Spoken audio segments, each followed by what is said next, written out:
Hey everyone, welcome to Infinity Harry. If you're enjoying our unique takes on Harry Potter and want to see more exciting content, don't forget to hit that subscribe button. Today we will see what if Harry sparked a revolution with Draco Malfoy by his side.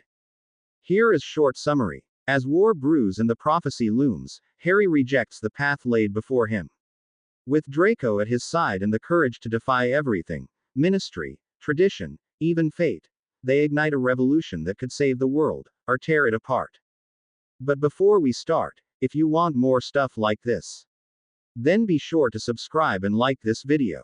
And if possible, share this video with your friends. Now let's start the story. Harry blinked, his eyes open in startlement. Vera had leaned forward and put one hand on his knee. Your thoughts coil on each other like serpents, she said, and this guilt is twined with so many others in your soul that I cannot see it clearly. Will you explain it in words for me? Haltingly, Harry licked his lips, tried to dismiss thoughts of sounding stupid or guilty or self-obsessed, and said, Ma'am. Call me Vera, Harry. She smiled, and if Harry had ever met one of his grandmothers, he assumed she would have looked like this. You retreat into formality when you're upset. I would rather that you be as honest with me as possible. Harry inclined his head, and then had to reflect that that was a formal movement, too, not just a nod. He swallowed and said, I thought, once I had time and peace, that I would know exactly what I should have done instead of the mercy killing. Vera nodded encouragingly when he paused, and Harry plunged forward. But I still can't see anything else I could have done. What am I ignoring? Am I so afraid of facing up to my crime that I'm unconsciously exonerating myself? And what does it mean if I am? Is the British wizarding world going to have to face another Dark Lord before I'm done, because I'm sliding down the path to self-justification and I don't even realize it? Vera observed him in intense silence for a moment. Harry waited, his nerves humming. His right hand smoothed over and over the scarred stump of his left wrist. And that was a problem, too.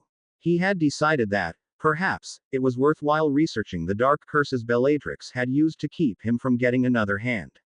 Maybe. But his newborn conviction had provoked a too pleased reaction from Draco, as well as questions about why Harry wasn't sure, and Harry had to shrug and shake his head. He hated being uncertain. It was the thing he missed the most about the days when he'd just been able to exist under his training and think of his brother as the center of his universe. Everything was so simple. There were so many things Harry knew how to do, and if something unexpected did happen, like his sorting into Slytherin, then he had other vows and promises and certainties to fall back on. Now, half the time, it seemed he stood on the edge of an abyss and looked down into it, and every choice he made could have devastating consequences for other people, and he didn't know which would be less devastating, to leap or stand. You have not blamed the war, said Vera. Harry blinked. Usually, he was better about tracing the course of the seer's thoughts, but he had missed the connection she made this time. What? You have not said that you had no other choice to do this, because it was war. Vera curled so that her legs were beneath her in the chair, her head bobbing up and down like a wren's pecking at seed. Her eyes never moved from Harry's face.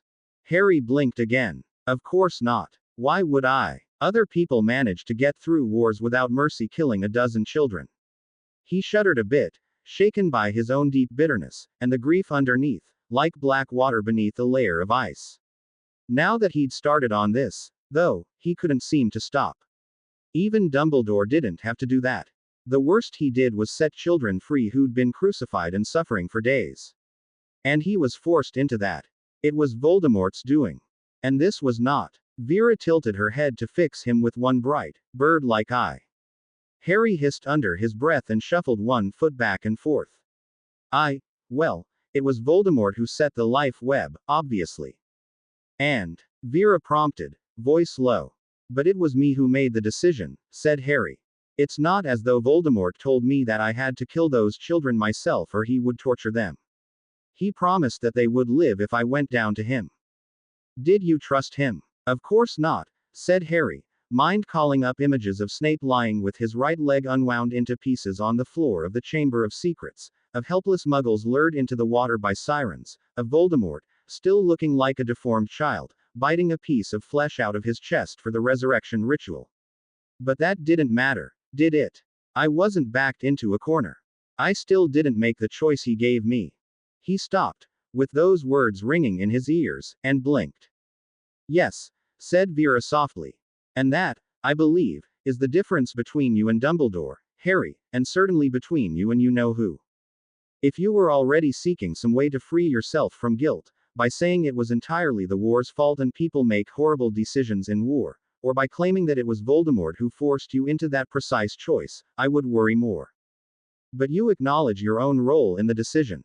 You acknowledge that you do not believe Voldemort would have freed them, or that your giving your own life up to him would have made the slightest bit of difference. You chose a path he did not dictate. And you know it. That is a strength, Harry, not a weakness. Harry blinked some more. He could feel a weight on his shoulders and his heart easing, a bit. He just wasn't sure if he believed in it yet. Oh, he said softly. Now, said Vera, perhaps you will, someday, think of another path you could have taken. And you will preserve that path into the future, and if you ever find yourself in such a situation again. Which I will, knowing Voldemort, Harry muttered. He'd cut a hole in the Dark Lord's magical core, so he constantly lost his power whenever he tried to use it, but Harry expected Voldemort to find some way to get around that eventually. At least it had won him a summer. Vera continued undaunted. Then you will know what to do. She clasped her hands and beamed at Harry. And I think that's enough for today. You look as if someone's hit you on the head with a rock.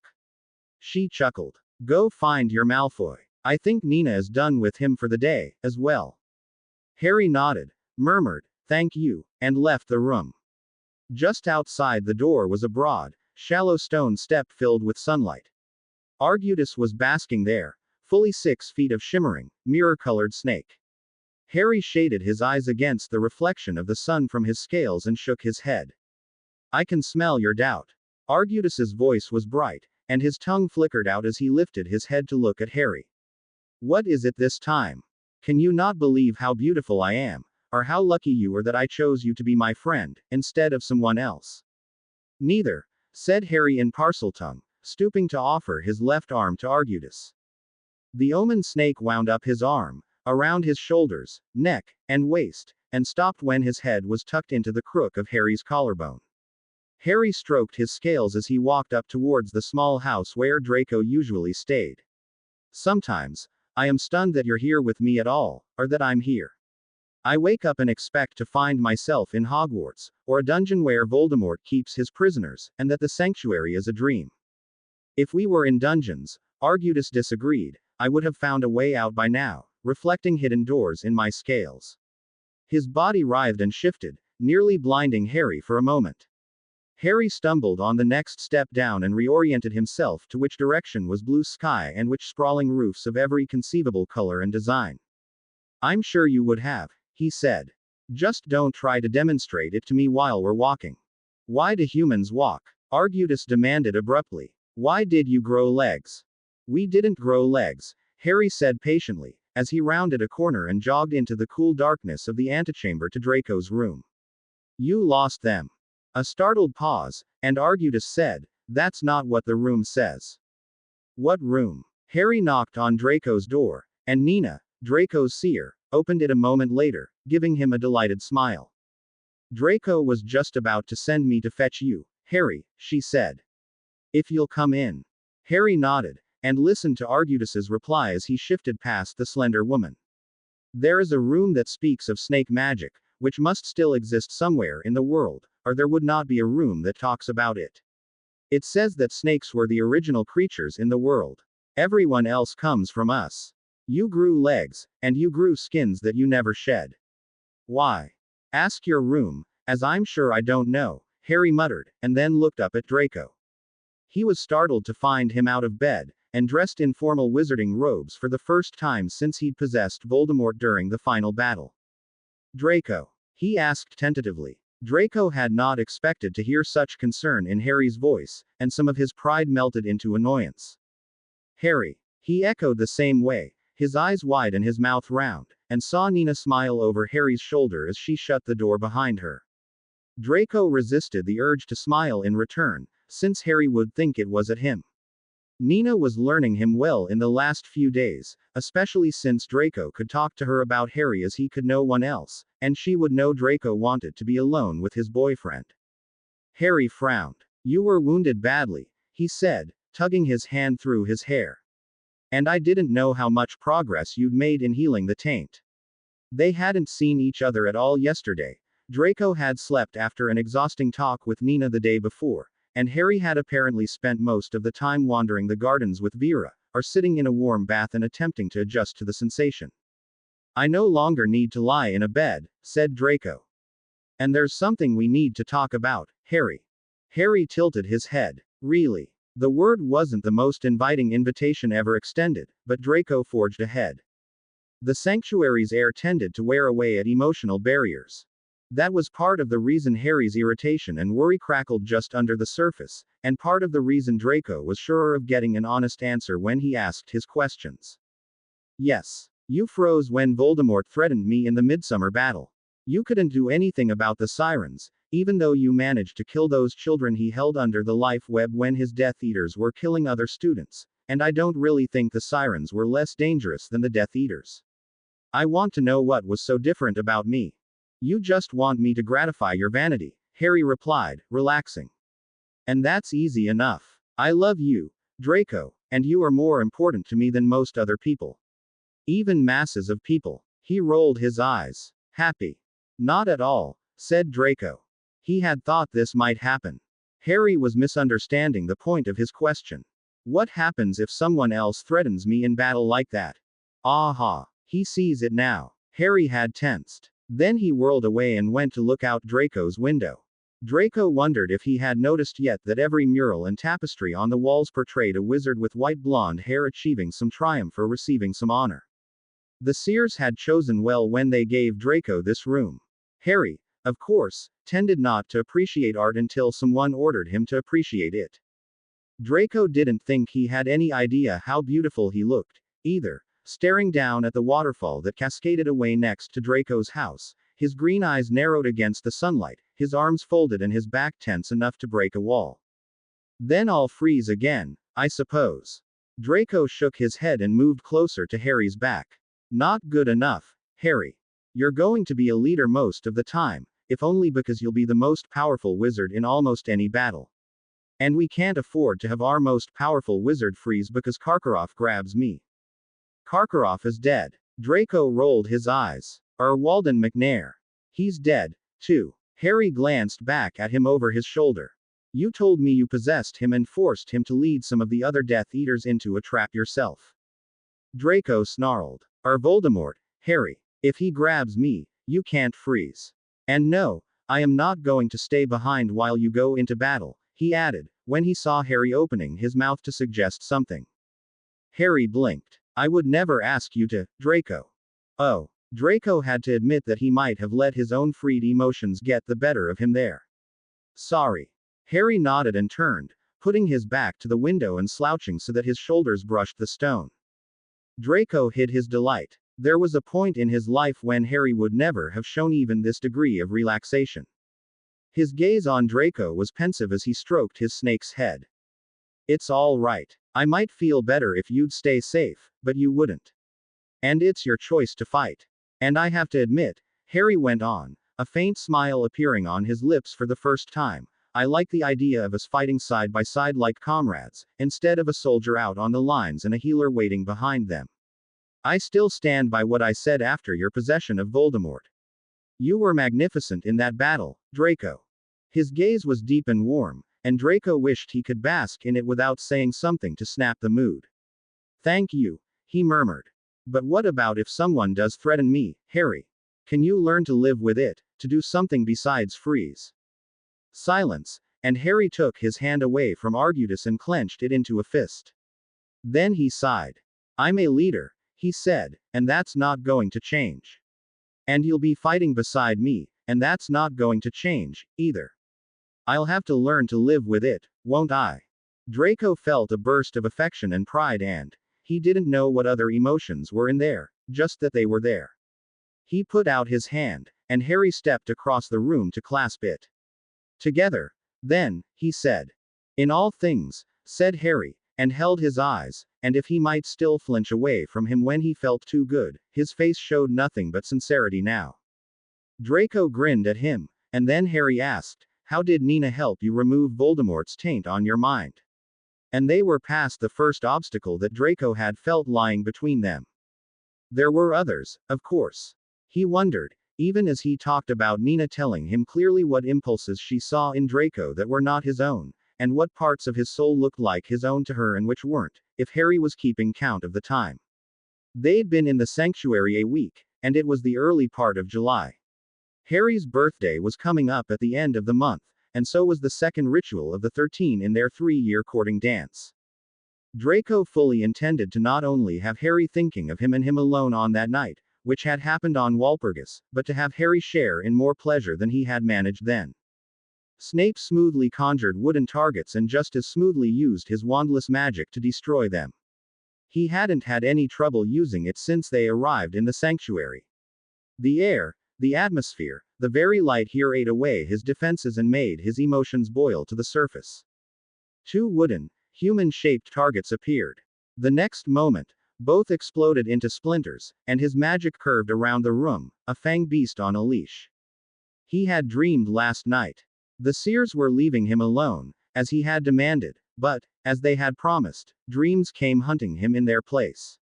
Snape had relived, again, the day that he finished brewing a potion that would allow him to see his own soul, and drank it.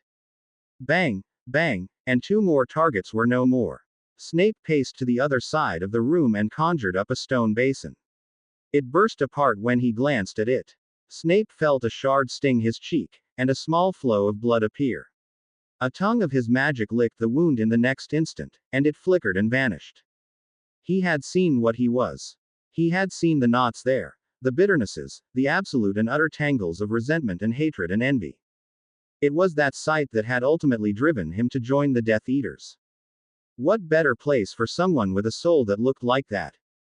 He knew he could never find sanctuary in the light, not with their golden Gryffindors, not when some of those who served the light had tried to kill him in his 6th year at Hogwarts and had escaped expulsion only because of the headmaster's favor.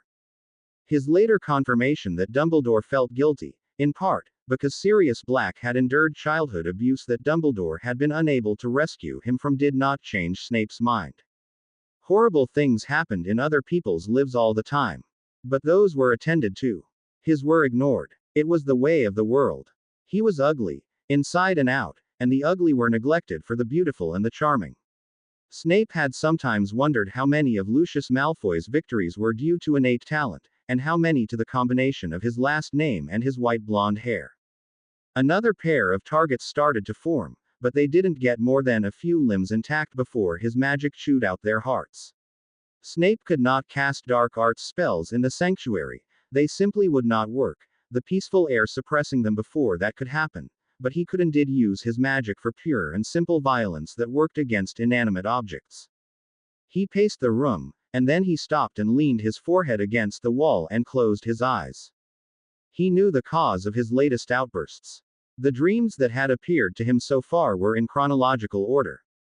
They tried to show him his memories from a different angle. Snape did not know that he could accept the vision of his soul as anything other than what it had been, what he had decided it was at 17. But he knew one thing. He knew what was coming next. The 3 days at his mother's bedside, as Eileen Prince slowly died, as she told him truths that had scored his soul forever, that had killed the last moments when he might have referred to himself by his first name. Those 3 days had destroyed the last sanctuary he had. When he had buried his mother, he had gone, dry-eyed and bloody-minded, to Lucius, and Lucius had brought him, without pause, to the Dark Lord, and Snape had sold his soul to Voldemort for a mark on his arm.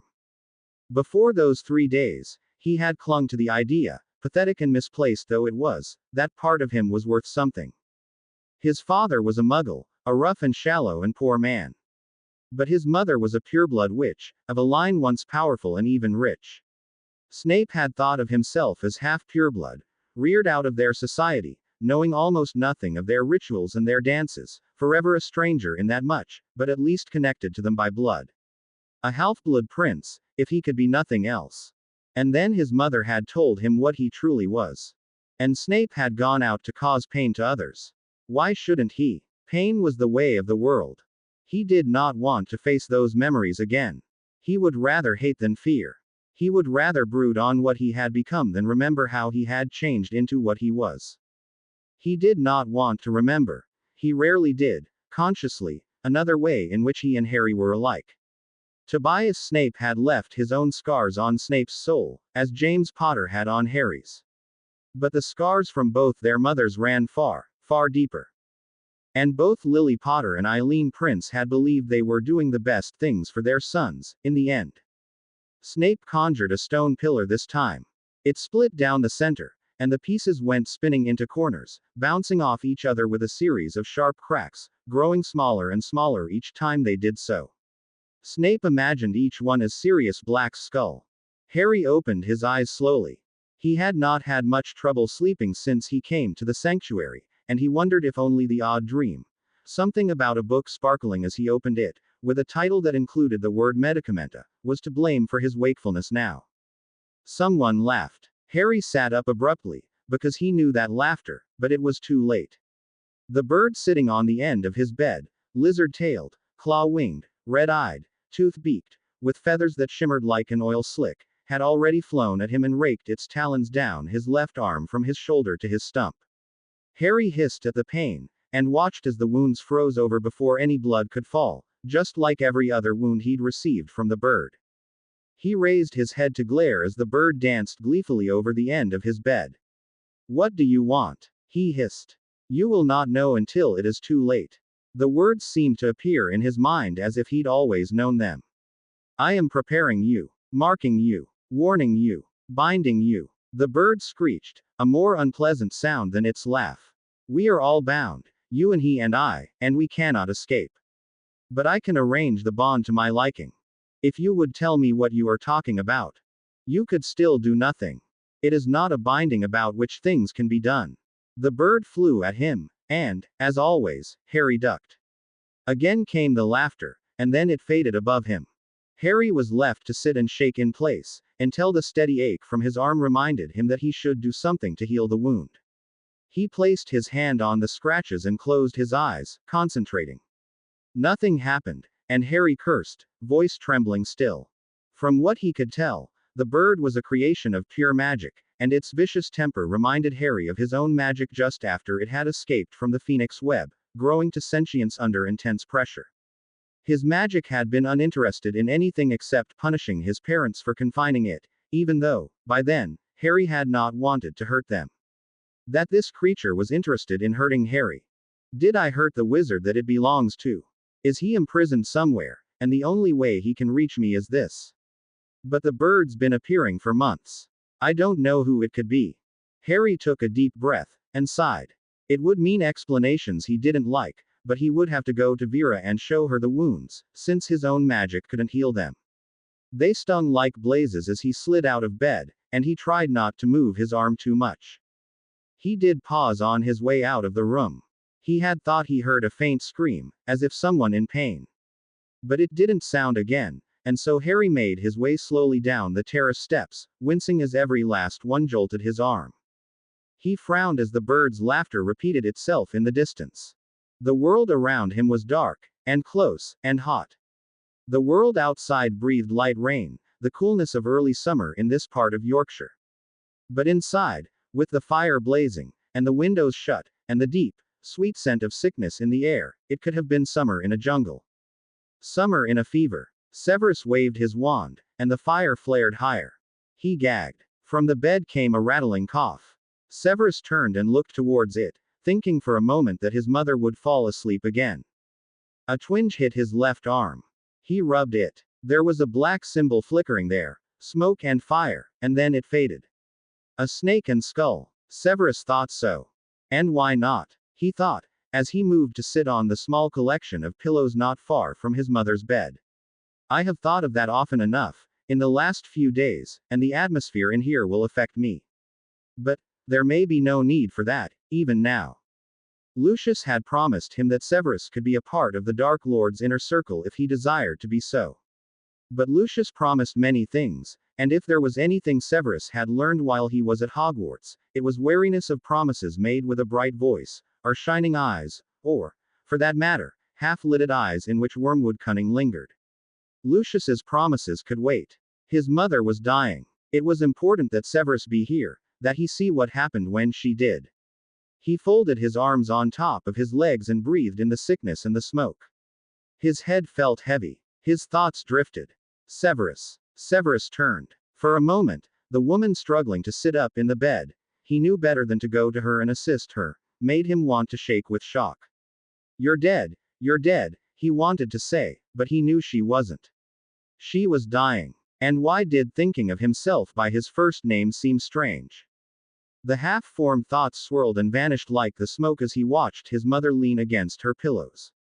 Eileen Prince had never been beautiful, and what little liveliness remained in her face had drained away and vanished soon after she married Tobias Snape.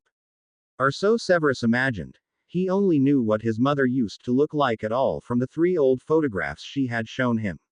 She had long since gone sour-faced by the time he was born. Do you remember what we spoke of yesterday? She asked him, and then paused to let out a rattling cough. Blue stars of light flared and flashed and vanished around her crabbed hands and her liver-spotted throat. Severus forced himself to watch those without emotion. His mother had Pandora's sickness, which opened the box of her own magic and turned it on her, depriving her of any skill with a wand and accelerating the aging. Her weakness had been exacerbated, doubtless, by the smoke and pollution of the Muggle town she lived in. But it really did not matter what she was dying of. She was, and they could not have sought help from St. Mungo's even if his mother in her pride would have consented to it. They had no money for the healers. The way of the world, Severus said, which was an answer to both his own thoughts and his mother's question. He saw his mother's eyes flash with anger, and he bowed his head. He knew what came next. He mouthed the words along with her. Forget that accent, Severus. Shed it. I understand that being among the relics of your childhood brings it back, but you must learn to shed it, or you will never gain any respect. His mother spoke slowly, carefully, precisely. She spoke like the proper pureblood which she'd been raised to be. Severus's voice, when he didn't watch it, imitated the Yorkshire accent of his Muggle father. He had struggled, with his mother's help, to overcome that defect, but he still slipped into it when he was. Well, here. The house at Spinner's End, the home of his childhood, the small and slovenly hovel where magic had taken root, in his mother and himself, and grown strange and twisted, into a plant like belladonna if it was a plant at all. His mother was trying to help him. Severus understood that.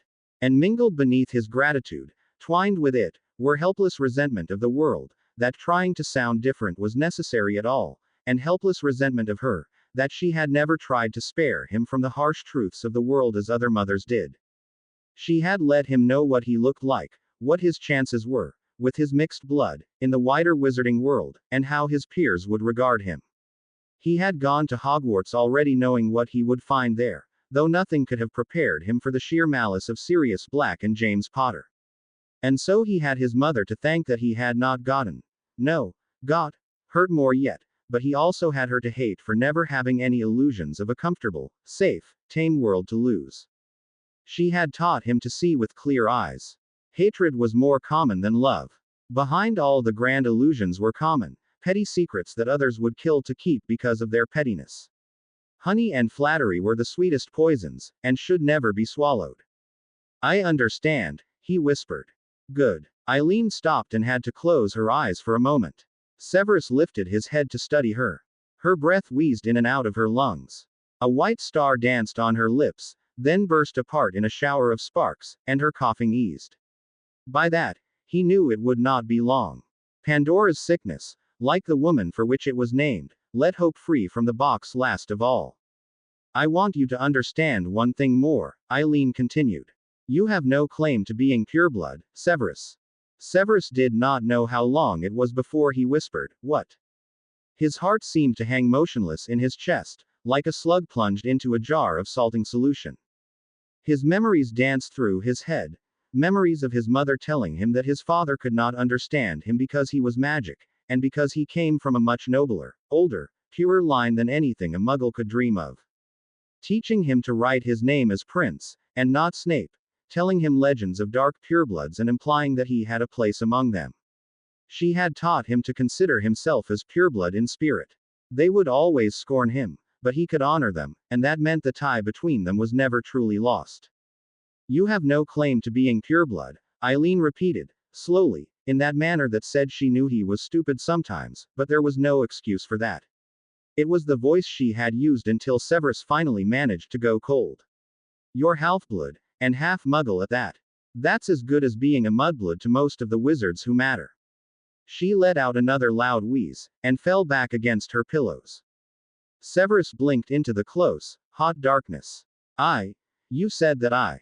His mother cut him off with an impatient sigh. And what did you think that was, Severus? The last gift a mother could give her child, of course. If I had taught you what you really were from the beginning, you would never grown a backbone and some pride in yourself, and your magic would not have manifested. She gave one of her older smiles. And your father would never have realized how pointless it was to try and control you. She focused on him again. I thought that once you reached Hogwarts, were sorted into Slytherin, and listened to some of your housemates, you would lose the illusions on your own. But you did not. I saw what you wrote in my old potions book, Severus. Severus bowed his head. The half-blood prince. He'd called himself that. It was an appeal to the one thing about himself that he could be proud of, other than his skills in dark arts and potions. All those things came from his mother. And now, it is time for you to lose the last of your illusions, his mother cut in mercilessly. But is it merciless to pull out the weeds, so that the herbs survive? Severus thought, his eyes wide and focused on the fire. You are not a child any longer.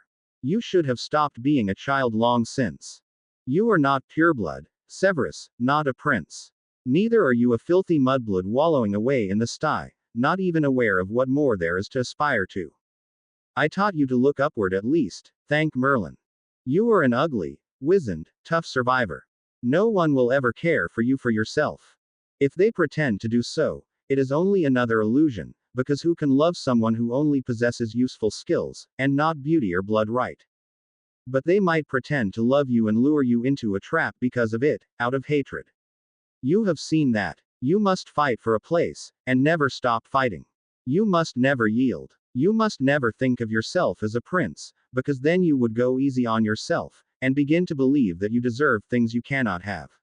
She leaned forward. You will have nothing but what you fight for, Severus, and you deserve nothing if you cannot hold on to it. Do you understand me? The whole house seemed to be swaying from side to side. Severus felt that he had never noticed before how small it was, how dark, how close. And he had never felt more the sallowness of his own skin, the lankness of his own hair, the fact that he did not have a face like any pureblood wizards he had ever seen, self-confident and beautiful and assured of its own place. I said, do you understand me, Severus? I understand, said Severus. And he did. He looked up at her, and felt the twined gratitude and resentment and hatred and love and clarity stand up in him like a quintate. I understand, Eileen. Eileen watched him for a long moment.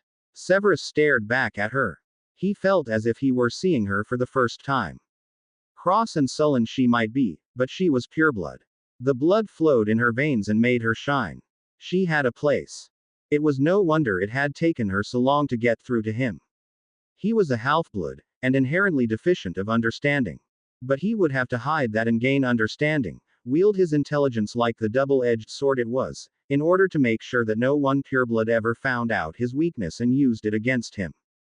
And everyone would. Now, he grasped that. Now, he understood. Good, Eileen said then, and leaned back on her pillows, closing her eyes. Bury me, Severus. Severus lowered his head and stared at his hands. The sound of his first name already rang wrong in his ears. It denied what he was. It was an ancient, noble name, and he did not deserve that. Nor did he deserve his mother's name. He wondered if he could reconcile himself to his father's name, and all that came with it. And then he knew that he would have to. It was the only way to remind himself, at all times, of what he was, and yet give himself the strength and the goad to struggle for a place in the only society worth being a part of, that of pureblood wizards. He closed his eyes and breathed in sickness and smoke, and thought of himself as Snape. He let the wounds on his soul bleed, knowing they would scar eventually, and he would be stronger for the scars. Eileen had dipped him in the river Styx, just as Achilles' mother had in the old stories, but, like Thetis, she had only done it so that he would survive. And Snape planned to have no heal to make him vulnerable to his enemies. Not my fear of werewolves. Not my fondness for anyone else. Not my blood. Not ever again. Harry wished he had a lynx form outside of dreams. He thought it would be a useful skill if he could flatten his ears. And, at the moment, he wanted to do something that would show his extreme irritation and displeasure and worry and reluctance. You could turn around and leave this room alone. No one would have to know. Only Vera knew you might seek this room out, and you didn't say you would do it today. It's your choice. And Harry might even have believed that, if not for the stubbornness that had grown in him over the last week and a half. He no longer believed that there was any value in some parts of his training, especially the parts that disobliged him in simple things on a daily basis, and that had led him to look critically at other decisions he'd made. Were they the best choices? Or had he merely made them because of a lack of time and a pressing need to do something else, and then let the bad choices solidify into habit? He had seen how people became avs of habit, avs of prejudice. He never wanted to be one. And that had led him to spend the last few days, as he recovered from the slashes down his left arm and told Vera, Draco, and Snape everything he could remember about the bird, analyzing two of his choices. One he had eventually decided wasn't the best choice, but it also wasn't something he could change right away. He would need McGonagall's help, and Snape's, and the help of the Black Libraries and the Hogwarts Library. That had to wait until he left the sanctuary. The other didn't. Not when Vera had already told him about one of the rooms that could help him. Harry stood now outside that room, and stared at the door, and gnawed his lip. His hand traced the ending of his wrist, the severed stump, over and over and over again. Chattering voices of different opinions clamored in his head. You did decide that your choice was hasty and badly made. It's silly, and unimportant, and you should be learning as much as you can about useful weapons in the war while you're still here and have access to knowledge that doesn't exist outside the sanctuary. Most of what you think is silly and unimportant has turned out not to be so. And nothing can get in the way of your healing. You didn't let Loki make you stay in the wizarding world. Are you going to let your own preconceptions hold you back from doing something that you know you should do? Those were two good arguments for going forward, against only one for staying where he was. Harry took a deep breath and tugged open the door to the room. Vera had described the sanctuary as a shrine to the present. The rooms set aside to hold and contain the presence of magic corresponded to types of magic that actually existed in the world, somewhere. The moment a kind of magic ceased to exist, because its last practitioner died or because the knowledge or ingredients that were necessary for it were lost, then the room would vanish. The sanctuary looked to the future, not the past. Harry stepped into a large room, perhaps round, perhaps square. From the outside, it was rectangular, but Harry already knew that the insides of these rooms perhaps didn't correspond to their outsides. In any case, it was difficult to make out the shape because of the mirrors that crowded the walls. Some mirrors had round frames, some sharply pointed edges, some star-shaped protrusions that overlapped with the other mirrors and made it difficult to be sure of what was real. Harry waved, and 1,000 Harry-shaped images waved back. Some had slightly different faces, some slightly different eyes, some slightly different bodies. The images reflected more than once, when mirrors were set opposite from one another so that a long series of possible Harrys stretched away, looked very different. Harry stood there in silence for a long moment. So far, the mirrors worked as Vera had told him they did. They showed images of what could be, all the possible ways that Harry could be different, marching corridors of side realities. They could not be used as doors to those realities. If that magic had ever existed, Vera had told him, it was lost, and the sanctuary wouldn't demonstrate it. But they could show transitions between the real Harry and a possible one, the various shades, for example, through which his eyes might pass on the way from green to blue. And that meant, Harry took a deep breath and lifted his left wrist. A ripple ran through the mirrors, a shudder so intense that for a moment Harry feared they would break. Vera had warned him about this, though.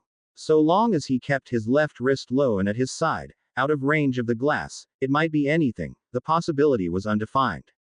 When he forced the mirrors to reflect it, then each image had to become what it would be in that other reality. And it worked. Harry saw himself, in the nearest, oval mirror, with a left wrist that ended in scar tissue.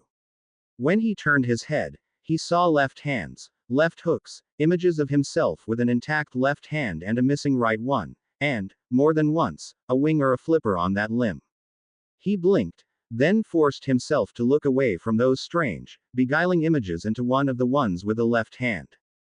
And on a diagonal to the oval mirror that reflects me as I really am. Vera had told him about that, too. True, images, ones that would actually lead him from what he was to what he wanted to become, were more often found on the slant. It took him several minutes to sort out a pattern. Then he looked at the series of transitional images that separated him from the final product, and shivered, and looked away again. Out of the corner of his eye he caught a glimpse of madly swinging heads, so he shut his eyes to avoid them.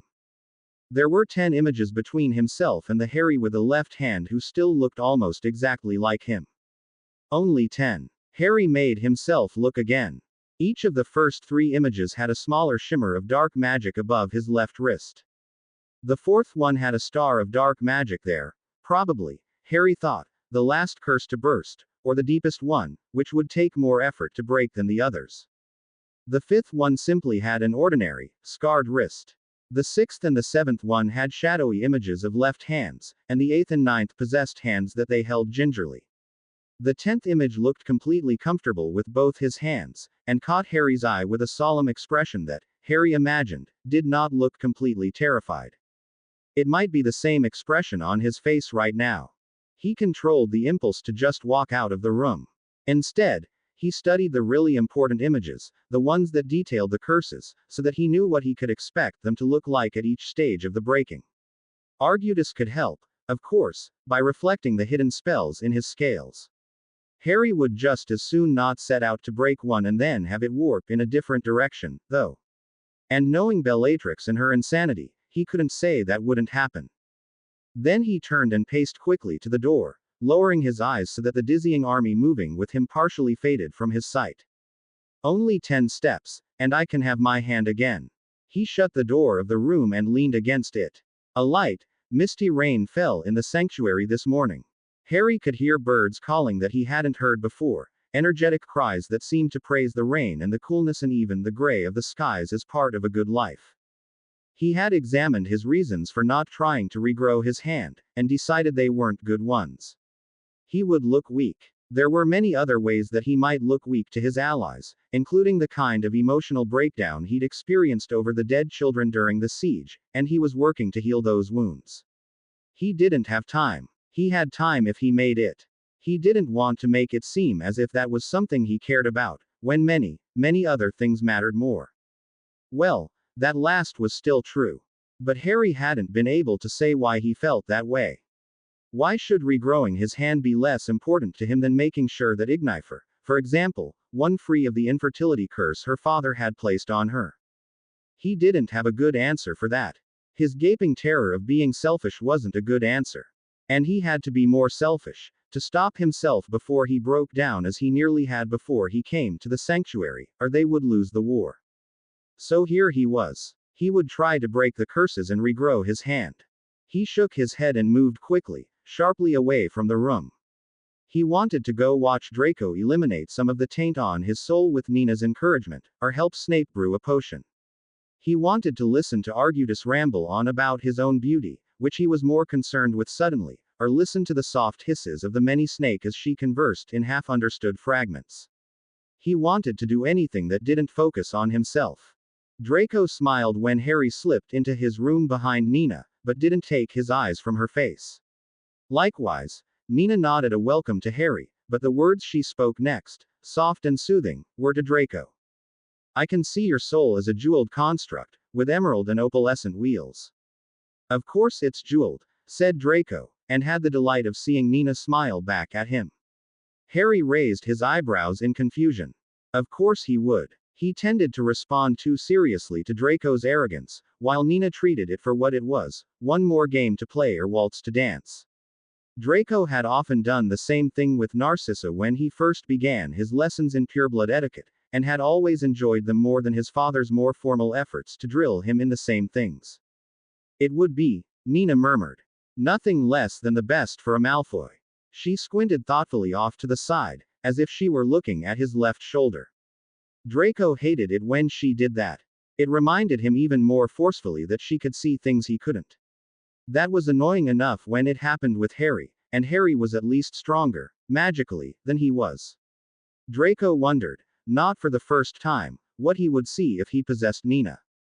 Coils are wound among the wheels, Nina continued.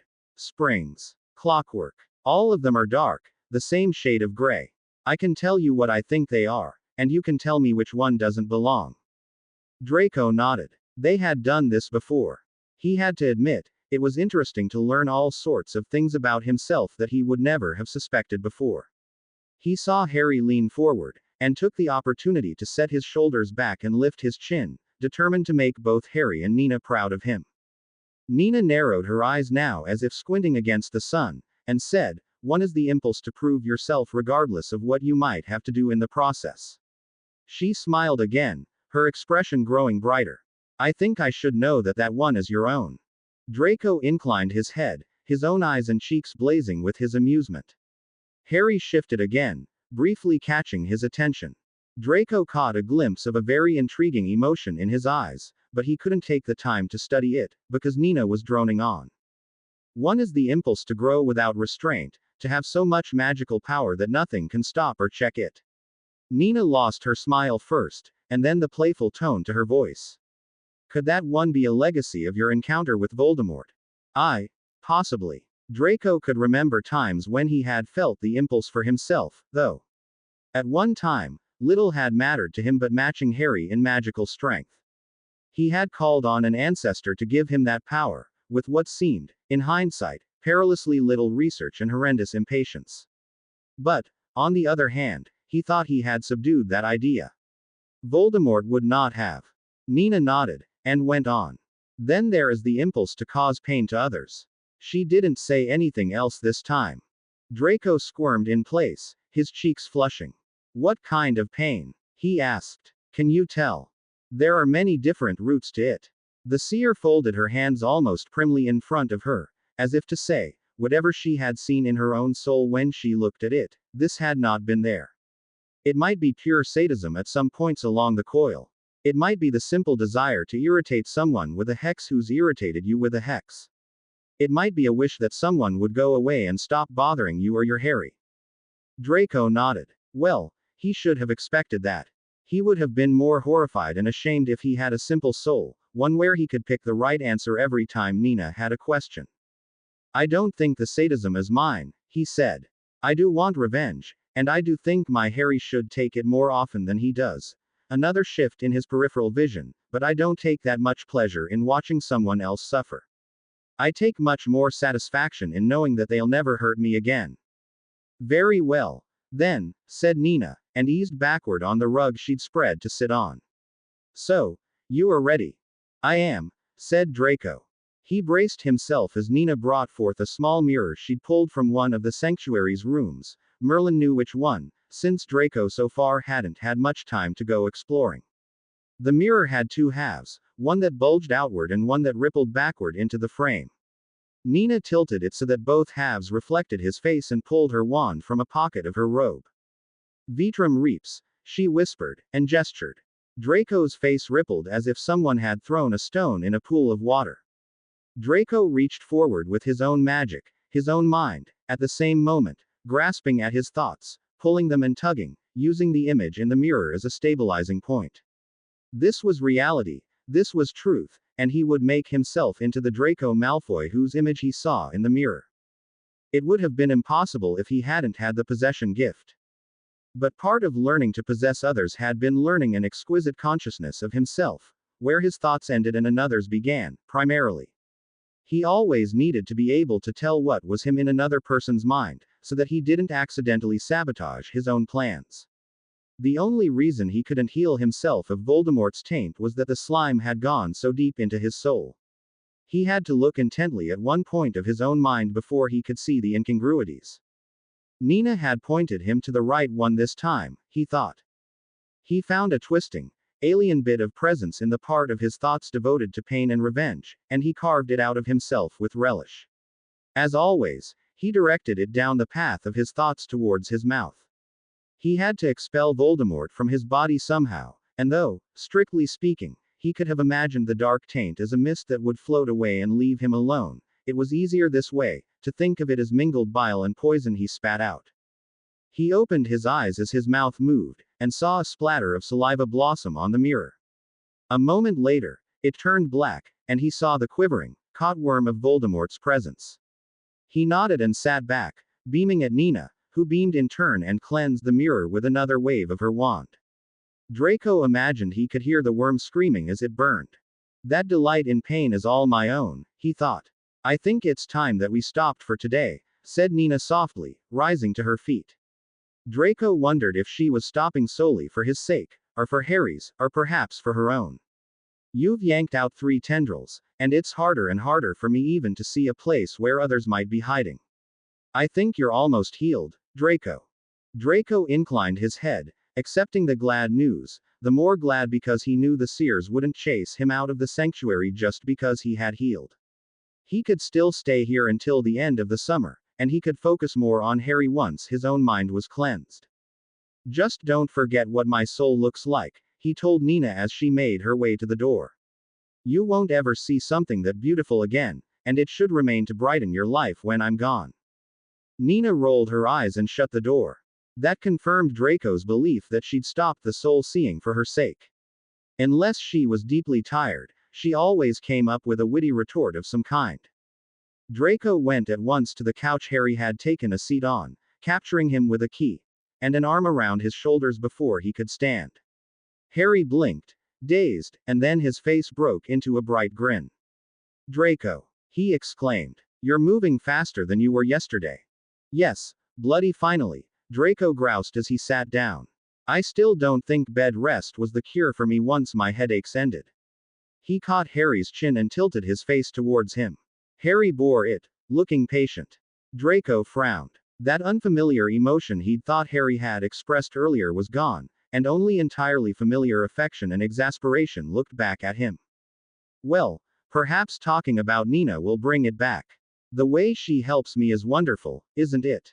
He asked casually. Ah, there it is.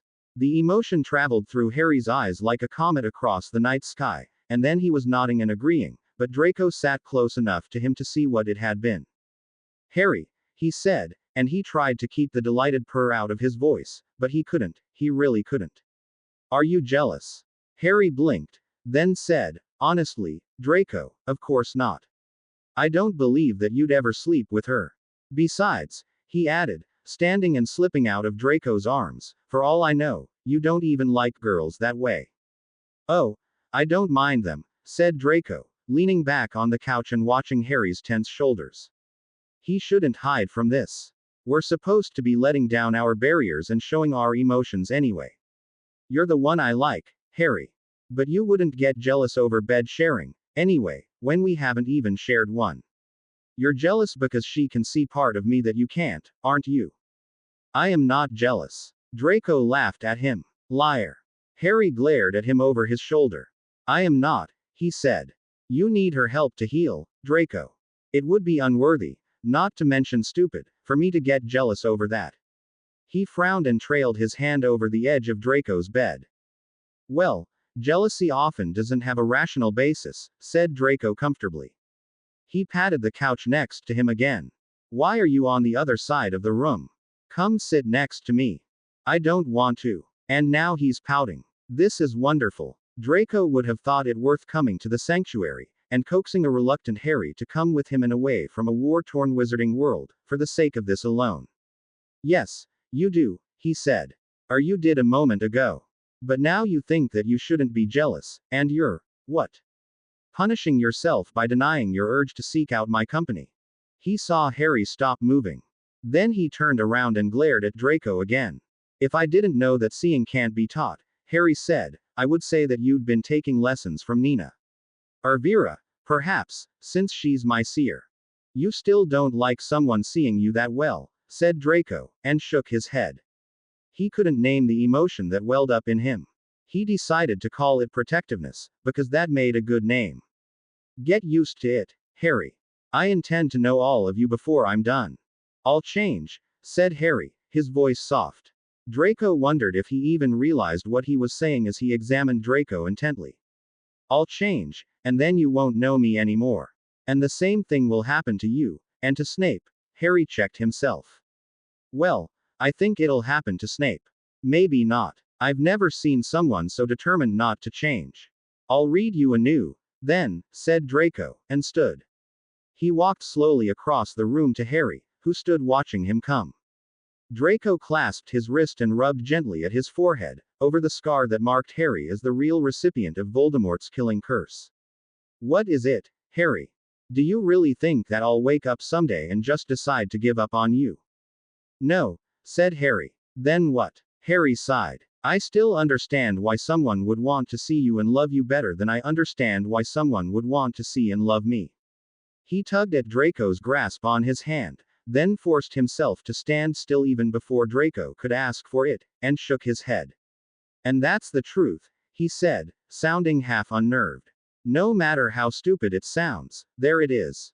Draco curved one arm around Harry's shoulders and tugged him forward until his head rested on his shoulder. Is that the reason you haven't wanted me attending your sessions with Vera where you work on removing your mother's training against pleasure? He murmured into his ear. Partially, Harry said, his voice going dry. The other part is that the training often involves hot baths, and I don't think you could control your impulse to stare at me sitting BPD in the water. And that would be rather distracting. Draco's mouth went dry, and then he realized that Harry had made a joke, and what kind of joke it was. He laughed, and it felt like the most genuine laughter he'd ever given. He hugged Harry hard enough that Harry both lost his balance and his breath, and did it until Harry pounded feebly at him with one arm to let him go. Then he said into Harry's ear, most of the world would give everything to be standing where I am now, Harry, if they only knew you. And I'll say that until you believe it. If you change, I'll say it again. Harry tensed for a moment, as if thinking of a further objection, and then relaxed. Thank you, he whispered. Draco held him, and smiled, and decided that it could do no harm to not tell Harry what idea this conversation had just spawned in his mind. Harry needed some surprises and excitement in his life, after all, since they were currently in the middle of a peaceful haven where he received none. Can I help you, sir? Harry saw Snape's back tense from across the room. He'd been standing in front of a cauldron bubbling with a thick purple liquid, and stirring as if it were the only thing that existed. Now he shifted as if to conceal its presence from Harry, even before he smoothly turned on his heel. Of course, Harry, he said. I'll need the mandrake roots boiled first, before they're cut. If you will. He nodded to a table on the other side of the room that contained a cauldron full of water, a glass bowl to shield the fire, and a pile of dried mandrakes. Harry nodded back and crossed over to the roots, gathering them, squeezing them to remove most of the juice, as one should always do before boiling mandrakes, and using his magic to create a fire in the glass bowl. He kept sneaking glances at Snape's back as he dropped the crushed roots into the cauldron, though. He couldn't help it. Snape showed an uneasy awareness divided between him and the potion. It took a lot to disturb him like that. Are you all right, sir? He ventured at last. Snape's hand tightened on his wand, and then he slid it into his pocket and turned around. Dreams, he said.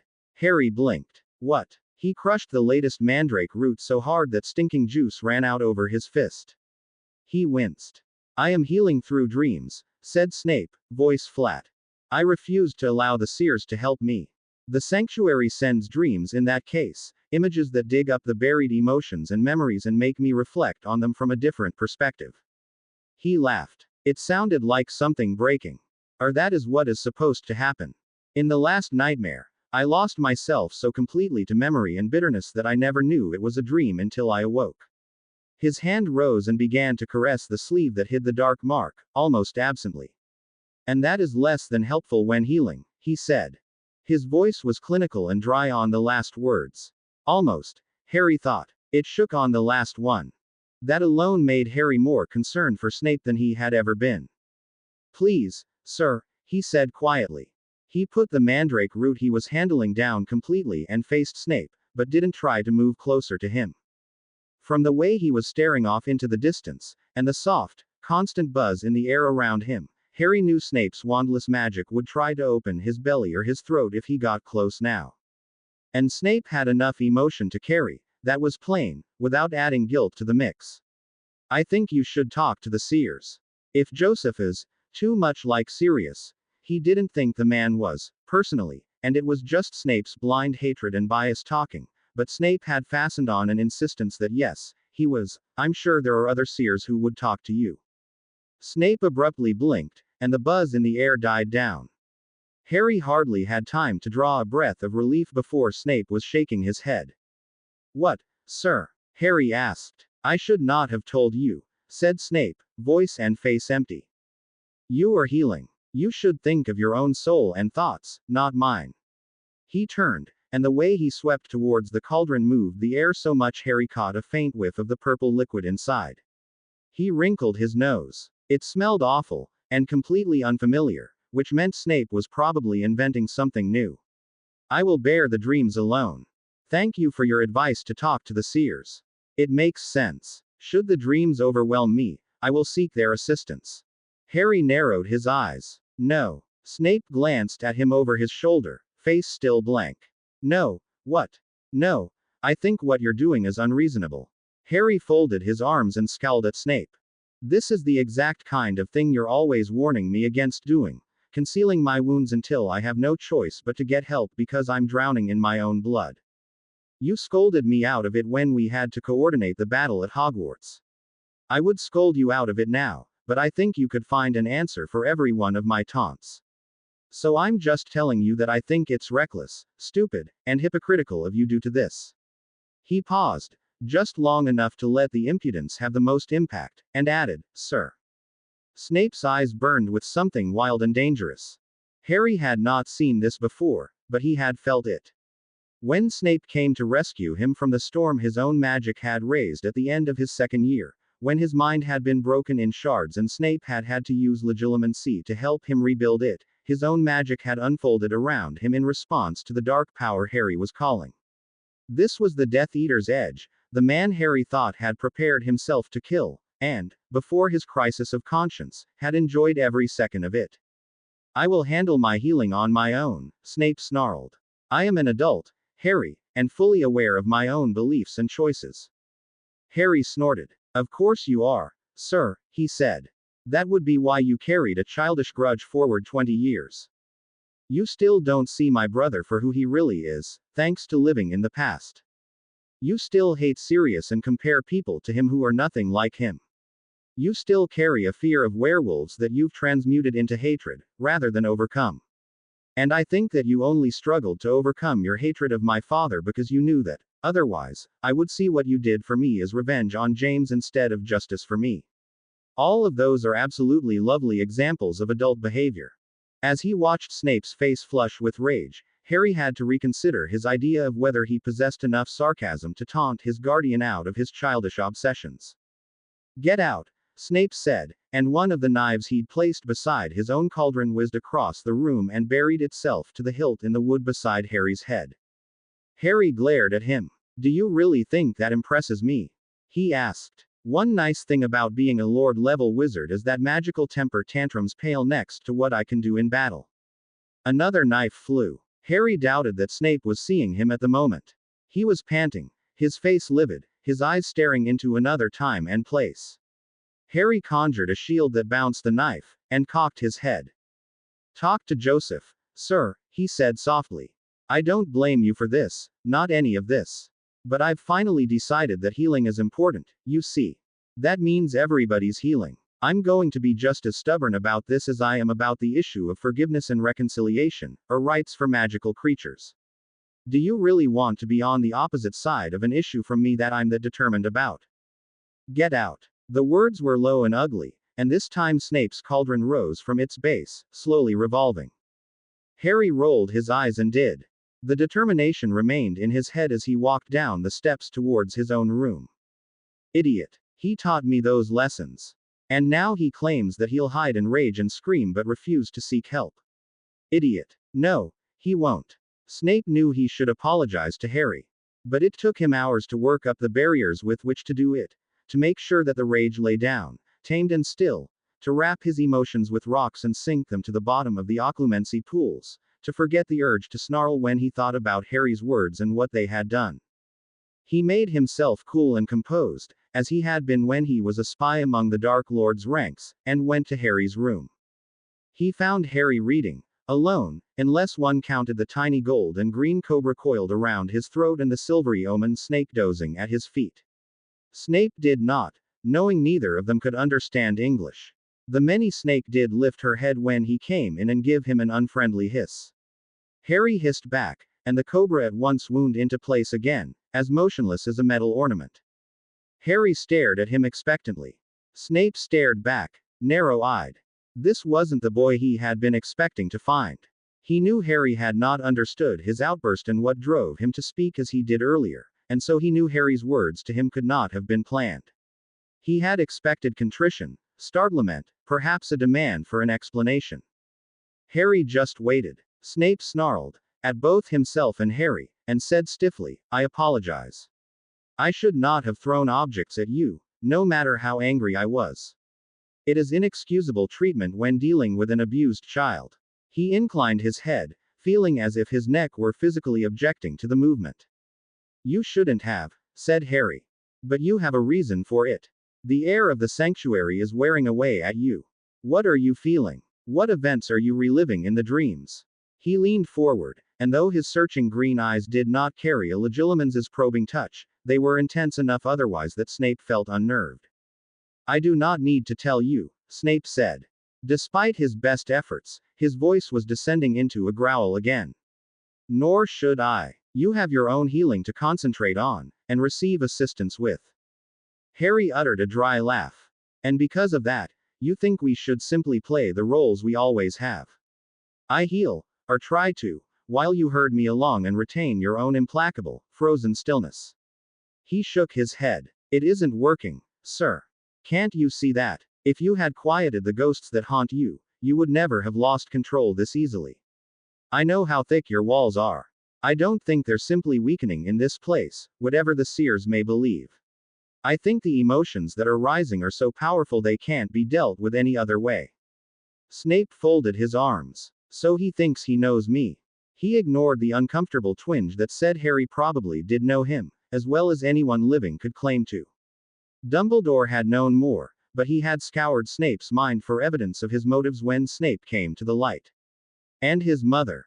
Do not think of her. He let out a steady breath, never taking his eyes from Harry's. "He claims he knows me, and yet he has never reached the same conclusions about me that Eileen did. That means he is ignoring evidence of my true tendencies yet. I will decide how best to attend to my own healing, Harry," he said, making his voice deep and calm. "I have already chosen to suffer the dreams rather than use dreamless sleep." That's a step," said Harry. "Progress. But not enough. Even these memories are weakening you severely, or you would never have attacked me. I think they'd still be there even if you started using the dreamless sleep now, sir. And when we go back into the world, I know that you won't be able to afford the weakness, any more than you want it. And I don't want you to be faltering. So it would be best if you would heal the breach now." Snape cast a wandless, nonverbal spell to remove glamours. He thought for a moment that he might have surprised Vera sitting in Harry's place, disguised by some of the innate magic of the sanctuary. But the spell worked, and Harry was still Harry, rolling his eyes as he felt the tingle along his skin. "Is it really so hard?" Harry questioned, a tinge of impatience in his voice. "It's the same logic you gave me when I wanted to dig in my heels and remain as I was. Better to be whole and strong that way, no matter how much it hurts, than ignore your own weak points." "I am whole," Snape snarled, and then stopped as he saw spittle flying from his lips. He could feel rage coiling in his chest as it had not done since Harry's second year at Hogwarts. He had once thought that only black could affect him that way. Even in James Potter's trial, he had been more in control. He had kept his motives in mind, and what would happen if his magic slipped its leash and slew Potter. And now, he did not know which way to turn, and all directions were confused. I want to help you, Harry told him, his eyes shining earnestly. I want to see you talk to someone if you can't bear to take help from me. I want.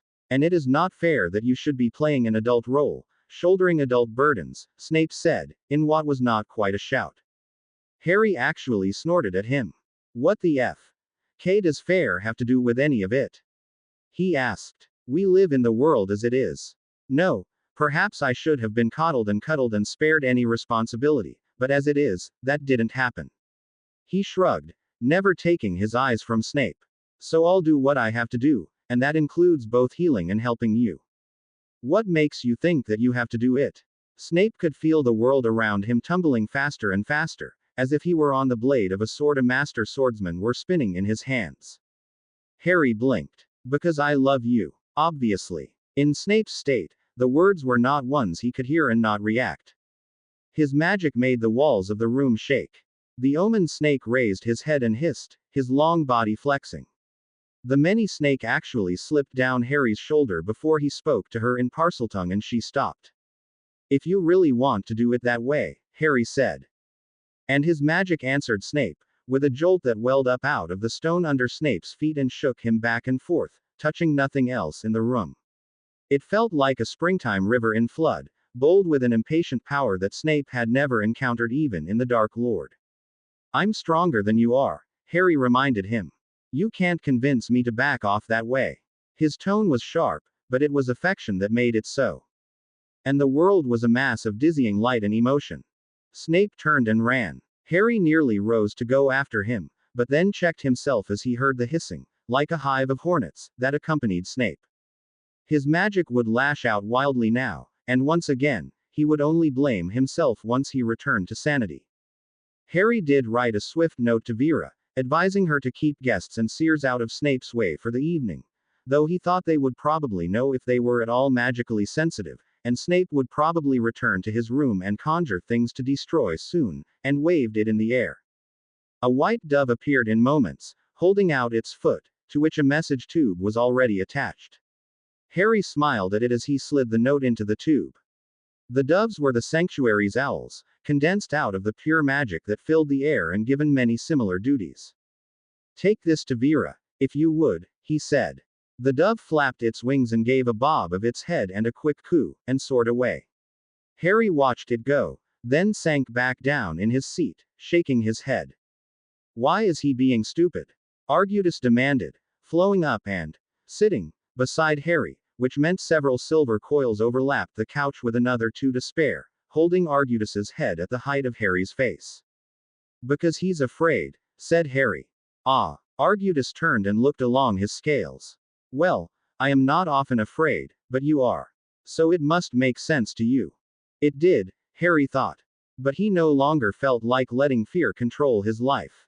He stood so suddenly that the many snake had to clench around his throat. Arbutus regarded him with surprise as he strode towards the door. I'm going to visit Draco, Harry told him, and left the omen snake to follow or not, as he liked. Yes, he thought as he took the steps a few at a time. He was tired of letting fear control him. He would find Draco, and if he was free at the moment from a session with Nina, he would speak to him immediately, and if he wasn't, then Harry would wait.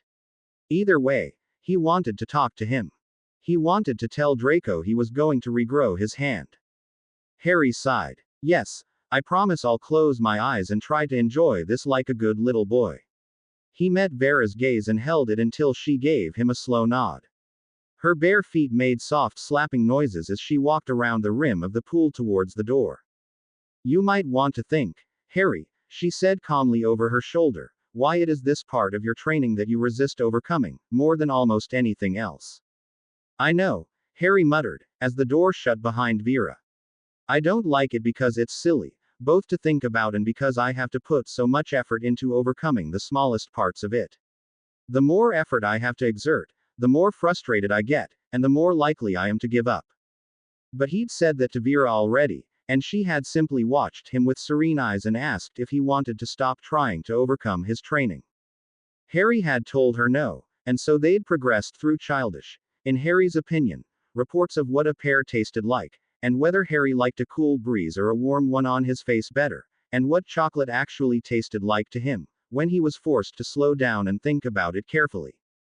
Accustoming himself to tastes and smells and mild sensations seemed like wastes of time to Harry even now, but he knew he had no rational reason for feeling that way, and presumably he would be able to demand a chocolate frog over porridge someday, and that would benefit. Well, someone. Maybe even him. He eyed the pool reluctantly. It was a stone basin set in the floor of the room that Vera had said the seers called the relaxation room for lack of a better name. It had a concentrated form of the air that was everywhere in the sanctuary, wearing away at a person's emotional barriers like the sea-carving rock, and would create what it thought was necessary to calm down that person, like a fine-tuned room of requirement. A pool full of hot water appeared every time Harry came in here. The room apparently thought he should get used to that.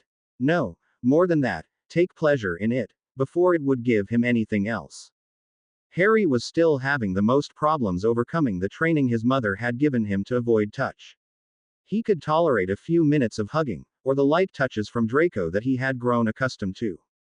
He had done much more than that in the Walpurgis night ritual, and he'd tried to present that to Vera as a sign that, really, he'd climbed over more of the obstacles in his path than she thought he had. She'd asked him to spend 10 minutes in the pool in the relaxation room without squirming and wanting to get out. So far, Harry could manage only 5 without squirming, and only a half hour altogether before a combination of impatience and discomfort drove him out of the water.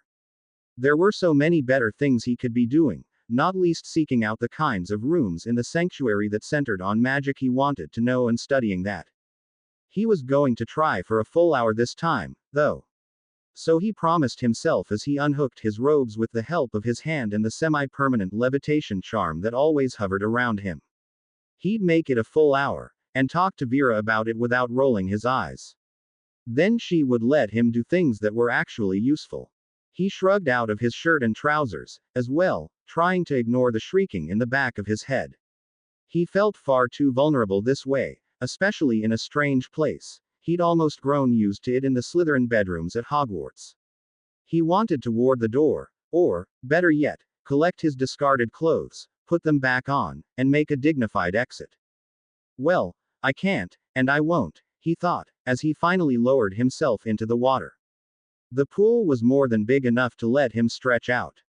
Vera had warned him the first day about falling asleep in the water and drowning, but she hadn't repeated the warning since she saw how absolutely unlikely Harry was to relax in it. Harry found a seat on a stone step not far below the surface and craned his neck in several directions. Yes, he could see anyone open the door and approach from here. Yes, he had enough of his body out of the water to be able to leap to the attack if he had to. Yes, the water was thick and murky enough, with the glazed sheen of a hot spring, that anyone who didn't count his clothes wouldn't be able to tell what Harry had on under it. He attempted to lean back and close his eyes. It was impossible. His neck felt like a bone or a dry stick against the rock, and his eyes remained stubbornly open, staring at the ceiling. The water felt like slime against his skin. Harry closed his eyes with an effort.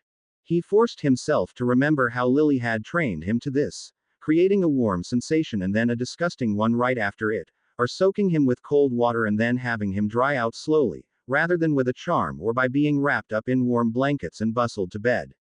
It was only a sequence of events, or a sequence of spells, in some cases. It had clawed its way into his head, but so. Other things had attempted to claw their way into his head, including Tom Riddle. He hadn't let them. There was no reason to associate the water swirling against him now with the idea of not being able to rescue Connor, or the invisible slug trails that had appeared on his body in the wake of feeling warm. Connor wasn't even here, for Merlin's sake, and neither was his mother. Insidious thoughts were, though. They twined around him and pointed out, as Vera had, that learning to tolerate this kind of sensation, even relax into it, meant coming to terms with being vulnerable and lowering his guard. But the thoughts went a step further. Could he afford to lower his guard? Harry really didn't think so. A moment of peace was one that Voldemort would choose for attack. A moment of relaxation could mean he lost the edge on his reflexes necessary to strike, or dodge, or jump out of the water and protect those he loved from someone. It could be actively harmful to the war effort if he let himself heal from this part of his training. Other parts, yes, he couldn't see how it would harm his allies if he learned to enjoy the taste of a pear, but this one. Very dangerous. Relieved with this new justification not to stay in the water any longer, Harry started to stand up. Then he saw the door of the relaxation room swing open, and he ducked back into the pool, his heart hammering and his magic abruptly stirring to life around him. Had an enemy actually come into the sanctuary? One who wouldn't hesitate to hurt him? Or maybe it was an honest mistake. Harry had thought that Vera had told other guests and seers when he was using this pool, so that they wouldn't put themselves out, but perhaps someone had missed the announcement. Harry. Worse. It wasn't an accidental intruder, or an enemy who was taking advantage of his being vulnerable to hurt him. It was Draco. Harry slid further down in the water, even though disgust was making him shudder now, and it got worse as the liquid crept up his chest to the base of his throat. Draco strode to the edge of the pool and stood looking at him, head tilted and eyes bending at the corners with amusement, even though he didn't wear a smile. Draco. Harry hated how unsteady his voice sounded. What's the matter? Has something happened to Snape? Not at all, said Draco easily. I just remembered that you told me about your healing the other day, with warm water, and I thought I'd come and see how you were getting on. Nina told me today that she thinks most of Voldemort's taint is gone from my mind. She'll still see me every day we're here, but the last bits are small now, scattered into the corners of my soul. That's wonderful, said Harry, and wished he could sound more enthusiastic. It was hard with Draco staring at him as though he were a chocolate frog.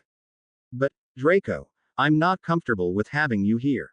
There. Best to be as blunt as possible. A lie would have made things worse. I want you to leave. Why? Draco asked. Were you about to leave? I promised myself to stay here at least an hour, said Harry. Damn. I don't think he'll listen to my reasoning about this as readily as Vera would have. But then I thought that getting used to this probably isn't a good idea at any rate. Getting used to being vulnerable. Letting my guard down so far that I might fall asleep. He shook his head, and pushed some water through his hair. The sensation of it there wasn't quite as distracting or disgusting as it was on his skin, since he was used to taking showers and getting rain in his hair during Quidditch games, but it gave him something else to focus on. It's not something I can adjust to. Harry. Harry blinked. He had expected Draco to sound disappointed. Instead, he simply sounded soft, as if he were trying not to frighten off one of Hagrid's wilder pets. He rose and circled around Harry. Harry turned in the water immediately, needing to keep an eye on him. This was Draco, of course, whom he loved and trusted, but it was only his mind that said that. His instincts told him that he was in the water, almost BPD, and his enemy was on shore, fully clothed and on the higher ground. If Harry couldn't see him, his shoulders hunched with tension. I do want you to relax, Draco whispered. Not just on Walpurgis, or the other nights that we do the rituals. There's going to be plenty of our lives that we share outside the rituals, and where I'll want you to relax and sleep in my arms. You've managed it before. Why not now? We've been more equal before, Harry said. His neck was beginning to ache with the odd angle he had to hold it at. Both tired, for one thing. Both recovering from mental injuries. Both clothed. He let that slip out before he could stop himself, and then winced when he saw the expression on Draco's face. At least, though, if they were going to have an argument about this, it would distract Draco from thinking about the implications of Harry being unable to relax when they weren't absolutely equal. No argument was forthcoming. Instead, Draco crouched down on the side of the pool. Does this help? He asked. Some of the tension ebbed out of Harry's neck and shoulders. He was actually able to nod now. Yes, he said. It does. Of course, now that he wasn't thinking about Draco threatening him, he had to think about the pool. He shuddered. It felt as if a trail of ants were marching up and down his spine. He started to brace his hand beneath him on the step, to push himself out of the water. If I got into the pool with you? Draco asked, distracting him. No. Harry heard the sharp edge of panic in his voice, and Draco apparently heard it, too. He nodded thoughtfully and made a little gesture with his hands. Harry stared at him, uncomprehending. Turn around, Harry, Draco murmured. Let me massage your shoulders. Touch your hair. Perhaps the water alone can't relax you, but a combination of the water and my touch will. Harry let out a sound that wanted to be a laugh. It didn't quite succeed. Draco, I don't think I can stop thinking about the fact that I'm mostly BPD, and you're not. It would be easier if you'd let me get dressed. And if this is another bit of your training that you need to overcome. Draco cocked his head at him. I won't do it if you don't want me to. Of course, Harry, but I do think we'd have to face it eventually. If you can't trust me to be near you when you're not wearing robes, whom can you trust? Sometimes Harry hated not only being reasonable, but having to admit that people on the opposite side of an argument could be reasonable. He turned around slowly, trying to convince himself that the water was not ants and not slime, and really, he should be able to see damn well that it wasn't. He offered his shoulders to Draco, though they tensed when he heard Draco step in one of the small puddles Harry's turning had flung out of the pool. It's all right, Draco whispered in his ear, a moment before his hands touched Harry's shoulders.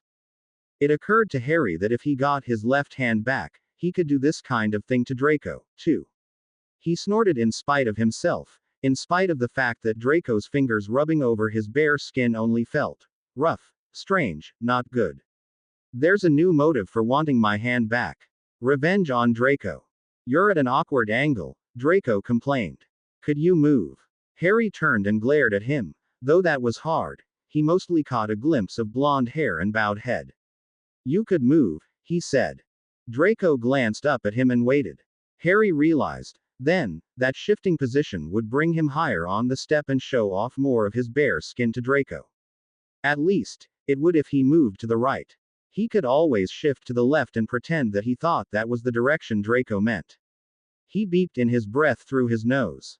I could. But that just continues the pattern of playing into my training, and I am tired of feeling ants crawling on my skin when I try to take a bath. Perhaps I shouldn't think just in terms of what's useful to the war. Perhaps just wanting something to stop feeling uncomfortable is reason enough. Reluctantly, he shifted to the right. He heard Draco give a little gasping noise, and wondered why. Perhaps it was just surprise that Harry had done what he asked for. The next moment, his hands dug in more firmly. Harry tried to concentrate on them and find them pleasurable. Fear of impending discomfort kept his muscles poised on the edge of flight, though, until Draco said, wait. This might help. His right hand lifted from Harry's shoulder, and Harry heard him take out his wand. He murmured an incantation. When his hand returned to its place on Harry's shoulder, it was covered with a soft, warm liquid that smelled like baking bread. Harry started when Draco began rubbing that into the back of his neck. His muscles loosened under the liquid as they hadn't under the touch of the water. Perhaps the greater thickness of it was enough unlike water to fool his training, and the smell of the bread twined all around him. Harry thought he knew why Draco had chosen it. Draco had been with him in the sanctuary's kitchens the day Harry admitted to enjoying the scent, especially when he didn't think about it as connected to food. He unwound his muscles, one by one, using the smell as a focal point all the while. He wasn't anywhere dangerous, he tried to persuade himself. He wasn't with anyone who would hurt him. He was in a pleasant place, where house elves or cooks bustled just out of sight, preparing bread. In a short time, there would be a tray of food to share, and perhaps a philosophical conversation. Slowly, it seemed to work. Harry felt himself sliding a little lower into the pool. It could have been natural gravity. He didn't think it was. And the slime lapping against his sides became, well, water, not the leavings of slugs. He let his head roll back, though he kept his eyes closed. He didn't think he could bear to see Draco's expression right now. His mind remained oddly focused in the center, a bright point of concentration gathered around the image of himself eating bread and debating an obscure point of the grand unified theory with someone whose face kept changing, but fog crept in from the sides. At one point, Harry would have said the fog was dangerous, and fought to keep his head clear. Now, with the smell and the fact that he knew Draco was the only one in the relaxation room, thanks to his magic, he didn't have to. Besides, he'd felt something like this once before. It was the night Marietta Edgecombe had cast the blood whip curse on him, and he'd had to put up with Draco coaxing him to tell him who it had been. Harry had nearly succumbed to the haze of what he knew now must have been partially trust and partially arousal. And he hadn't particularly wanted to, knowing Draco would hurt Marietta if he learned her name. Now, he had no reason to resist it. His head fell to the side, and this time it was because he really couldn't support it. He had a brief, hazy impression that he should try to keep it out of the pool so he didn't drown, and then he felt cool stone under his cheek. He lay with his head on the side of the pool, then. And the baking bread smell and the warm water and the touches of Draco's hands still ghosted around him, keeping him balanced, fixed on the idea of physical sensations instead of retreating into fear. He knew he should be afraid, or at least uncomfortable. He kept reaching out to the notion and finding that it fit his mental hand. But whenever he tried to draw the emotion into himself, it faded into a litany of soft words, a gauntlet of soothing hands. He felt good. He knew that. But the pleasure had crept up on him just like everything else, slowly, without the sense that he needed to rush into it. Why rush? He had time. No battle tomorrow. No need to speak with others about defense and healing. He could think about the breath traveling in and out of his lungs, if he wanted, and so he did for a few minutes, and noticed that his breaths were deepening, slowing, softening. It felt so good. Did it feel too good? One of the stroking hands touched the side of his neck, at a place that Harry vaguely knew existed, but couldn't find for himself, and the pleasure briefly sharpened into a spike that made him moan. But the hand retreated again, and when the other ventured around to press in the same place, Harry had no trouble accepting that touch as part of the same hazy, foggy world. He had no idea how long he drifted like that, the pleasure on the edge of overwhelming him and making him panic, but shifting each time. He had so many things to take into account. The smell, the contrasting sensations of cold stone and warm water, the hands, the words in his ears that sometimes seemed like his name and at other times like endearments, the sight of white and blurred vision when he opened his eyes. Someone had removed his glasses. Harry found that he didn't mind that. He'd let himself retreat into a place where it was all right, and he did trust Draco. As he had said, if Harry wouldn't trust him, who was there? One thing was missing, though. Delicious smells, soothing touch, dear sound, and acceptable sight, but taste was missing. Harry waited, tracking Draco's progress more with his limp muscles than his eyes, until he was sure that Draco's face was hovering right above his. Then he opened his mouth. After a moment's hesitation, Draco obliged him with a key. Harry thought it should not have felt as shattering as it did. After all, he'd been relaxed. And he had heard stories of shattering keys and heart-breaking declarations of true love, but they belonged in stories, not real life. This one was break-worthy. It didn't snap the world he'd wrapped himself in, warm and languorous and oh so good, but it did strike down through his mouth as though it were a bolt of lightning striking a tree. Harry felt something in him, one of the barriers of his training most probably, sparkle and simmer and begin to burn, fading to ash in a few moments. He had thought that things that felt good were wrong, but nothing that felt this good could ever be wrong. He continued the key for a few moments more, then let his head loll back and sighed. A moment later, he was asleep, the blurry white haze in his head moving naturally into elegant darkness. Draco knew that the spells on the relaxation room might have helped Harry into this state of helplessness, just a bit. On the other hand, Harry had told him yesterday that his magic largely erased the effects of those spells. The air of the sanctuary as a whole was subtle, gentle, and unnoticeable enough to lower his barriers, but it was so concentrated in the relaxation room that Harry brought his own magic up as a defense automatically. He had been tense enough when Draco began to touch him that Draco had feared he would have to stop at any moment. And now Harry was asleep, a faint smile on his face, and Draco only had the urge to keep on touching, to not stop.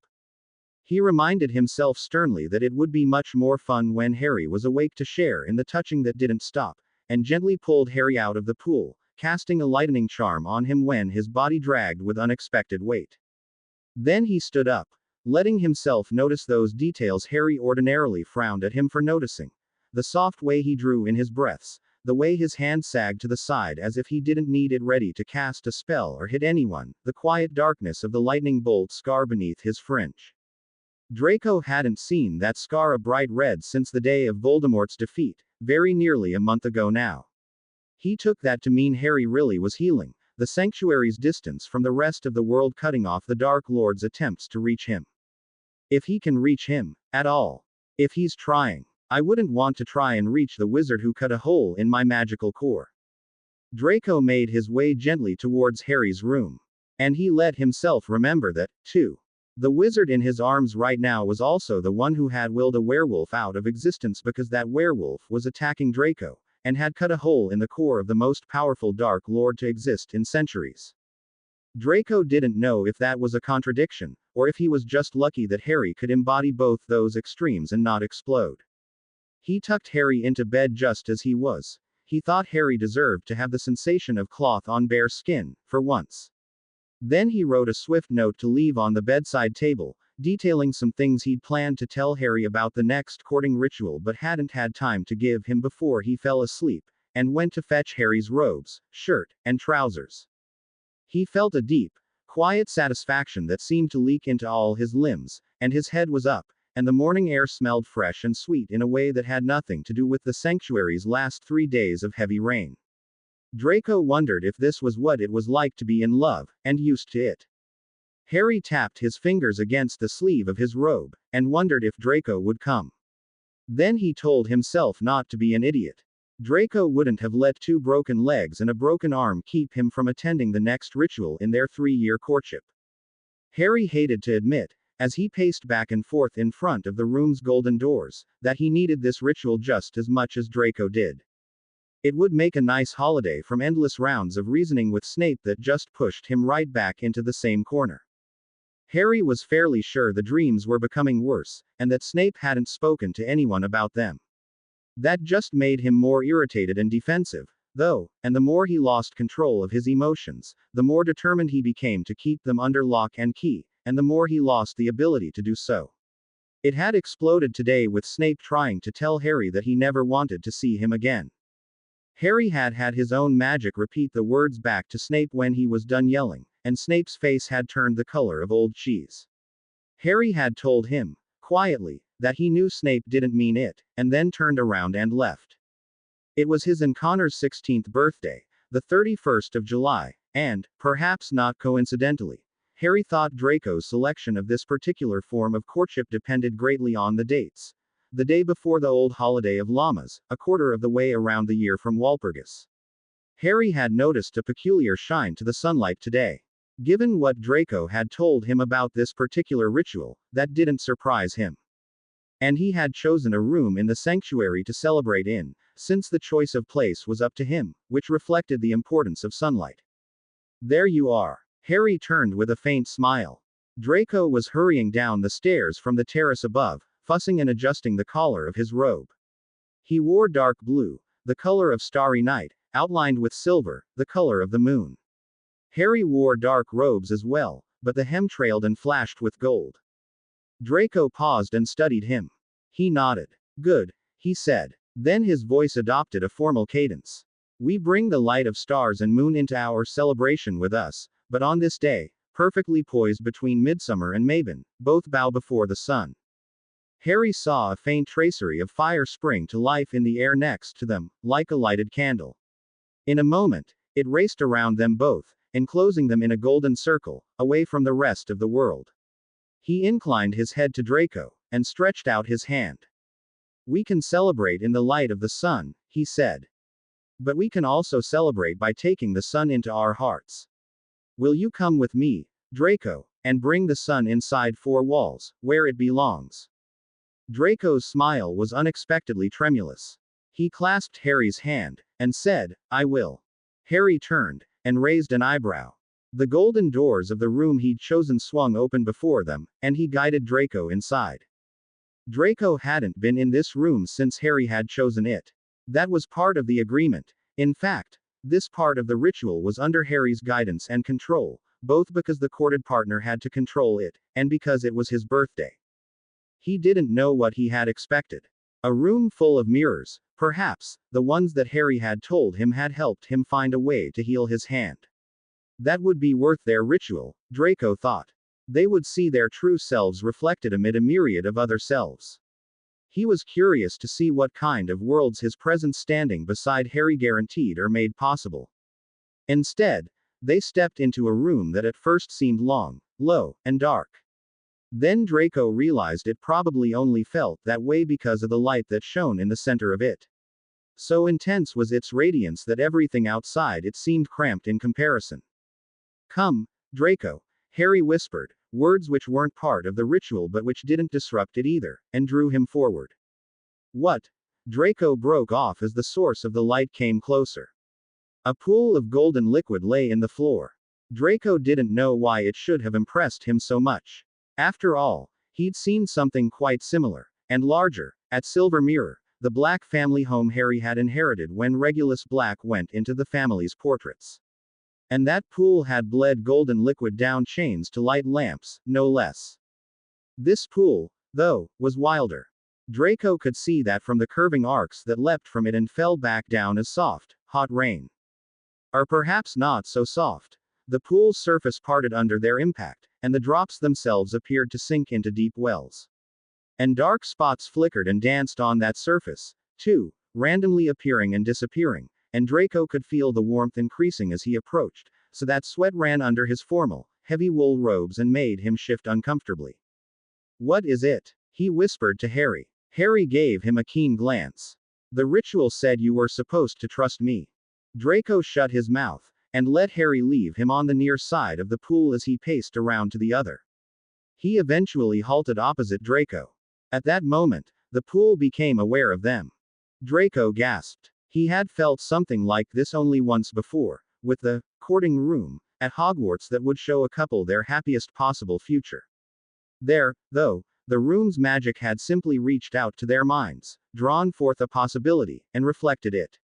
This was drawing in. Draco could feel the pool gazing at him, harsh, bright light that irradiated his soul. At the same time, he gazed back into the pool, and found himself falling down enormous wells of unending gold. "This is a sun pool," Harry said, somewhere behind the light. "It embodies a practice of fortune-telling that still exists somewhere in the world.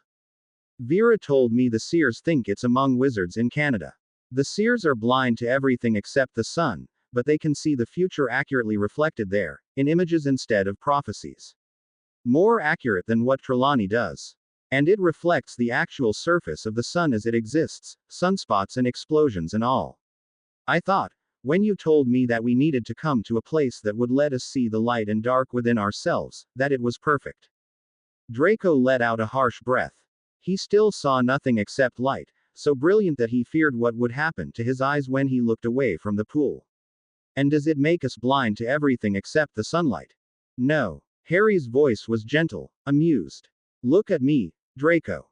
Draco raised his head, blinking hard, and found that he could see perfectly after all, without afterimages. Harry held out his hand. "This pool works differently, since it's in the sanctuary," Harry murmured. "I suppose there's not much choice for it. No one here actually practices sun-seeing, and light magic this powerful tends to interact with other light magic, like that of the seers." He focused on the pool, and Draco saw that his eyes were as wide and unblinking as a cat's. "Veritas," he said softly. The sun pool began to blaze. Draco had never imagined such a storm of brightness and warmth, and felt his eyes watering. He wondered that he hadn't gone blind already. Then the sun pool reached into him again, and pulled something out of him. Draco blinked as he watched a revolving ball come into being above the pool's surface. Part of it was intensely gold, barely visible against the overwhelming sunshine, the other was dark green. As Draco gazed, entranced, the gold and dark green halves separated from each other and drifted a few feet apart. The dark green ball, which Draco knew represented the dark within himself, was considerably larger than the gold, which represented light. Draco failed to see how this was a surprise. He was opening his mouth to tell Harry so when he realized that more balls were blossoming and splitting in the air. Though the dark green ones were always larger, they were not all the same size as the first time. In fact, The fourth pair was nearly identical. Draco stared across the pool at Harry, waiting for him to explain, only to find him watching with a faint smile. Those represent the 5 old definitions of dark and light, he explained, without taking his eyes from the hovering masses. Compulsion and free will is the first one. Then tameness against wildness, truth against deception, cooperation against solitude, and peace against war. His smile widened. It's no surprise to find that you want to get your own way, and you're willing to lie, fight, and work on your own to get it. It does seem, though, that you're more willing to work with me than you are to tell the truth. I swear, Harry, I didn't know I had that much of a predisposition towards compulsion. Draco scowled at the first pair, which could condemn him easily. Harry hated compulsion, after all, and was sworn to destroy it when it came to other species. It's all right, Draco, Harry said, as the sun pool began to pull his own gold and dark green from him. I should have suspected it, from the possession gift. You're yourself, and at least I know. His eyes shone as he watched, and Draco blinked. He isn't angry at me for this. Then he asked himself, would I have been angry at him if I found out that he was lighter as a result of a magical gift he couldn't help? No, of course not. And if he was going to ask Harry to trust him at his most vulnerable, he really ought to be able to trust Harry with the truths of his suddenly revealed soul. So he devoted himself to watching as Harry's own gold and dark green separated and revealed his true nature, at least as predicated on the terms of a system Draco thought insufficiently advanced. Dark and light were both more complicated than those old pairs of dualisms, and Draco was all for free will, as long as it didn't intrude too much on what he was doing. The pairs of Harry's suns arranged themselves. The golden one was larger in the first. No surprise, Draco thought, with Harry's love of letting others do as they wanted. By contrast, the dark green ball of the second dwarfed the gold, indicating Harry's wildness. The third and fourth pairs were almost balanced. Draco nodded. Harry had used everything from glamours to cooperative rituals in the past to help his war effort and Vate's work along. Draco was actually relieved to see that Harry didn't want to hair off on his own that much anymore. The last pair was the one he was really interested in, though. He didn't know if Harry was desperate to keep peace, or if he would go to war. And the sun pool itself seemed undecided.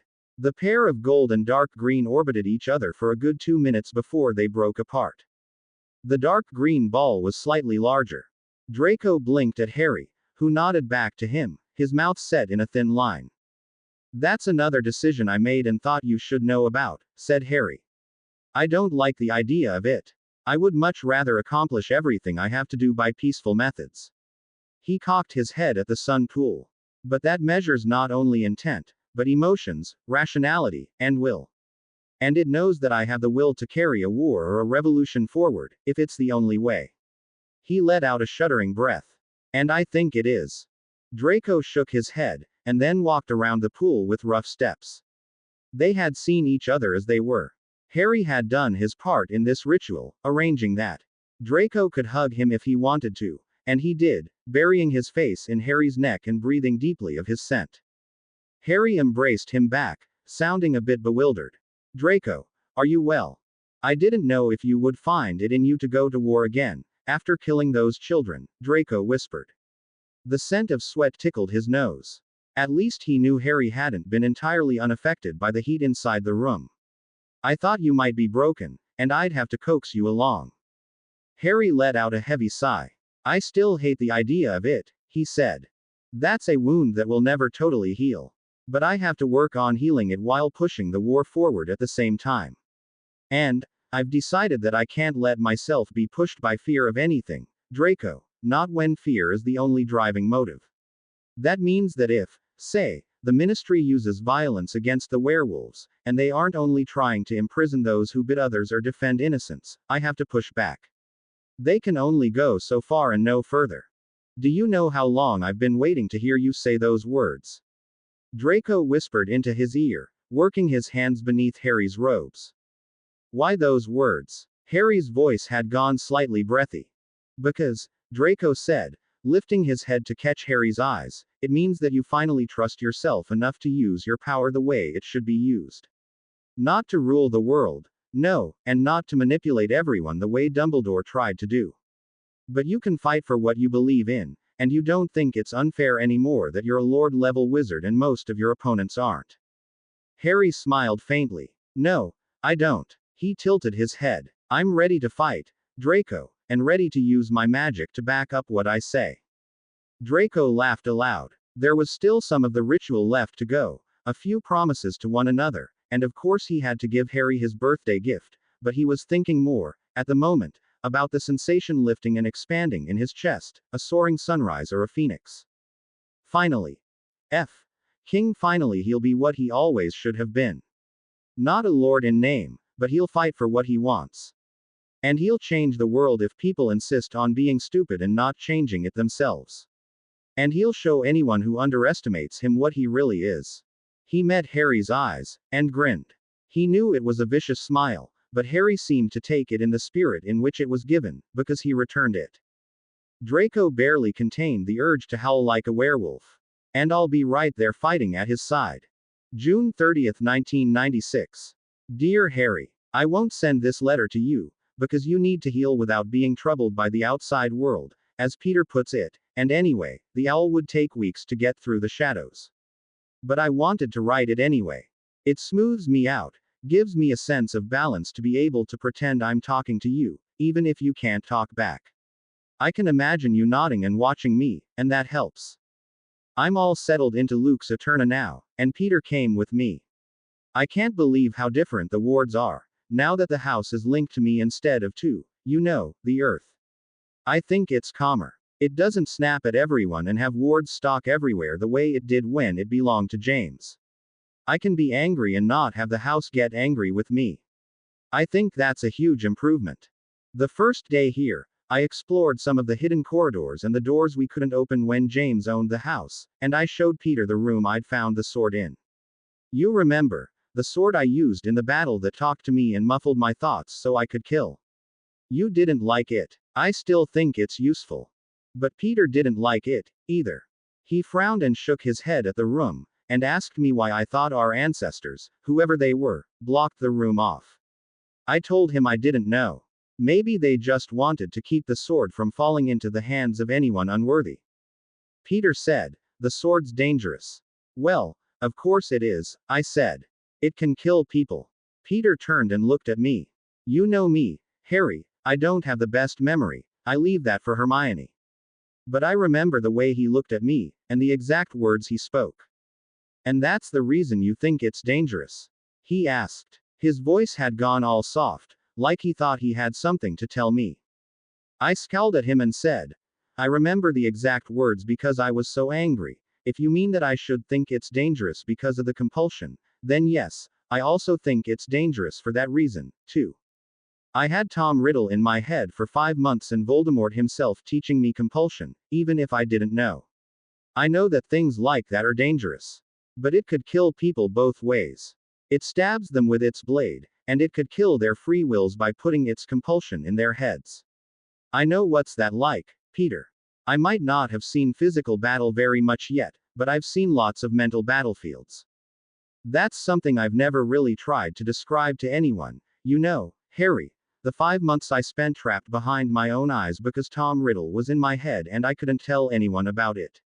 I hate him. I want him dead. I don't care if you kill him or someone else does. I just want him gone and dead. Peter's told me to leave some of the rooms in Lux Eterna alone for now, and he's started training me in dueling again, picking up where Snape left off. He's a lot better at it, and you can tell the git I said so. For one thing, Peter's declared for light, so he doesn't think light spells are stupid or weak the way Snape does. And he showed me this spell the other day that was brilliant. I can't wait to show it to you. I love you, and I hope the summer's been good to you so far, even though I can't send this letter and so I can't receive an actual reply. Love, Connor. The Daily Prophet, July 2, 1996. WHO wounded beyond repair, sources hint. By Melinda Honeywhistle. Aurors have been unable to locate the hiding place of you-know-who since he faced the boy who lived in battle, sources confirm. I think he's really gone. This time, said an Auror who wished to remain anonymous. He should have left some trace of a magical footprint if he wasn't. A Dark Lord doesn't just contain his magic like that. And we can't find one. Others were not so sure. I don't wish to judge the fine efforts of our most noble Aurors as lacking, of course, said Aurora Whitestag, 45, who lost both her son and daughter in the midsummer battle at Hogwarts. She wore a polite smile throughout the interview with this reporter, but it was clear that she was worried. But I don't think the matter is quite that simple. We knew, last time, that the Dark Lord had fallen. It was obvious from the way the Death Eaters reacted, if nothing else. But this time, most of the Death Eaters were slaughtered, and we can't find any to ask. I don't think we should confirm him gone until we see what his servants think of their master's absence. From the Department of Magical Law Enforcement. Dated July 4, 1996. Purpose: creation of a new department. Dear Minister, this is to confirm the creation of a new department in the Department of Magical Law Enforcement. Called the Tracking Division, this department will concentrate solely on the hunting and capture of those wizards who have used more than 2 years' worth of dark magic continuously. Their primary targets will be Death Eaters still in hiding, as you know, who must have left some sleeper agents in the ranks of the Free and perhaps even in the ranks of the Light, rather like former headmaster of Durmstrang Karkaroff. Other dark wizards will be of lesser priority, but still fall within the Tracking Division's purview. Several former workers from all departments, including Unspeakables, have already volunteered for the division, and its funding will be supported by concerned citizens as well as the usual ministry vaults. Enclosed, please find detailed plans for such funding and a tentative list of the division's first members. Amelia Bones, Head, Department of Magical Law Enforcement. From Minister of Magic's Office. Dated July 4, 1996. Purpose: creation of a new department. Amelia, I know where your funding comes from, and who your main target would actually be. The presence of many people on your roster from the Department for the Regulation and Control of Magical Creatures rather clinches it. Do stop trying to push werewolf hunts through my office when you should be working on the capture of actual Death Eaters. This proposal is rejected. Rufus Scrimgeour, Minister of Magic. The Daily Prophet, July 7, 1996. Former Harry Potter. Danger or Hero. By Domitian Peaseblossom. A petition currently circulating among the wizards of Britain stands the chance of redefining one of the youngest wizarding heroes ever to live, at least if Philip Willoughby has his way. My daughter died in the attack on Hogwarts, Willoughby, 34, said on Tuesday. But she didn't die because of you-know-who. It should be noted that Mr. Willoughby did in fact use the name of you-know-who, but this reporter could not in good conscience print it. She died because Harry Potter. And yes, that was his name. I think it's ridiculous that children are just allowed to abandon the legacy of their parents whenever they want. Killed her. Though this very paper reported that news some days ago, this is the first sign that some parents are not just sitting back and accepting the deaths as a necessity of war. I am circulating a petition among all the parents I know, said Willoughby. He is a muggle, but he has immersed himself in the wizarding world, he says, and has many contacts among parents in his daughter Alexandra's house. And they'll send it out to others. What Harry Potter did was murder. If we excuse it in the name of war, what else are we excusing? Terrible tragedies were committed in Muggle wars throughout history because someone thought one murder, one exception, was a good idea. And then there came tons of other exceptions. The petition is a demand that Harry stand trial for war crimes. Willoughby hopes to gather enough signatures to force the ministry to pay attention. We need to retain our moral compass in this war, he said at the end of the interview. If we don't, then we're no better than our enemies. July 8, 1996. Dear Harry, the stupidest thing is happening. One of the parents of one of the children you killed is circulating a petition, trying to collect signatures and demand that you be tried for war crimes. I set the paper on fire when I read about it. I didn't even think, just cast incendio, and then there were a bunch of drifting ashes all over the kitchen. Peter looked at me severely, but I think that's just because he hadn't had a chance to read it yet. I don't think that he really disagreed with me. We obtained another copy of the Prophet, and yes, it's true. Peter was angrier than I've ever seen him before. He went off by himself for a little while. When he came back, he looked smug. I asked him what he'd done, and he just grinned at me and asked why I thought he'd done anything. I told him that he was a marauder, but that was a mistake, because then he started thinking about James and Sirius and Remus. Remus wrote me a letter the other day. I didn't read most of it. He told me that he missed me, but then he started talking about you. And it's sickening, Harry. I think he really believes that you should just help the werewolves and do nothing else, like there aren't other people who are suffering. He accused you of dithering and dragging your feet. That letter got lit on fire, too. I asked Peter today if he'd show me the basics of the animagus transformation. He seemed startled, and told me that it would take a long time, especially since he knows that I don't have the same kind of talent at transfiguration that he does. I told him that was all right. He did mention that part of the reason it took him and James and Sirius so long is that they had to work on it on the sly.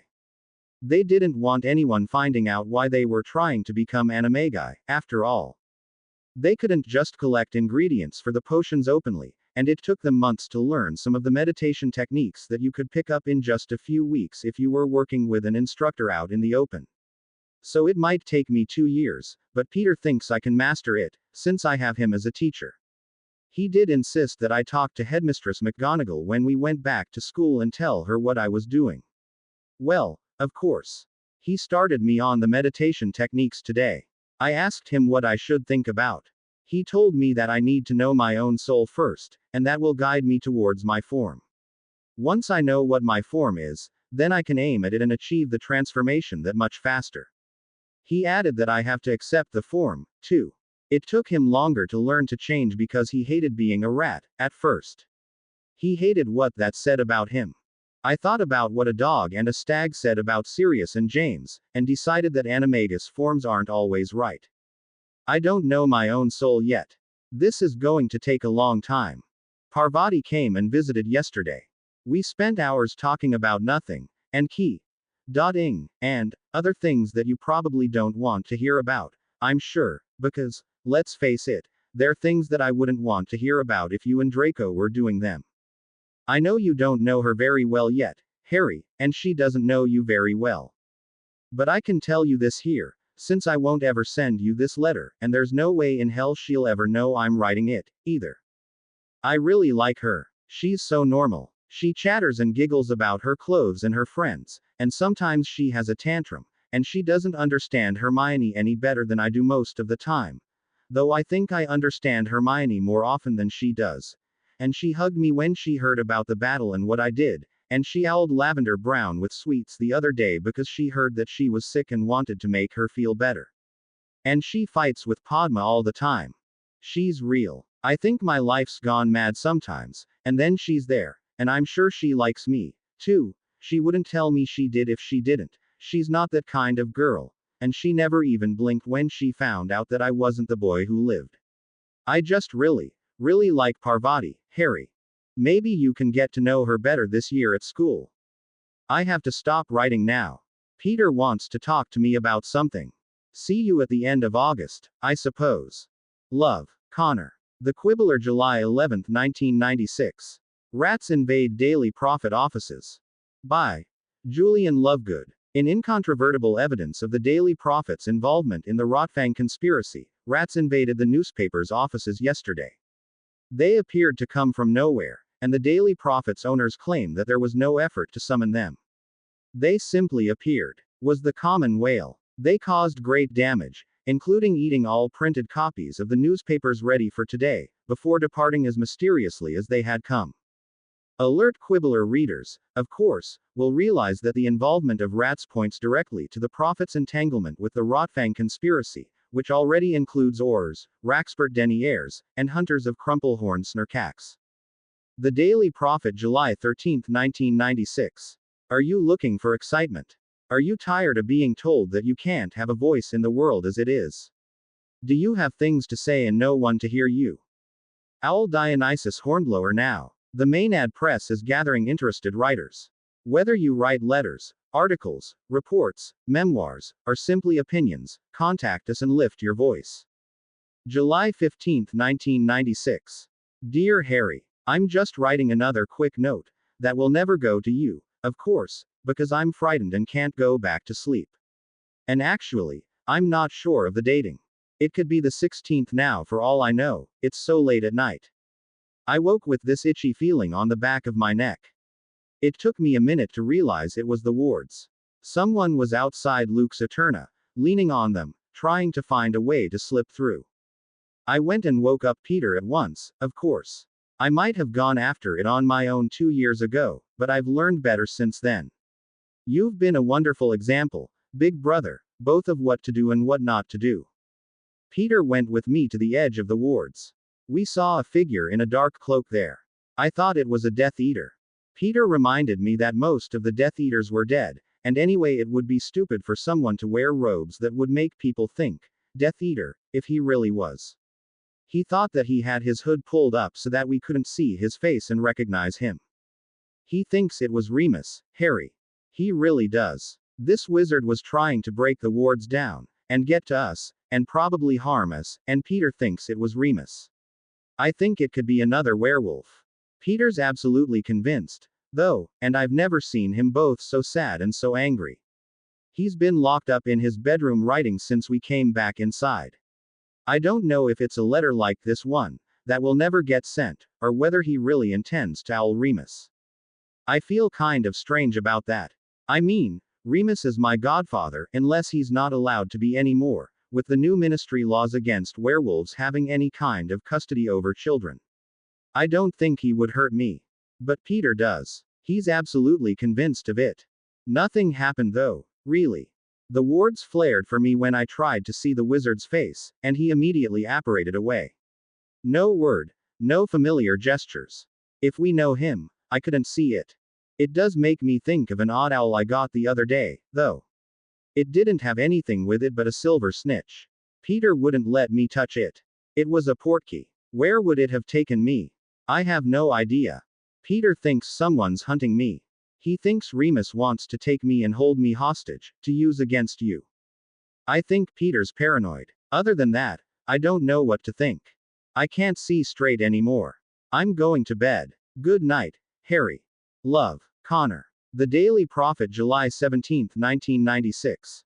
Hogwarts Headmistress Defends Hiring Choices. By Rita Skeeter. A storm of controversy burst upon the British wizarding world yesterday when Hogwarts headmistress Minerva McGonagall revealed, at the request of parents, her choices for professors at the prestigious school this year. McGonagall has hired 2 new professors, one for defense against the dark arts and one for transfiguration.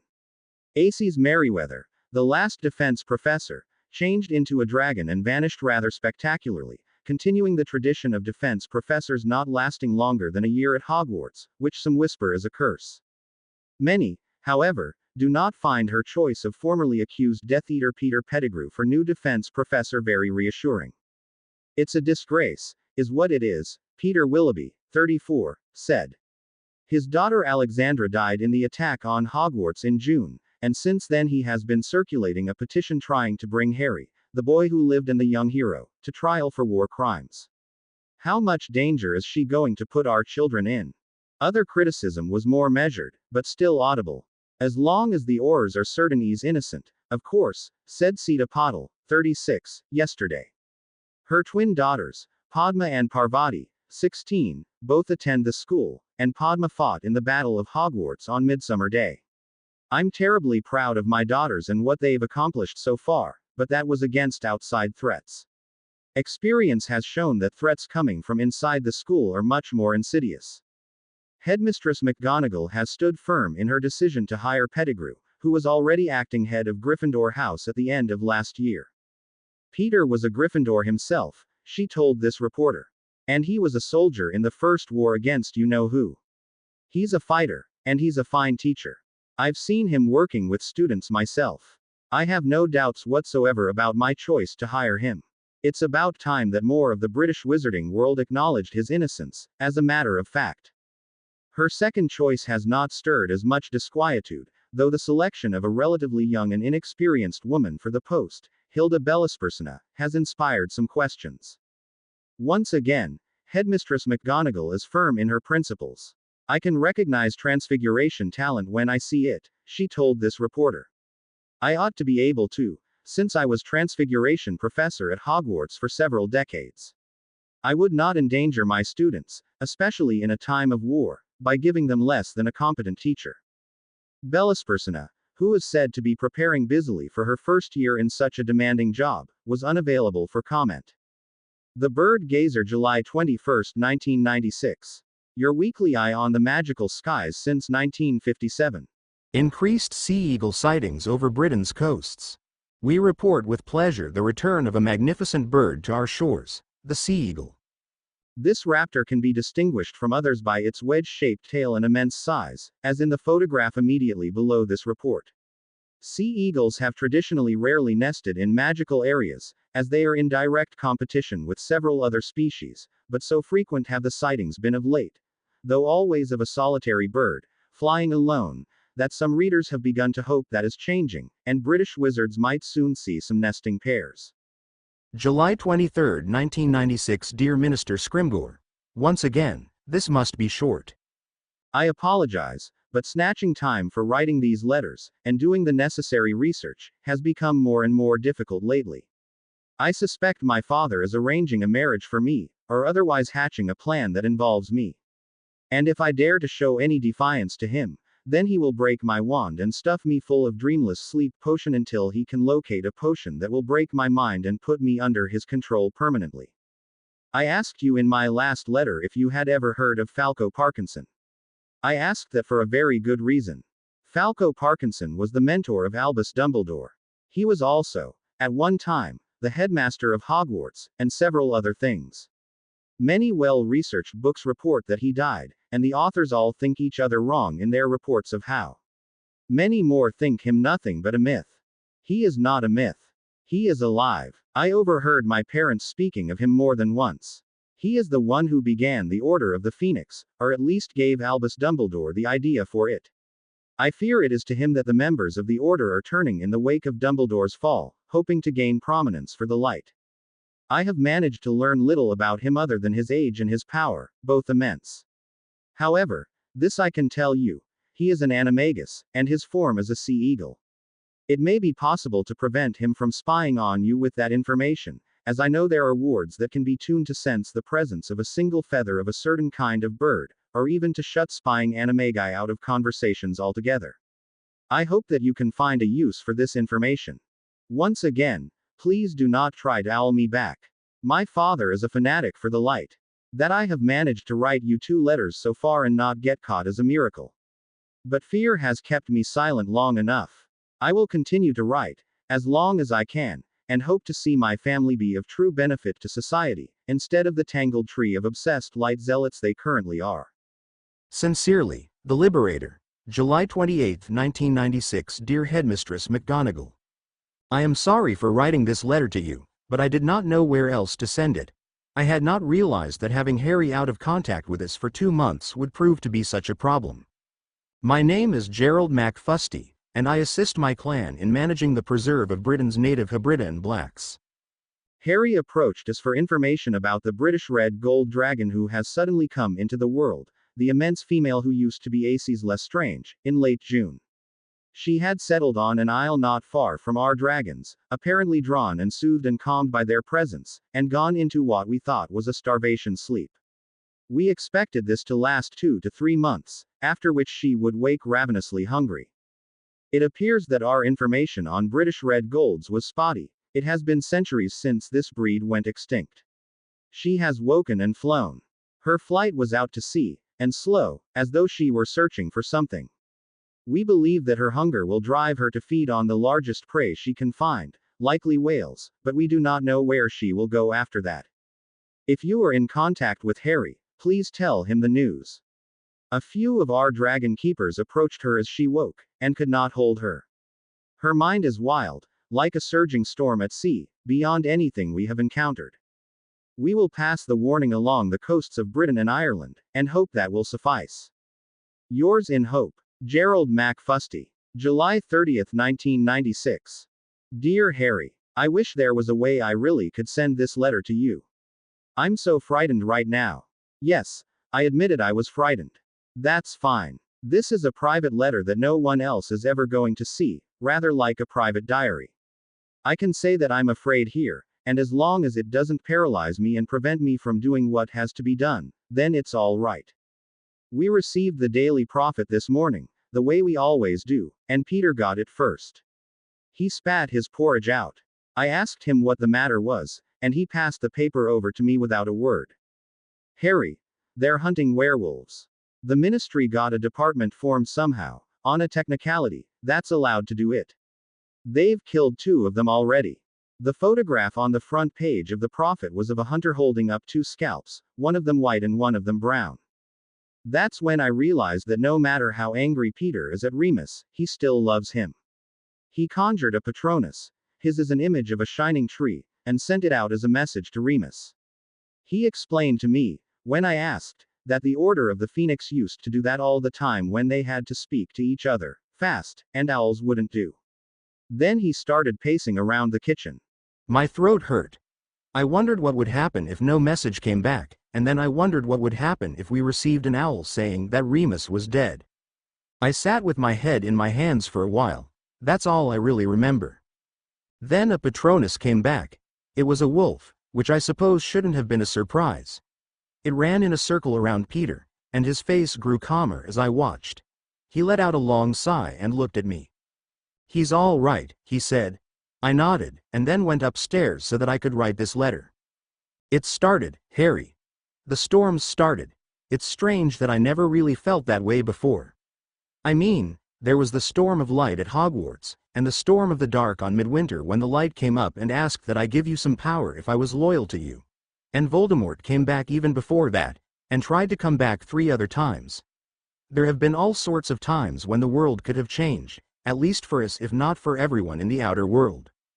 But I've never felt this way before, like there's a storm blowing around me and a war coming, and everything's trembling on the verge of a fall. I hope you come home soon, Harry. I know that you need the time to heal, really need it, but we need you here, too. You're the phoenix who can sing us through the storm. Love, Connor. Any luck? Harry shook his head and leaned back on Draco's couch, clasping his hand and his stump together behind his head.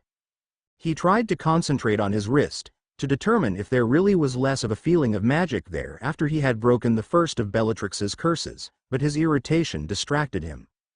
No, the magic is the same as the magic in Woodhouse, a smooth current, and it circles the room, and when I do something to alter the walls, the magic puts it back together. But I can't get its attention, any more than I can get the attention of the magic in Woodhouse. He frowned at the ceiling. I am starting to think that we'll need the Black family libraries on this after all. The sanctuary can only demonstrate place magic, not how it works. Draco laughed quietly. What is it? Harry rolled over and looked at him curiously. I'm comparing my memories of you a year ago to the way you are now, said Draco. And you're doing much better now than you were then. Of course I am, said Harry, wondering why this was remarkable enough to make Draco's eyes shine and his lips curve. He drew out his wrist and showed it to Draco.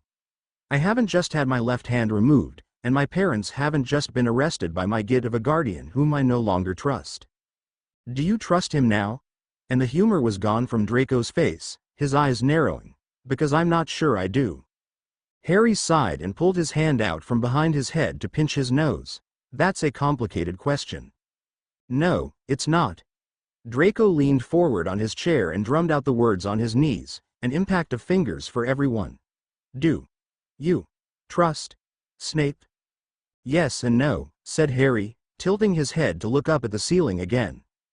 It was carved with deep patterns that it had taken Harry a while to notice, since the shifting shadows were prone to conceal them, and the sanctuary had had enough rainy weather in the past few weeks that the afternoon sunlight rarely reached that far into a room. Now, he watched a sea serpent coiling around a rock and spitting a tongue of clouds and water at ships. He wondered if that was real, or some artist's rendering of a dragon half submerged in water. I know why he's reacting the way he is, and I trust him not to want to hurt me. But Draco pushed. You're pushing, Harry told him. Draco laughed shortly. Yes, and last summer I didn't dare, except when you risked your life, he said. But this is different now, Harry. You're not a fragile statue that will topple over and break at the slightest shove. You can take and grasp what I'm telling you now, and it's important. Now, tell me. Harry bit his lip for a moment, then said, "But I don't know if I can trust him not to be a liability by the time we return from the sanctuary. Perhaps I should tell Professor McGonagall to search for a new potions professor for at least the first term. And a new head of Slytherin House." Draco had tensed. "I don't know." Harry swept his hand through his hair, absently massaging his scar. It hadn't hurt, exactly, since he had come here, but it did tingle when he was dreaming. There were plenty of dreams of crawling through dirt tunnels, as though the place where Voldemort had taken refuge after his wounding were underground. "But I think I need to think about what's best for him, Draco. Not whether he can heal by a particular date. And if that means his staying here because he can't keep his calm in the outer world," he shrugged. "That's what's best." "You sound like he did last year," Draco murmured. Harry sighed. "He won't have a trial with the people who hurt him. I'm no longer sure that's a good or a bad thing." He was about to add something else, but he turned his head curiously. From the sounds outside, the quick slap of bare feet, someone was approaching Draco's room at almost a run. He wondered if it was Nina. Draco had said they didn't have a soul cleansing session today, but she might have forgotten. The door burst open a moment later, and Vera came in. Harry stared. Agitation seemed wrong on her face, as if it were a mask someone else had fastened on her features. She held a letter in one hand. Harry felt a wind blow across him from a long distance away, the kind of wind, he thought, that turned water to ice. He sat up and held out his hand for the letter, and Vera gave it to him without thought. Or perhaps it wasn't without thought. When Draco asked a question, she turned to answer him in a low voice. Harry read. The handwriting on the letter was distinctly unfamiliar, and it was dated today, the 1st of August. "Dear sisters and brothers, normally, I would ask your permission months or weeks before bringing someone through the shadows, but I consider this situation urgent. I have never seen someone's soul change so quickly in the course of a few hours. If we wait, then I fear we may lose him. So I send this owl on the swift path through the shadows, because this is an emergency. My wandering feet had led me to the Isle of Man, and the Opaline family. I was staying a few days with them, and conversing with one of the daughters of the family, whom her father feared was succumbing to a sense of uselessness. This was the last day I meant to spend with them, since the wounds in the daughter's soul were small, and did not require a visit to the sanctuary. A dragon came from the sky 3 hours ago. I have never seen anything like her. Red gold, female, with wings vaster than the earth." Harry had to stop reading and close his eyes for a moment there. Aces. Or what is left of her. She's not human anymore. He opened his eyes and continued reading. The Opalines think she was drawn by their home, Galrish Wythie, which is the skeleton of an immense dragon of her breed. They also think she went mad when she realized that the skeleton was dead, and perhaps even made the connection that the Opalines had killed her. One cannot tell, however. Dragons will go mad simply because their wills are balked. She breathed fire. 24 of the Opalines died in a few instants. If the Opaline heir, Calibrid, had not been on the isle and summoned all the magic of her family to her, then I think more of them would have perished. But she managed to summon it, and compel the dragon into sleep. However, she lost a sense of her own danger during the moments in which she summoned the magic, and the fire would have reached her. Her brother Donkin, trained to protect and guard her, cast his body and his magic into the way of the flames. He survived, instead of being vaporized, but his body is so badly burned that his family can do little for him. The fire also took his sight, and has inflicted deep wounds on his soul. He believes now that his survival does not matter, because he will not be able to defend his sister in the way he has become accustomed to doing. He tried to commit suicide in the first moments after being assured that Calibrid was still alive. I stopped him, and I will be bringing him to the sanctuary along the swift path. I know that Joseph has studied physical healing techniques that may benefit him. But teaching him to live with his burns will mean nothing if we cannot also reconcile him to life. I am sorry that I do not have time to ask formal permission. If you think it proper, I will serve whatever penalty the brothers and sisters choose. In distress. Calla. Harry glanced up from the letter. Vera was watching him with tense lines around the corners of her eyes, and Harry frowned. She looked concerned for him. He knew that expression by now, which did not make any sense. He's coming here, he asked, to begin the conversation. Vera nodded. I wanted to warn you, she said, because Donkin does need the sanctuary, but I did not want you to have no warning of his coming, and blame yourself when he arrived. I don't blame myself, Harry said shortly, giving her back the letter. People I trusted told me Aces would sleep until we returned to the wizarding world. They seem to have been wrong, but I don't think anyone really understands the magic that transformed Aces. I don't know why she became a British red gold instead of one of the living species of dragon. He shook his head, and tugged his mind back to more important matters. When will Donkin arrive? Callum may have to convince his family, still, but she is right in that they can do little for him on the Isle of Man, Vera murmured, frowning at Harry. And they will have their own psychological wounds to soothe, from the deaths of so many of their family. So he should arrive in no more than a few hours, a day at the most. Harry nodded. And she isn't sure he will want to live. That is true. I can help, said Harry firmly. I know I can. I went through a warped version of the same training Donkin chose. I know what it's like when the center of my universe starts swinging around and changing, and I realize I won't be able to protect it perfectly anymore. He held Vera's eyes. He's a guardian, the same as I am. Vera's shoulders went up. You realize that he may not want to speak to you. Harry snorted. Of course I do. On the other hand, he didn't want to live and come to the sanctuary, either, and Cal is bringing him here. I think there's at least a chance he may want to speak to me. He's met me before, and he knows the similarities we share. He acknowledged them himself. And if I say, Vera asked, her voice low, and clear as clear water, that I do not think you should be involved in attempting to heal his soul, when you are still struggling to heal yourself. Harry folded his arms. I would say that helping others is one of the ways I heal, he said, dropping his voice into the frosty politeness that had won his way with his dark allies when he first met them. I would be sorry to act against your wishes, but I am not so fragile that I need absolute isolation from any other person who is hurt. I've been helping Professor Snape, you know. Vera stared at him, and Harry blinked. You didn't know, he said. Why did I think she did? I suppose she never was there during the times when Snape and I talked or argued, because our sessions are always private, and she has her own life to lead otherwise. That burden should not have been left up to you, said Vera, her voice even lower now with distress. I knew he had refused Joseph's help. I did not know he had decided to make you his seer in Joseph's place. Harry could feel himself start to scowl. There are lots of burdens that shouldn't have been left up to me, he said sharply. But they were, and that's the way it is. I want to help. I can help. I have all this immense strength floating around, and I'm doing nothing with it. And Snape has at least tacitly agreed to let me help, because he talks to me. So why can't I help Donkin, if he agrees to the same thing? You should not have to, said Vera. She kept shaking her head, as if that would make the things she didn't like cease to exist. You cannot heal if you must be constantly made to carry the burdens of others, Harry. As that's something you see from my soul. Harry leaned forward. Or just received wisdom that you're quoting.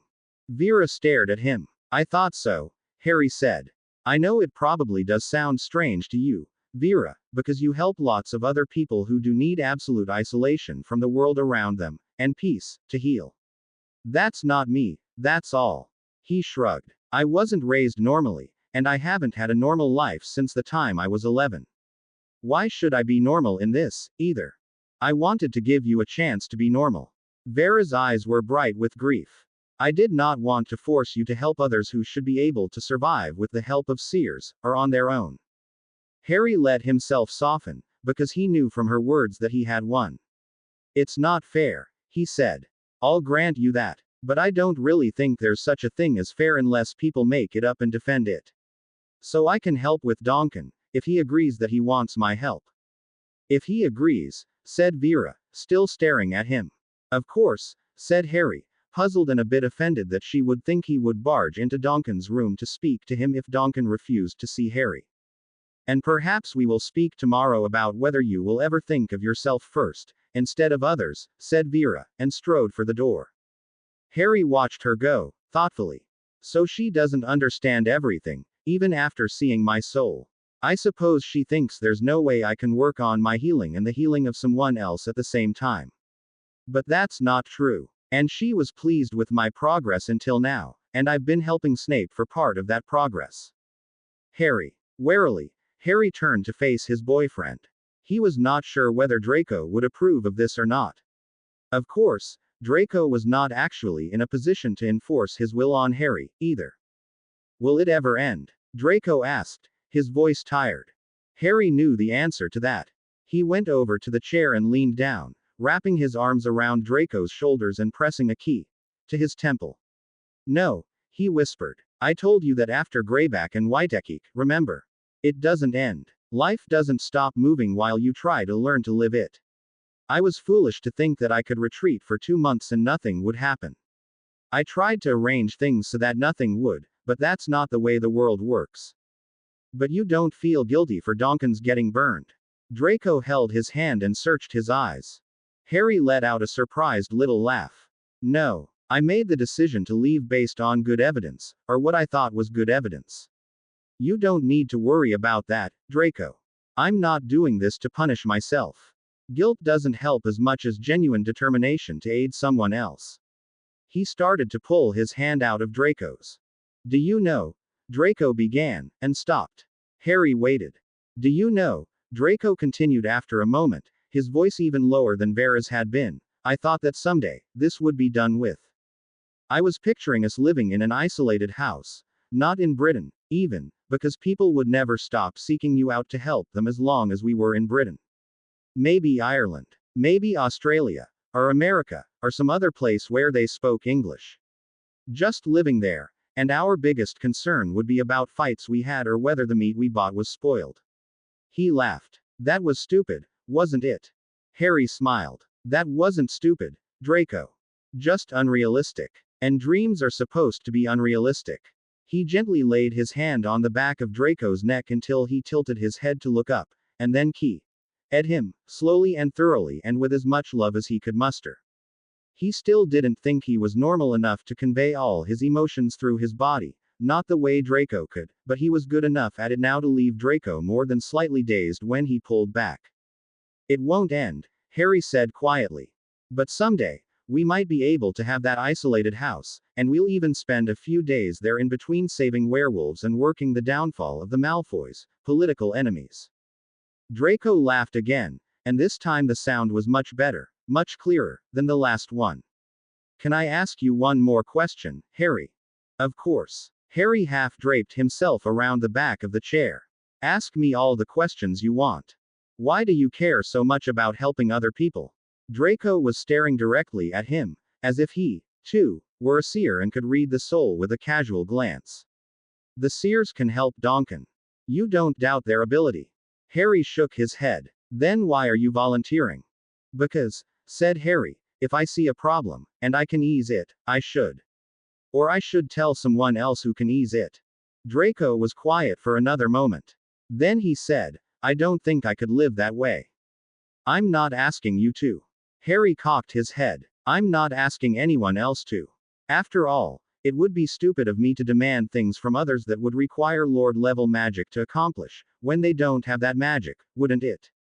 And this is an extension of the same thing. If they can't live that way, it would be stupid of me to demand that they do so. But I know I can, so I will. Without exhausting yourself. Without making yourself into a repository for every kind of guilt.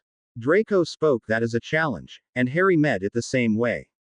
Yes, he said. Your mother wrote me a letter long ago, Draco, as Starborn, that described a kind of nameless lord. A Vates, I think, though she wasn't thinking about magical creatures, really, and so she didn't use that word. She described someone who would use his magic to serve and heal and protect others, but who could also make judgments. Some people would want him as an ally in unworthy causes, after all. And some people would want their goals met in such a way that it would harm others. And some people would simply ask for silly and stupid things. So he would have to make the decisions as to how he would use his magic, and then live with those decisions, and the consequences if he was wrong. I remembered the serve and heal and protect part, but not the other. I think I didn't feel confident in myself to make those decisions. Harry shrugged. Now, I feel that way. Draco, for some reason, broke into a smug smile at that. What? Harry asked. They're not going to know what hit them, Draco said softly, when you go back. And there are going to be so many people who want to be close to you, to have your attention, just because of what you are, Harry, not even because you're powerful or can benefit them. There are going to be people who fall in love with you. His grin grew wider. And they can't have you, because I'm here. Harry laughed. Brat, prat, idiot, git. Draco leaned forward and at him so suddenly that Harry nearly reeled backwards. Now, go find out when Donkin is arriving, or go talk to Snape, or do something that helps other people, he said, managing to make the word drip with contempt. Harry hadn't heard from him since their third year at Hogwarts, and then only on his brother's name. Hero. Harry raised his hand in salute, and departed, deciding to go to the platform where his own carriage had arrived. So far as he knew, it was the only place a seer would land after bringing someone through the shadows, even by the swift path. He's asked for you. Harry looked up from the book on place magic he'd been reading, yelling at the grass, a beginner's guide, and then laid it down. He'd brought it with him from the Black Library, and read through it twice already. Half of that second time had been while he sat outside Donkin's room, using a small Lumos charm to continue reading when night descended. He supposed he had missed dinner, but he didn't feel hungry as he stepped through the unicorn-carved door. The seers had given Donkin the most peaceful room Harry had seen yet. There was a contained wind wandering the walls, like the captive current of magic in Woodhouse. Silver traceries crept down from the ceiling, filled with water, shimmering so gently that Harry suffered an immediate increase in his own weariness. A voice Harry thought was a nightingale sang from two corners, and when it paused, then the room filled with a skylark's music. And, of course, there were no mirrors. It wouldn't have mattered, of course, Donkin was blind now. But Harry appreciated the fact that the seers had chosen this room anyway. A bed stood in the middle of the room, but it had been shoved aside. Donkin hovered in a mass of air currents instead, charmed to a temperature he could endure and that would help the burn. Harry doubted there was any true comfort to be found for him. His skin looked more like volcanic rock than anything human.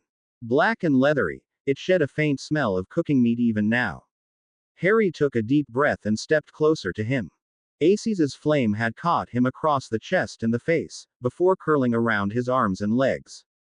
Harry thought he had survived at all only because of the magical shield he'd raised to defend his sister. His face resembled a mummy's, with hollowed eye sockets, no hair left, all the skin shriveled, and the ears nameless lumps of meat. Harry stared helplessly at the patches of red-white skin where the blackness, and thus the destroyed nerve endings, left off. Nothing was more painful than a burn. He had heard Donkin screaming when the seers brought him in. They had used potions, but they could only pour them down his throat. His skin was so utterly destroyed that any potion they might have applied directly to the burns would only slide off them. Donkin, Harry said at last. He knew Donkin could speak, and hear, though Merlin alone knew how.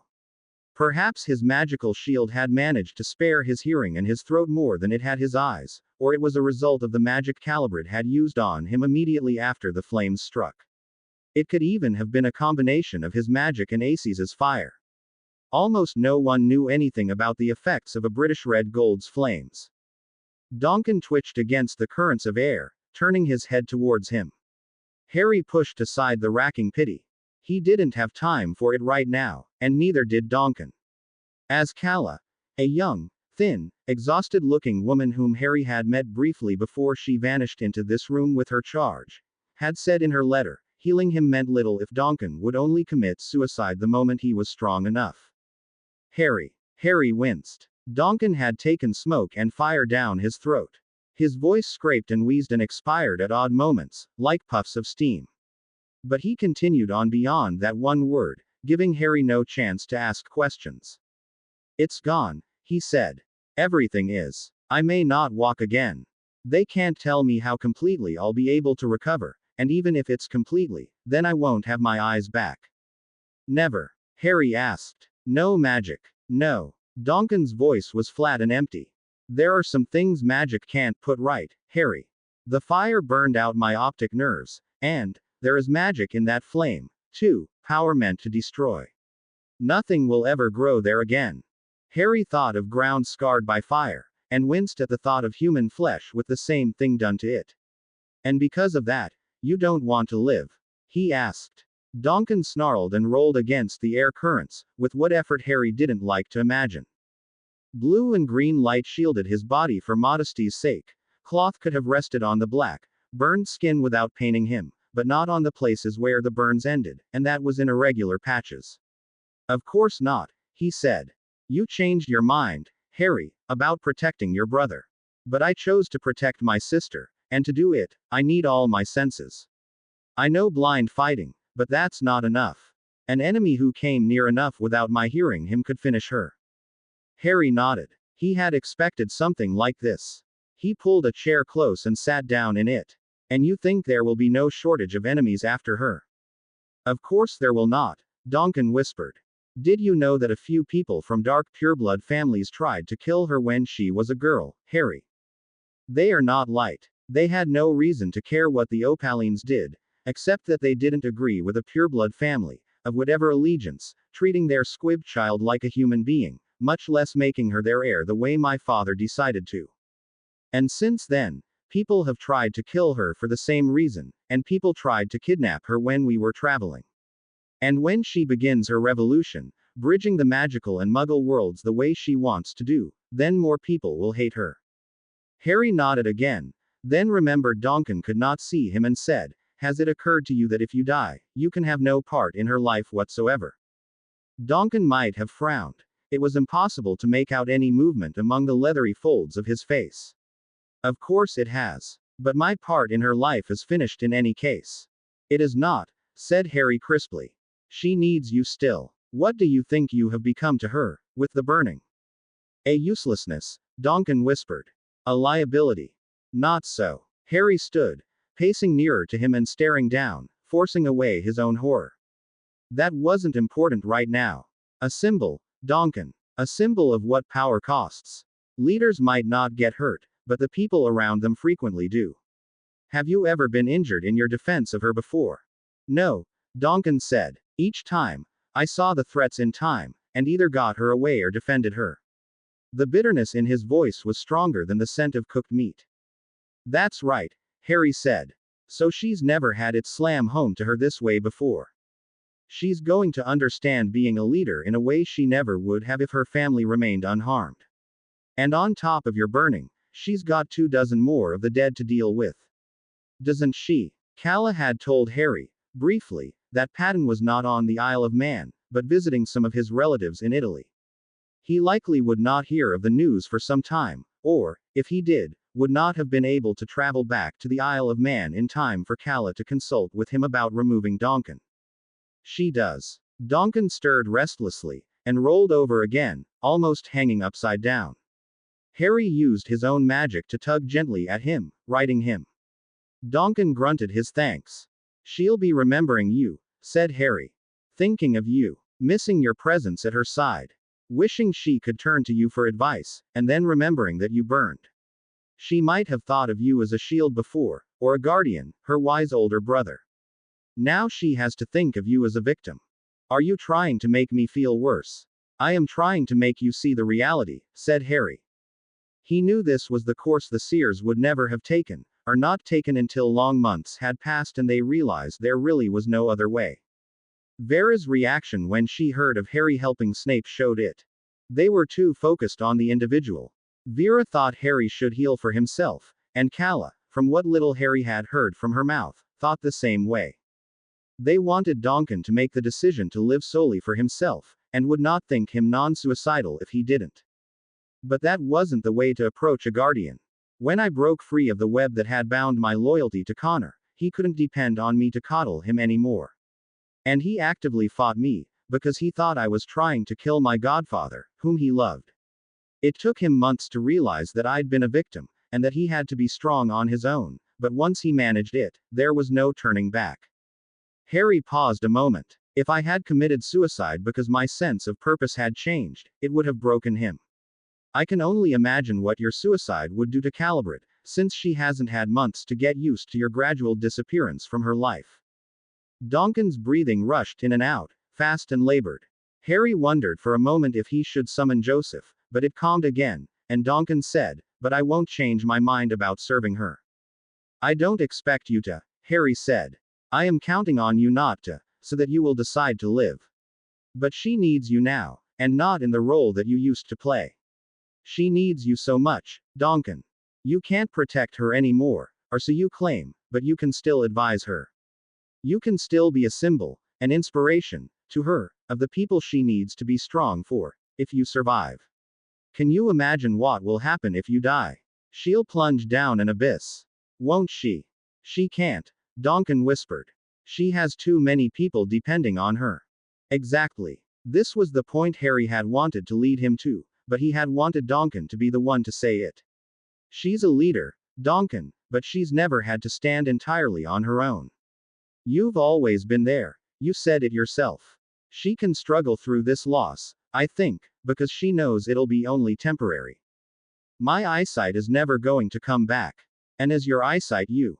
Harry raised his eyebrows. "Is your eyesight the mind that advised her, the will that defended her, the magic that spared her from the dragon's fire? She still has the chance to have all those things. But if you die, she doesn't."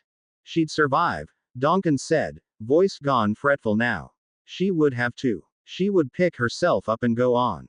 And would she do it as well as if her brother lived?" Harry shook his head, then reminded himself, again, that Donkin was blind. "She's lost 24 of the old blood, the people she carries branded on her skin, Donkin. I can't even imagine how much she's reeling right now. And she still has to be strong for everyone, because that's what a pureblood heir does. That's the reason their families grant them power and obedience, because they know that when the crisis comes, they can lean on them. Don't make her lose her brother, too. Committing suicide right now would be the most selfish decision you could make. And I don't think your father trained you to be selfish."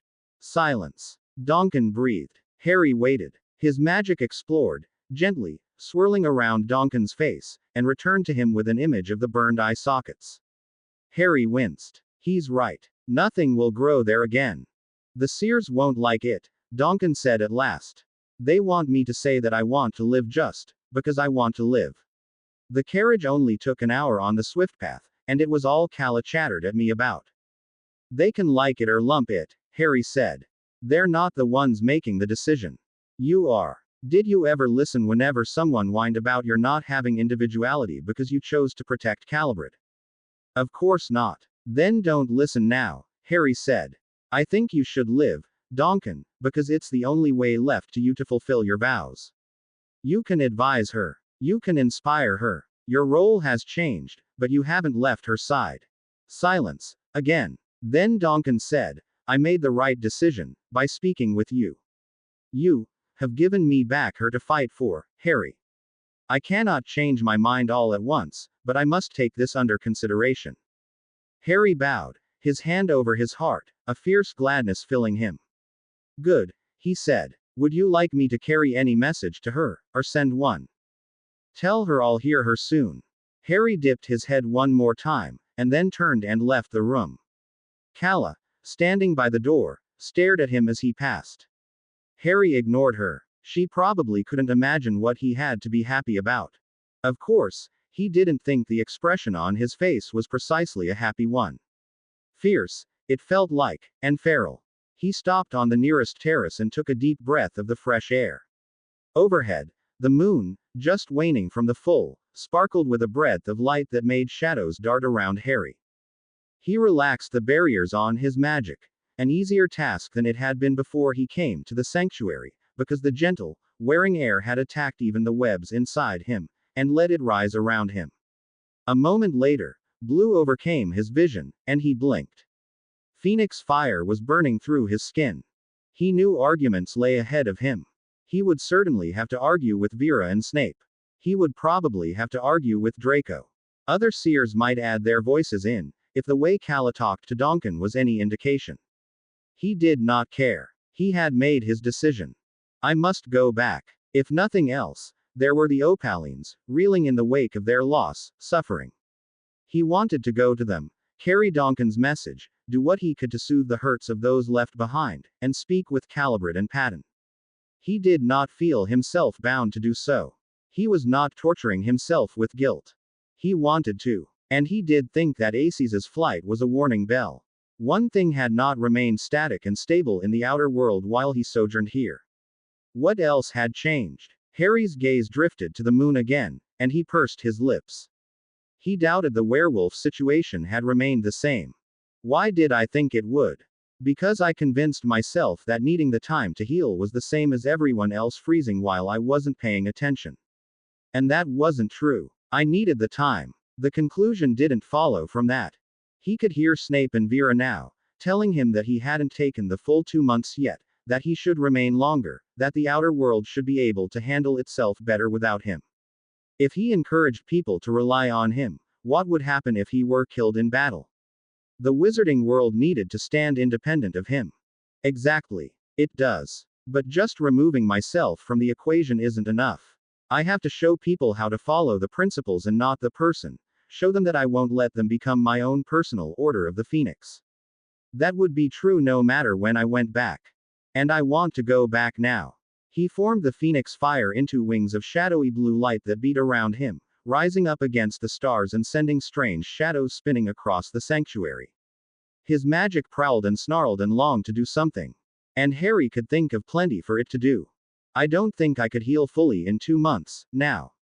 So what I'll do is go back and keep healing, while working on everything else, too.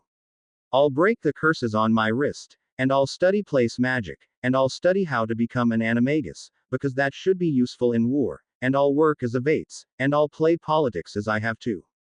I'll live everything all mingled together. It was different from what he'd had to do other years, he told himself, because then, he hadn't really been in control of anything. He had reacted rather than acted, scrambled after Voldemort or Scrimgeour, the most prominent political player of the moment, and done only as much as necessary to fulfill someone else's demands or stop the situation from moving for a little while. Now, he was going to be the one to make it move. I trust myself to make at least some of the right decisions.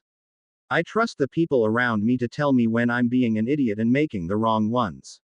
I can bow my stubborn neck enough to listen to them. And I have the magic to back up what I'm going to do. The Phoenix fire spiraled up around him, losing the shape of wings as it rose into a blue cone, and Harry couldn't help himself. He opened his mouth, and Phoenix song followed the fire. Not mourning, as it had been on Midwinter, but joyous and strong, and metallic beneath.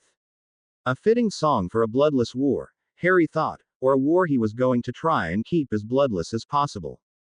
He had the means, if he applied them with wisdom and discretion, to make people glad they had been born.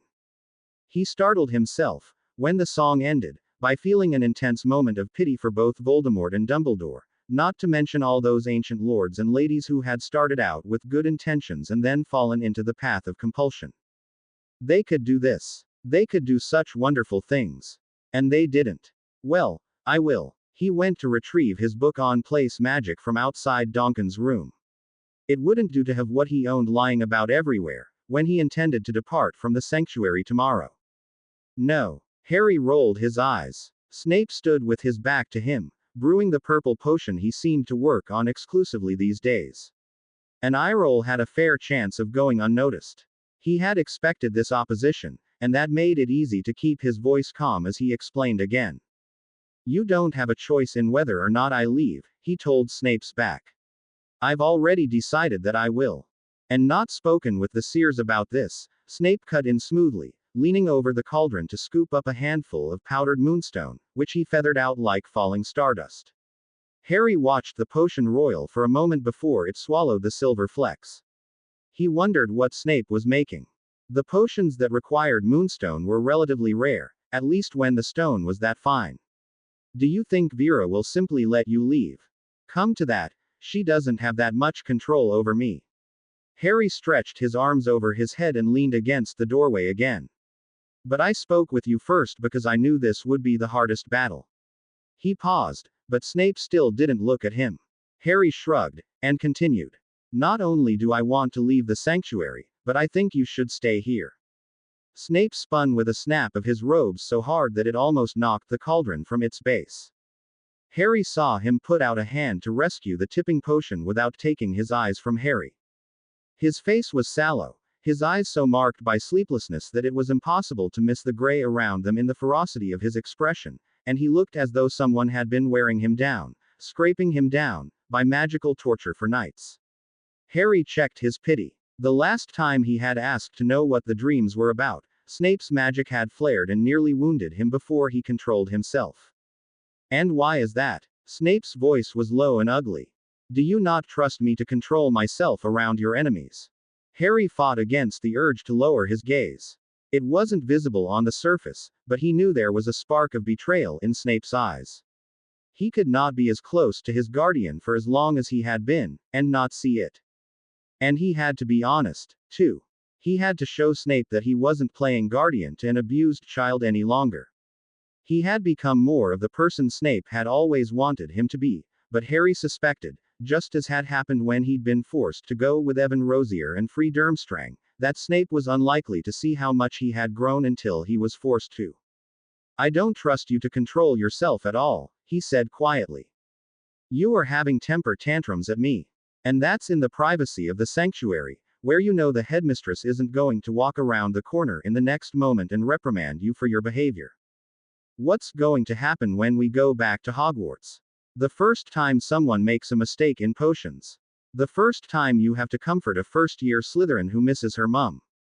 The first time you get into a dispute with a colleague, or the first time I'm in danger. Do you think you'll be able to keep from exploding? Snape was breathing fast. Harry struggled not to match him, breath for breath. He had sympathy, yes, but his sympathy had sharpened with an edge of exasperation as the days passed and Snape refused to either modify his behavior or tell him what the dreams were about. Harry no longer had much faith in his ability to heal by himself.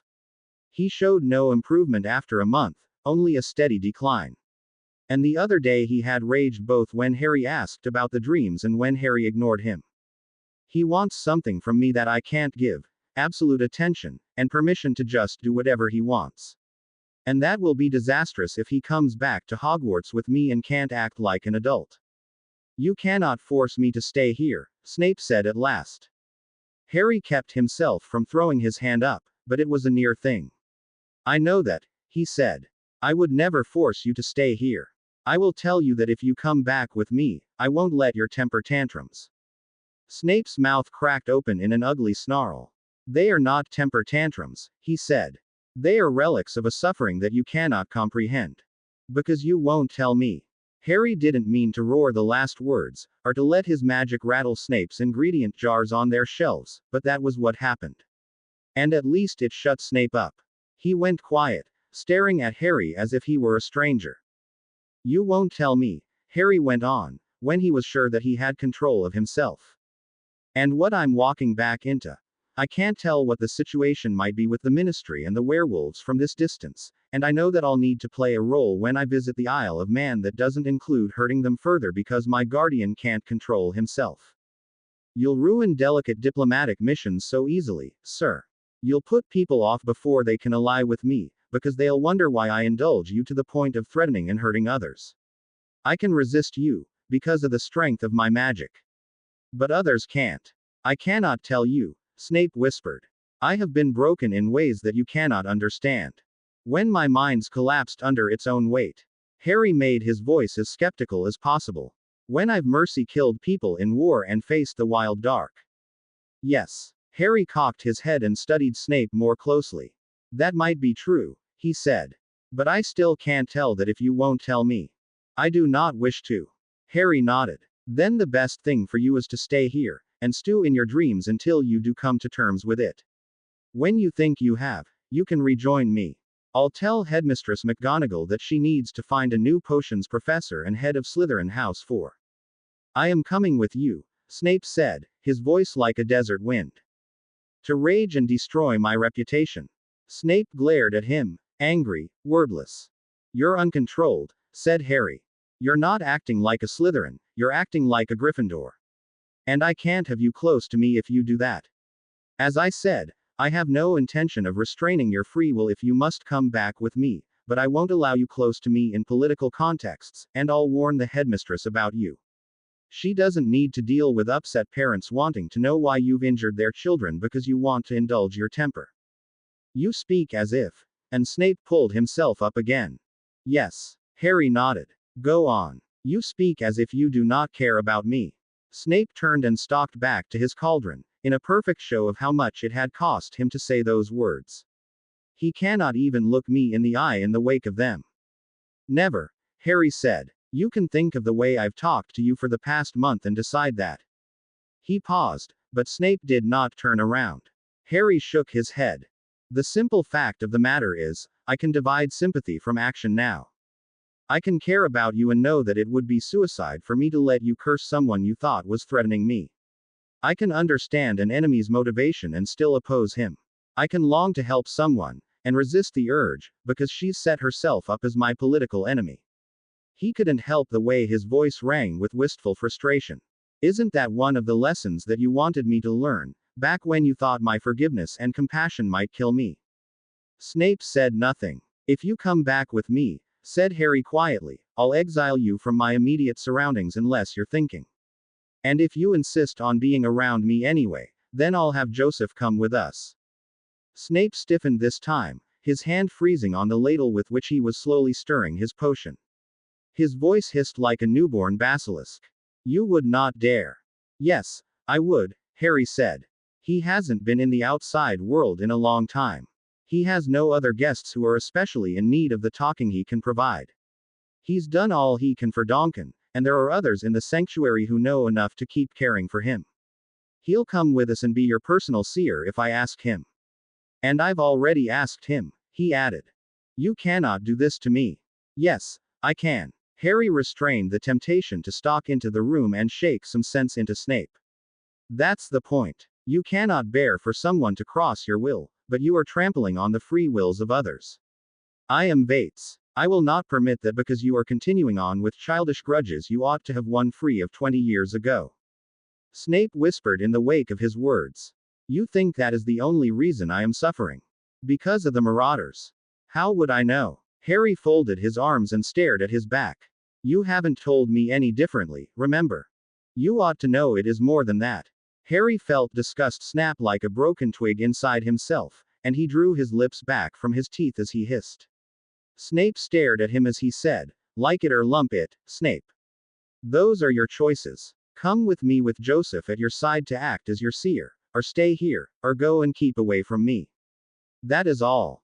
He turned and left, Phoenix fire starting and sparking up his arms. He tried to quell his anger as he walked, and, most importantly, his disappointment. What in the world does he expect from me? 2 months ago he would have been angry that I was putting myself out that much for anyone, let alone for him. A month and a half ago, he scolded me against letting personal emotions take over so that I was useless in politics or battle. Why is this so different? Snape leaned over the cauldron, his breath coming fast. Then he remembered the dangers of breathing in the fumes from this particular experimental potion, and whirled away from it with a low curse. His thoughts ran along what Harry had said to him in a passionate tide. It is more than the Marauders, and he ought to have known that. Why can he not leave me alone to heal at my own pace? Why must he push, now of all times? I left him alone to heal at his own pace. He had, perhaps, overindulged himself, but he had thought he would have another month in the sanctuary to recover the broken shards and fashion them into a cold, smooth mask. By the time they went back, he had planned to be fully in control of himself again. And now Harry had said that he was leaving today. And he had offered Snape a choice that was no choice at all. He leaned against the wall and cursed softly under his breath, the vilest words he knew, Muggle ones from his father mingled among the names of spells that, if he spoke them aloud and if they would work at all in the sanctuary, would summon crawling nightmares that made Crucio look tame. When that lost its charm, he whirled to face his potion again. He should have had more time. He needed more time. But he did not have it. It seemed that he had done the impossible, or the seers had done the impossible, or Harry had done the impossible, or they had all done the impossible together. They had made Harry into an imposing young man who no longer looked as if he would crack and break at the first sign of strain. It was such a far cry from the way he had appeared when he first arrived in the sanctuary that Snape could not imagine what had prompted the change. Then he looked out the window of his lab at the distant, twining vines and flowers and trees of the sanctuary, and he knew. He embraced what happened to him here. He sank his roots deep and grew. He may have thought he had 2 months and not one, but he seized every chance that he could to break his barriers and his training and heal. And you have not. Knowledge burned like ashes in his throat, at least as bitter as the day he had realized Dumbledore was not about to expel Black. He tried to tell himself it was the aftertaste of powdered moonstone. He knew better. When Snape faced the choice head on, he knew there was only one way it could end. He could not stay in the sanctuary without Harry. Being back at Hogwarts but distant from Harry was only marginally better. He would have to accept the company of a man he hated, a man he knew was like Black whether Harry would admit it or not. I cannot fool him, it seems. But I may be able to take him by surprise. I may be able to grow into something that will satisfy him without changing myself completely. The Seers are less pushy than Harry has become, more delicate and careful. Snape straightened his spine with a snap. It would mean playing a long game, working against the Seer's side of his soul as well as the dreams that attacked him with long claws nightly now. But he could do it. He had done harder things, including being a spy among the Death Eaters for a year. Let me do this, then. I fear only this, said Vera. Harry had told her what he intended, and she had taken it more quietly than he had suspected would be the case, only sitting with her hands clasped in her lap and staring out the window at the sunlight that so often sheltered her. She turned back to him now, her face grave. That you will, once again, begin to neglect your healing, because you would rather countenance the healing of those who need you. Harry tried to remind himself to be patient. It had been his own idea to come to the sanctuary and subject himself to the way of the Seers, after all. And he had been patient with Vera before when she said something that he thought ridiculous. I bathed in that pool in the relaxation room even when I knew it was doing me more harm than good. I will be healing at the same time as I finish other things, he said. I did invite Joseph to come along, and he is one of the most relentlessly honest people you know, you said so yourself. And she had, when she first explained why the other Seers had chosen Joseph for Snape. He might come along even if Professor Snape doesn't, because he has an interest in seeing the outside world again, and seeing what becomes of me. He told me that, so the sanctuary can still keep an eye on me. Not as well as it could if you stayed here. Vera cocked her head at him. You have only aces as proof of the disasters in the outside world that you fear, so far. And Calibrid has confined aces in sleep. Why must you hurry away? Aren't you only teaching your enemies that you will come when called, and your friends that they must depend on you to the exclusion of their own powers? Harry shook his head. I think aces is a sign. And the Opalines would need my help even if nothing else was happening. That means you will neglect yourself, Vera said at once. You don't know that. Harry frowned at her. It's what I did in the past, but have I done it for the past month? A month is not long enough to make a permanent change in your life. Vera pushed a hand through her hair, disordering it for the first time Harry could remember seeing. A moment was enough to change Donkin's life, Harry said harshly. And he knew he was being harsh, he knew it, and he did not care. Physical wounds are different from the mental ones, Vera whispered. Your bitter one is an example of how deeply cankered the soul can become when it goes untreated for years. Draco and Snape are not going to let me retreat into being the mindless shell that I was, said Harry. I'm not going to let myself retreat into that. He rose and paced restlessly over to the window. I appreciate that you don't want me to go, that you fear for me, that you wouldn't want to see me regress just when I've begun toddling forward. But I'm afraid that you have no say in the matter, ultimately. I wanted to explain instead of vanishing. Vanishing would have been easier. But you cannot make the choice for me. Vera sighed. No, I cannot, she said. And anyone who accepts the Vates as Vates knows that one cannot compel him. But I will miss you, Harry, and there is one final thing I fear, and have feared since I learned that you were helping the Bitter One and Donkin yesterday. Harry looked over his shoulder. What? That you do not know how to lead a normal life. Vera was rising to her feet, her face ancient. That no matter what happens, you will find yourself relentlessly addicted to the thrill of danger, the rush of pleasure. You might not be needed someday, but you will find yourself unable to retreat from the world. Harry couldn't help the amused smile that widened his mouth, even though he knew Vera's words were sincerely meant. I think I was aiming too high, he said lightly. Normality and I aren't meant to inhabit the same walks of life. That's all right. I don't need to retreat from the world. I just need to live, no matter what it means. Vera studied him one moment more. Harry faced her proudly, somewhat startled as he remembered how afraid he'd been of her the first time he'd seen her, almost 2 years ago now. She could see his soul, that was true, but he had nothing to be ashamed of. She touched his hair, murmured a blessing, and passed out of the room. Harry gave a satisfied nod.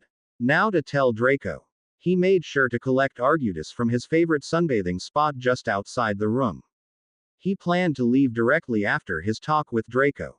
You're sure this isn't going to be a repeat of the last year and a half, with you ignoring yourself in favor of everyone else? Draco asked the question looking out the window, so that he stared at the waterfall below his room instead of Harry's face. Harry wondered if that was deliberate, then told himself that of course it was deliberate. What would have been more shocking would be for Draco to stare him in the eye the entire time. Draco had become more studied lately, judging his actions and expressions to a nicety. Harry suspected that his talks with Nina had helped with that, though he hadn't been present for many of them and so couldn't be sure. I'm sure, said Harry, and kept his voice strong and certain. You're certain that you can keep your goals in balance, instead of sacrificing yourself to save just one person or thing. Draco shifted his weight from his left foot to his right. Harry couldn't wait until he learned what that meant. One of the things he was most looking forward to was becoming a student of Draco, understanding him in a way that he hadn't learned to do so far. I will try, said Harry. And if I do start making an unnecessary sacrifice, I trust you to pull me up. Draco turned around to face him then. Harry expected a smile, but there was nothing, only the deep, assessing gray gaze. Harry thought Draco was looking at him more as a comrade in arms at the moment than as a lover, and felt a strange thrill of pride at the thought. And you think that you can continue to actually heal, instead of just stay in place? Draco flung the challenge like a spear. Harry put his chin up. He was fighting the urge to smile. He would have, except that it seemed right he should match Draco's solemnity with his own. I do. Draco took a step forward and held out his hand. Harry clasped it with his own. Draco gave a little nod, as if that answered one of his own internal questions. When do we leave? Thank you for sending us by the swift path, Harry told Vera, as he clambered into the carriage waiting for them. Argutus was looped in shimmering coils around his shoulders and waist, and the many snake curled tight around his neck. Harry wondered if she would be glad to get out of the peaceful air of the sanctuary and back into places where she could attack someone else. Of course, Harry was also going back to places where he was more likely to be in danger. It is nothing. Vera looked as if she would like to say something else, but rallied back to the topic at hand. I know that you wish to reach the Isle of Man quickly, and if not by the swift path, it would take you much longer, with the mortal distance as well as the distance through the shadows involved. Harry nodded. He was not sure of the sanctuary's exact location, but it had not escaped his notice that the carriage had flown east from Hogwarts, the opposite direction from Gulrish Wythe. Draco clambered in after him, and sat on the seat next to him, claiming his hand for his own. Harry smiled, and used his levitation charm to pull in their neatly packed trunks, shrunken to manageable size. Snape was next, with Joseph just behind him. Harry studied him from beneath his eyelids as his guardian settled himself. We'll see how well this works. He caught the look of utter loathing Snape was giving Joseph without seeming to do so, and concealed a sigh. Probably not very well, but it's the best compromise I could come up with, and Joseph is stubborn. Joseph looked directly at Harry then, and closed one eye in a slow wink. Snape looked livid, but given that he was pretending to ignore the seer altogether, he couldn't say anything about it. He tugged a book about potions into his lap and began reading. Joseph smiled and settled himself, murmuring what sounded like the words of an old ballad under his breath. Farewell to you all, said Vera, her face solemn. Remember us, out in the mirror world, and do not hesitate to return to the sanctuary, where things are the opposite of distorted. Farewell, sister, said Joseph. Harry nodded, and felt Draco move his head in a bow beside him. Snape said nothing. Be prepared, Vera said, a small smile seaming her mouth then. Our carriages usually take the slower path through the shadows because our guests need time to take in the soothing atmosphere of our home. But the swift path is for emergencies, and very different. She moved backward with a sweep of her hand, and the carriage bobbled into the air. Harry tilted his head back to see the spiraling golden line it ran on, like the one that had borne them here, and was more than a little surprised that he couldn't find it. A moment later, he figured out the difference. The swift path must make the carriages fly differently. And how? The carriage shot forward the moment they were sufficiently clear of the ground. Harry caught a blurred, bruised purple glimpse of the various buildings of the sanctuary, and then they were below them and the carriage was wheeling high, making tighter and tighter turns. Harry shuddered as the air in front of them turned the color of chalk. The carriage made a sudden bound forward, and however fast they had been going, they were now going impossibly faster. Harry swore and sat back in the seat, unable to hold on to it, since Draco was firmly gripping his hand.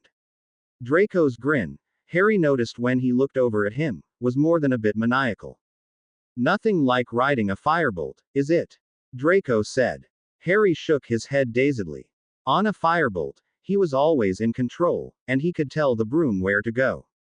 On the swift path, the magic that hurtled the carriage along was in control.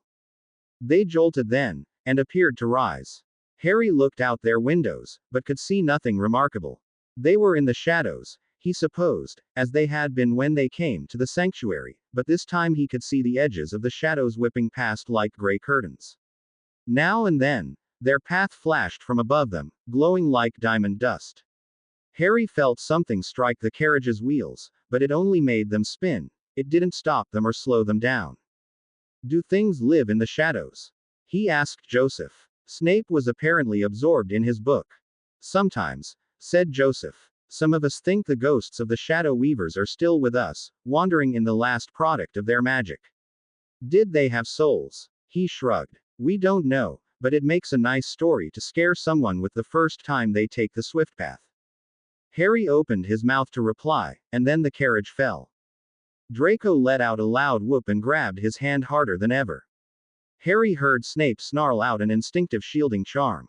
He held still and tried to tell himself that this was just a Quidditch dive, just like anything he'd made in a game against Gryffindor.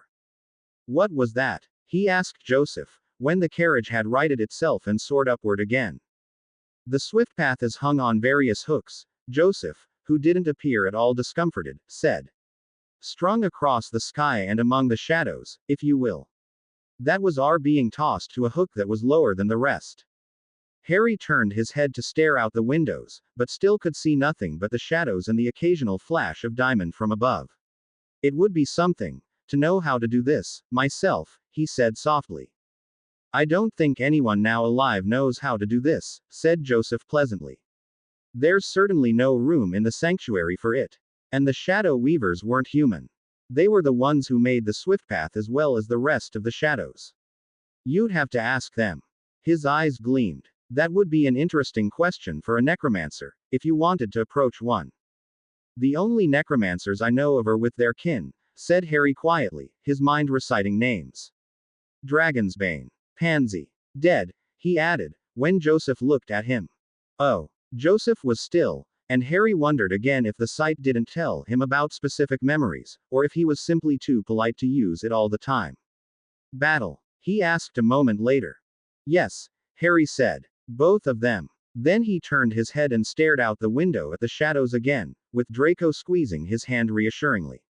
Snape read his book, and Joseph softly sang the words to his old ballad. The carriage came down like a dragon, and the comparison had Harry wincing as soon as he made it, over Galrish Wythe. Harry, surveying it anxiously from this high up, couldn't see any damage. No, that was reserved for when they approached closely. The home of the Opaline family straddled Snaefell, the highest mountain on the Isle of Man. Paddon had told Harry that there was an illusion of solid stone over the top of it, so great that a Muggle railroad ran across it and never noticed any difference between it and the normal stone of Snaefell. Harry assumed the illusion had been removed for the benefit of guests, because he could see the skeleton of what had been a British red gold dragon immediately. The carriage swung around to the west, the direction Harry had approached from with Patton when he came here to celebrate New Year's Eve with the Opalines, and he heard Draco gasp. Harry didn't blame him. He was staring himself. Fire had blackened the great slab of stone on which Gulrish Wythe sat. Harry thought he could still see wisps of steam rising from it. Melted snow and equally blackened earth lay beyond that, and small pits that Harry thought might be where magical defenses had burst open, or perhaps where the dragon's claws had gripped. The corpses were gone, but that didn't surprise him. The Opalines would take care of their own first. The house itself seemed to have escaped damage. Perhaps British red gold bones were resistant to its fire. No children played around its gates, though. Though Harry hadn't thought anyone had announced their coming to the Opalines, someone was waiting for them. Harry knew him by his height and his ragged white blonde hair, not yet grown in completely from where he had cut it in mourning. He had difficulty in waiting until the carriage settled to the stone like a diving bird before he opened the door and advanced to meet him, holding out his hand. Patton gripped his wrist and nodded to him. "Harry," he murmured. "You knew I was coming?" Harry asked, studying the Opaline family head's face closely. It showed signs of weariness, but that wouldn't be unusual. Patton would have traveled from Italy to home in the last day, and the travel must have worn him out, to say nothing of what had happened to his blood. "We felt your magic the moment you left the shades protecting the sanctuary," said Patton simply. "It has grown very much greater. Did you know that?" He studied Harry with a trace of the gentle curiosity that Harry remembered. "It rings like a song or a chorus of hunting horns." Harry blinked. "I didn't know that."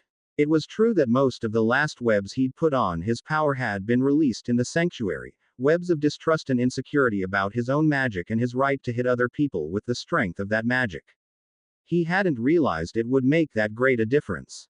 Possibly the magic in the sanctuary had damped his own, or he had become used to it so gradually he didn't notice. "It's true you positively stink of roses," Draco volunteered. Patton chuckled, then sobered. That brought home to Harry, more than the mere sight of his face, the gravity of what had happened here. "Thank you for coming, Harry," he said quietly. 24 dead. We are reeling from the blow." He moved his hand over his face, and the glamour he usually wore faded, revealing the swirls of color that marked his old blood tattoos. Calibret is working herself into exhaustion to soothe the grief of those around her, and to forget what happened to Donkin while she put the dragon to sleep. "I can tell her that he's still alive," said Harry. "He did want to die, but we talked, and he changed his mind." "Did he?" Harry met Patton's eyes calmly. He wasn't sure that Donkin would want him discussing the details of their conversation with anyone else. "Yes, he did." Patton seemed to know when not to pry into his son's privacy. He inclined his head. "You are welcome, all of you," he said. "We can offer you food and drink. Many of my relatives who don't know what else to do have been cooking, and the food provides a good distraction for the rest of the family." "I am a seer," Joseph said. "If some of those most grief-stricken would consent to see me, I may be able to help. I have some healing potions with me, if you have wounded," said Snape. "And I will lend my magic to do whatever I can," Harry finished. Draco vibrated at Harry's side, but didn't add anything. Harry squeezed his hand, to let him know that he didn't go unappreciated, and looked up to see Patton nodding at them all. "We need those and more," he said. "Beyond the dead and the survivors of the dead, we have others wounded by the dragon's fire, though none so severely as Donkin was. Healing potions. We do not have enough, and our few skilled brewers are coming from Siberia and have not yet arrived. Harry, the approach of your magic was soothing some tempers from a distance, but inside, the effect may be greater." Harry nodded, and followed Patton inside Gulrish Wythe. "I am sorry this happened, sir," he murmured to Patton's back. "I thought the dragon was asleep, and safe enough for me to leave." "It was not your fault," Patton said gently, "and ours was not the only loss." He hesitated for a long moment, then continued, "I assume you have had no news since you went to the sanctuary." "None at all," said Harry.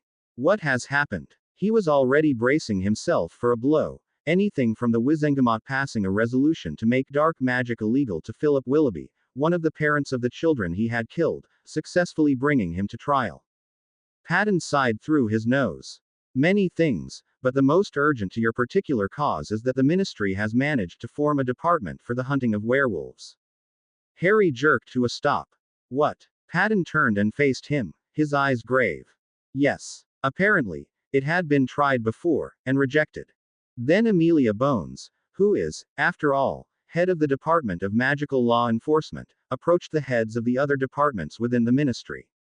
It seems there's an old rule that all of them, acting in concert, can overrule the Minister of Magic. Traditionally, of course, there's too much rivalry and professional jealousy among them to permit something like that to happen. But the werewolf panic is higher than we estimated. Our Minister Scrimgeour has angered all of them at once. Or Bones promised them something, Harry murmured, remembering the panicked woman he had seen after the biting of Elder Gillyflower. Perhaps, said Patton. My relatives who work in the ministry were not able to learn the whole of it. But the Department for the Control and Suppression of Deadly Beasts has now formed.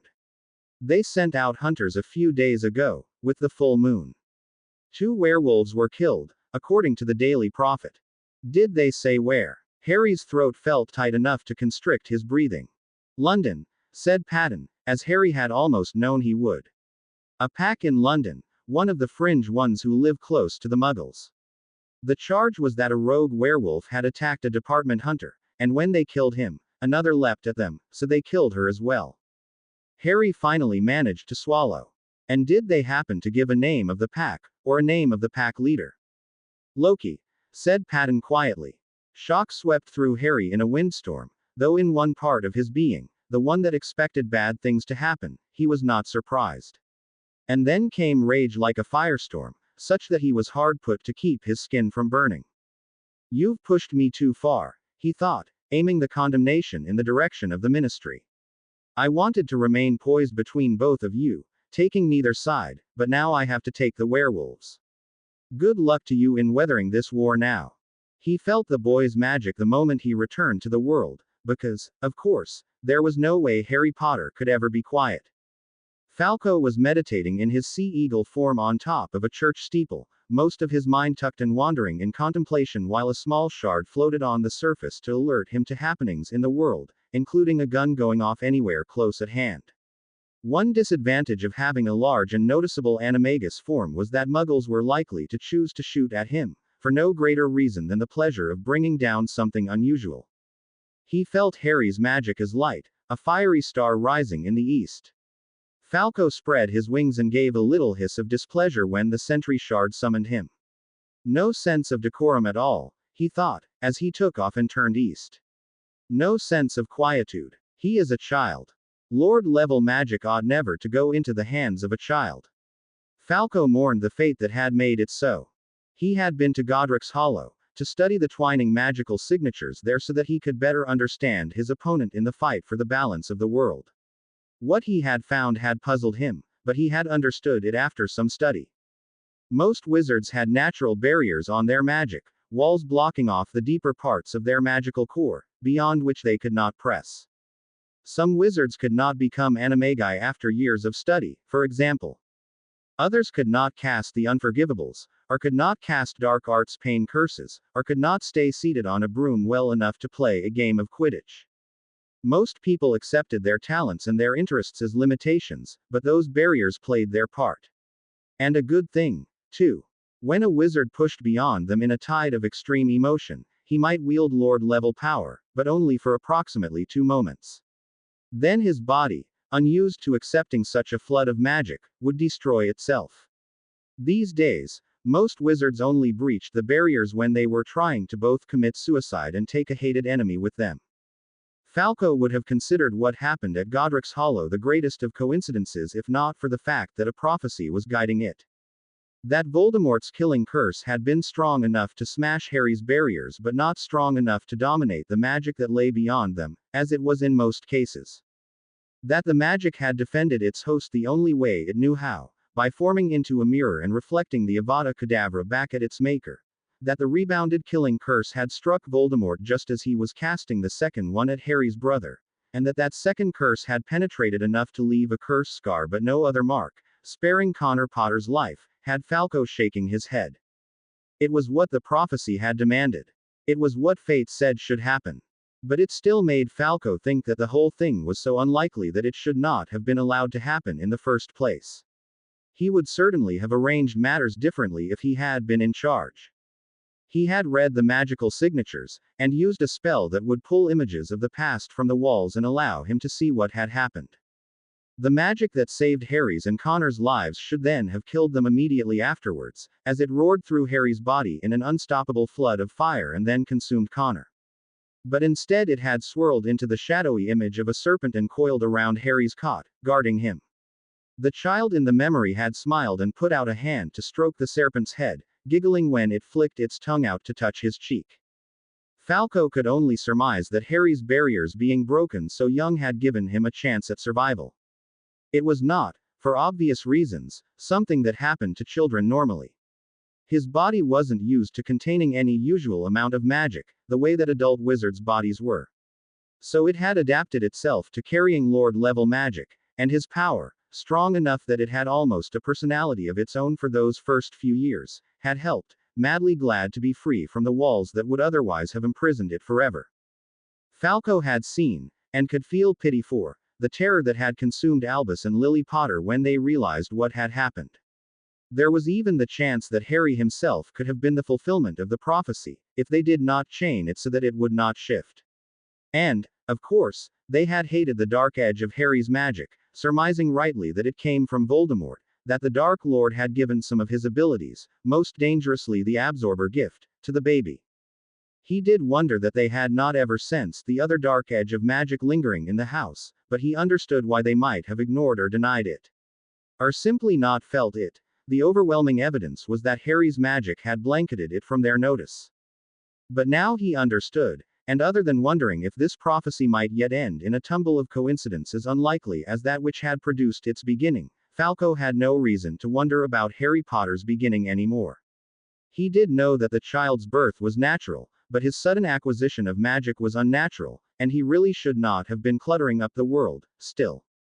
And now Harry had come back, blazing and blaring, as though he were the only wizard in the world. Falco lifted his wings and spiraled higher, turning to the west, towards which the flare had traveled. He supposed he must go along and watch Harry. Soon, the watching would end. It would be time for him to take the field, and to do what he must to keep the balance, a cause greater than his life. He felt its return as a thick, stinking, choking mist, spreading throughout the clean air and hurting him. He snarled and sank back into himself, curled and coiled, wrapped around the treasure that had sustained him. One of the treasures. Then he lifted his head, Lord Voldemort, and sought out the direction of the magic, his nose twitching. It came from the east, thick choking magic, horrible dusty magic, the reek of tombs. It was Harry come back, and he might hunt and inflict another punishment on the wounded hunter. He lowered his head and rested it again in the soft, cool dirt. There was only darkness around him here, no light to mock his blindness. He would rest in this burrow, coiled around the cup, and he would grow strong. He would find a way to heal the wound that kept bleeding his magic away from him. And he lay in a burrow where no one would think to look for him, save his thorn bitch when she woke. This was his property, uniquely his property. He closed his eyes and felt the cup's smooth sides beneath his hands, his fingers spidering over the badgers carved on the handles. He felt an answering echo from deep inside, the whispers of a fragment of immortality. Harry went into the bedroom of the first burn victim determined not to think of the ministry for a few moments. Think of the wounded, he instructed himself firmly. Think of how you can help them. That first victim was a child with bandages wrapped around her burned face, a girl Harry thought he remembered vaguely from the Opalines' New Year's celebration. Sitting by her bed, softly reading to her, was a tall woman he knew he remembered, Angelica Griffinsnest, Patton's first wife, who had separated amicably from him. Harry supposed the little girl was probably her granddaughter. He winced. He could only imagine the pain she must feel right now. She was Donkin's mother. Angelica looked up when Harry came in, and then nodded and held out her hand to him. Harry clasped her wrist, secretly impressed that she didn't flinch from his supposedly overwhelming aura of magic. Perhaps concern for the little girl kept her from doing so. "Greetings," she said. "Paddon told you what has happened to Orula." Her gaze was anxious as she turned back to the bed, and Harry could see why. The girl seemed to have retreated into herself, if the dull glaze of her eyes between the bandages was any indication. "He did," said Harry softly, taking a seat on the edge of the bed. "That she had given up on living since the burning." He hated talking about Orula as if she weren't there, but she wasn't reacting to anything. Harry supposed she wasn't there. Angelica nodded, her curly hair rustling around her. "Some of the others were burned worse than she is, but she's the youngest." Love bled through her voice as she leaned over and picked up the girl's hand. Harry had to look away for a moment. Part of him was still racked with bitter envy whenever he saw parents acting around a child like that. She knows that she won't ever look the same way again, and, we shouldn't have put it quite that way. The Opalines try to give their children to reality young. Angelica's voice glinted with frustration for a moment. In this case, it was exactly the wrong thing to do. Harry nodded. "I think I might be able to help." Angelica gave him an intense, curious glance. "You're a Legilimens, I know. Paddon told me. Will you go into her mind and bring her back?" Harry shook his head. "I would only want to do that with someone I knew well," he said. "Besides, she's so deep in shock that I might hurt her." He licked his lips, and told himself that just because he hadn't fully explored the limits of this gift didn't mean he could avoid using it to help. "I'm going to sing to her instead." "What?" But Harry was already fixing his eyes on Orula's face, and opening his mouth. He wasn't sure what would come out. The Phoenix song had sounded different each time he sang it. Harry thought it adapted itself to the circumstances, rather than his consciously choosing a sound for it. He barely remembered the music he had made in the hospital wing after Fox's fall on Midwinter. And this time, the Phoenix song was gentle. Harry didn't try to control it. He let the notes swirl out from his lips and go where they would, other than keeping his mind focused on the goal of bringing Orula back from her catatonia. The song itself warbled and coaxed, dipping almost into inaudibility on a few occasions, then rising into a soaring spire of triumph. Harry found he could imagine this as a song that the phoenix might sing to coax the sun into rising, or a flower to come through the last of the snow in spring. It did not force. It did not push. It simply danced, and showed off how beautiful the world was, and asked the listener if she really wanted to give that up. Harry nearly lost himself in a sweet, chortling cascade that soared so high falling out of it was physically painful. He caught himself with his hand on the bed and blinked, but he didn't stop singing. Flames abruptly sprang up along his arms, blue ones. Angelica hissed at him, something about not bringing fire near a girl who had been so badly burned, but Harry didn't let himself be distracted. The song had called the fire for a reason. He wasn't righteously angry, so it had no reason to emerge otherwise. He held out his arms, and the blue flames crept down to the end of his fingers in one case and to the end of his wrist in the other. They blazed steadily there, pointing at Orula, giving her, Harry realized abruptly, an example of a fire that would purify instead of hurt her. He did not know how long he sat there, flame and song both outstretched, doing nothing to tug her back, but offering her the chance to come out of her coma and see what beauty was all about. Orula stirred. Angelica made a sound that might have been a sob. Harry heard his voice lift exultantly, and for a moment his body seemed to break apart into light as long ago, on a certain Walpurgis night, it had broken apart into darkness. Golden sunbursts pushed through his skin and struck the walls. He felt a sense of involuntary, instinctive hope, the same kind he felt when he saw the sunrise, regardless of how he might feel about the light or light magic. The dawn was coming. He smelled roses, or something like them, and the air was thick and warm and very sweet. Orula put out a hand. Harry clasped her fingers with his. She gave a little shudder when she felt the tickling warmth of the flames, but she didn't try to pull away. She leaned nearer, and then her lips moved under the bandages, whispering a word Harry couldn't make out. He brought the song to a sliding, swooping end. Orula stared at him with living eyes for a moment, then looked beyond him at Angelica. "Emwari?" she asked, which Harry suspected was Manx for grandma. Angelica leaned forward, answering in the same language, her hands fluttering around Aurela's body to avoid touching the burns. Harry sat back, and smiled, and let the flames coil back into his body and his skin snap shut over them. Perhaps I don't have to learn how to control this magic after all, he thought. It does well enough when it guides itself. And this had settled him, grounded him, reminded him of what he really was. He was angry about the ministry, but he would go in angry and determined, rather than simply raging. What he wanted was to bring about circumstances much like these for the werewolves, not to destroy. Draco had to admit, he appreciated the way that Harry had decided to take this in stride. When he emerged after coaxing a few badly burned opalines back from the edge of sinking into themselves, and, apparently, letting the flow of his magic soothe a few more, he nodded to Draco. "Shall we go to the ministry?" he asked. The words were light, cool. The green eyes were not. Draco smirked and followed him, walking at his right shoulder. For his birthday, he had given Harry a copy of a book about pureblood rituals and traditions that his own parents had presented him with on his 16th birthday, feeling that Harry needed to know about them, too, a year away from his becoming an adult. That book had mentioned in passing that the companions of those lords and ladies who actually treated other people like human beings had often walked at their right shoulders. The book had debated whether it was any companion that did so, on a rotating basis, or only the most favored, the most necessary, the closest to being an equal, in terms of influence if not in terms of power. Draco thought, although the author of the book didn't, that it was, of course, the most necessary. They arrived in the courtyard of the Opaline home, which, frankly, made him uneasy with the bony structure of it, and Draco looked around, noting the absence of both Professor Snape and the seer.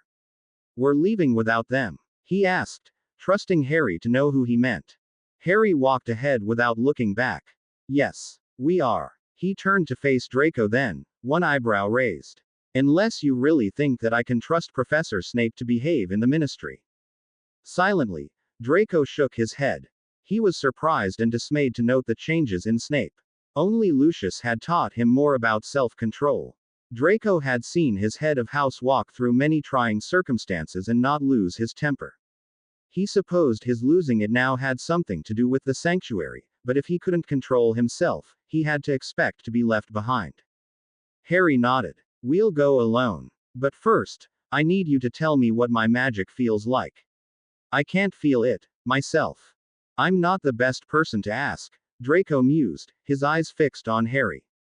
"I had time to get used to it, so it isn't bursting on my senses like Mr. Opaline described. But it does stink of roses, Harry." "I meant that." Harry gave a long, slow blink. "That could be a problem. I'll want to surprise my enemies some of the time." "What about this?" He did something Draco could barely sense, like flinging a cloth up. The scent of roses lessened considerably. Draco nodded his approval. Then he asked, because he wanted to see if he was right, "Harry, are you going to walk into the ministry and then unleash your magic at everybody?" "Good guess, Draco," Harry said. "Are you sure that you still want to come with me?" "I wouldn't miss this," Draco said, and stepped forward firmly to take Harry's arm. He knew that the distance between the Isle of Man and London was too large to be covered in one apparition jump, and he still couldn't apparate himself. Harry would have to side-along apparate him a few times, a process Draco hated. He comforted himself with the knowledge that there would be flustered ministry officials at the end of it. And an angry Harry. Draco did not mind seeing an angry Harry. It confirmed his own beliefs, it comforted him with the knowledge that Harry had learned to be a warrior instead of a peacemaker. And it made Harry look attractive enough that only in the midst of his laughing, exultant joy did Draco want to bed him more. "Ready, then." Harry jumped, pulling Draco along for the ride, while Draco thought firmly of the ministry and not of his nearly lost lunch. They arrived precisely in the middle of the alley with the disused telephone box, which Harry remembered from his first visit to the ministry with Snape, when he'd been asked to register as a parcelmouth. Harry stepped forward, with a swift glance at Draco to make sure he was well and not trembling too badly after the apparition, and punched the keys that spelled out the word, magic. The welcome witch's voice spoke, asking them to state their names and business. Harry thought for a moment, wondering how to phrase it, then decided that inconspicuous was best. He had approached the ministry with his magic tightly under wraps, after all. Harry and Draco Malfoy, he said. Here to see Amelia Bones. The telephone box whirred, and 2 silver badges dropped into Harry's waiting hand. He tossed Draco's to him, then paused in the middle of fastening his own to his robes. The magic on the telephone box had obviously misinterpreted his words. The badge said Harry Malfoy. Draco snickered. Oh, shut it, Harry muttered, and used his magic to blur the last name into unrecognizability. They stepped into the box, which shut behind them and, after a moment, lowered them into the ground. Harry kept his eyes half closed on the way down, pondering what he would say. He knew how he wanted the conversation to go, his demanding an apology, Bones offering the apology and the immediate rescinding of all werewolf hunting, but he knew it wouldn't actually happen that way. She had pushed through a department to hunt werewolves. She was desperate. He wondered if it was only fear, or if someone had pressured her, or if she stood to gain political power out of this, or if it were a combination of all three. Well, I'll start by letting my magic flare, and see what she might betray. After that, I'll speak as openly as I can, to let her know that this does not please me. And then I'll go to Scrimgeour. I still don't know what he'll do in this. That Scrimgeour hadn't interfered so far, however, suggested that his hands were tied. And Harry knew that he might be angry at him for using magic inside the ministry. They had had an agreement. Harry could use the means that other wizards did to influence action in the ministry, political power, money, persuasion, but he wouldn't use magic. It was Scrimgeour's position that Lord-level magic, because it wasn't available to ordinary wizards and witches, was unfair to use in a place largely devoted to ordinary wizards and witches. But I don't think the ministry is what he wants it to be, and it never will be if some of its excesses aren't curbed. Right now, they're helping ordinary witches and wizards at the expense of some who happen to be lycanthropes. If Scrimgeour denies that, then I'll refrain from using magic in the ministry as long as I can, but I'll be on the opposite side from him. The lift clicked to a stop, and they stepped out into the atrium. Draco blinked at the fountain of a wizard, surrounded by a witch and magical creatures all gazing adoringly at him. Harry ignored it. It stung his temper, and offended him on several different levels. The guard waiting by the gates into the rest of the ministry was a woman with gray hair and an incurious face. She just watched them as they approached, and Harry congratulated himself. He must have done a good job of wrapping up his magic if she sensed nothing out of the ordinary. Welcome to the Ministry of Magic, she recited, in a fast, dull drone. My name is Erica. Let me register your wands for you. She reached out an expectant hand, and Draco gave her his. Harry waited until it was handed back, then shook his head with a woebegone expression when she looked at him. I can't, he said. Sorry. I just came back from a long journey, and I left it with my trunks. Erica frowned and started to say something, but then caught her breath. Harry realized that she'd noticed the lightning bolt scar on his forehead. In a moment, life and animation returned to her face. You're him, she whispered. Harry Potter. The one who used to be Harry Potter. Harry nodded, wary. She could do anything from demand an autograph to let them sneak in to summon other people to see the boy who lived. With Harry's luck, she would turn out to be related to one of the children he'd killed, and would delay them. It's such an honor to meet you, said Erica. Imagine, you coming into the ministry this way, like any normal person. She clasped her hands and beamed at him. Harry saw a way to take advantage of the hero worship in her eyes. Yes, he said, lowering his voice and leaning forward. About that, I'm not here with magic blaring because this is a secret mission, Erica.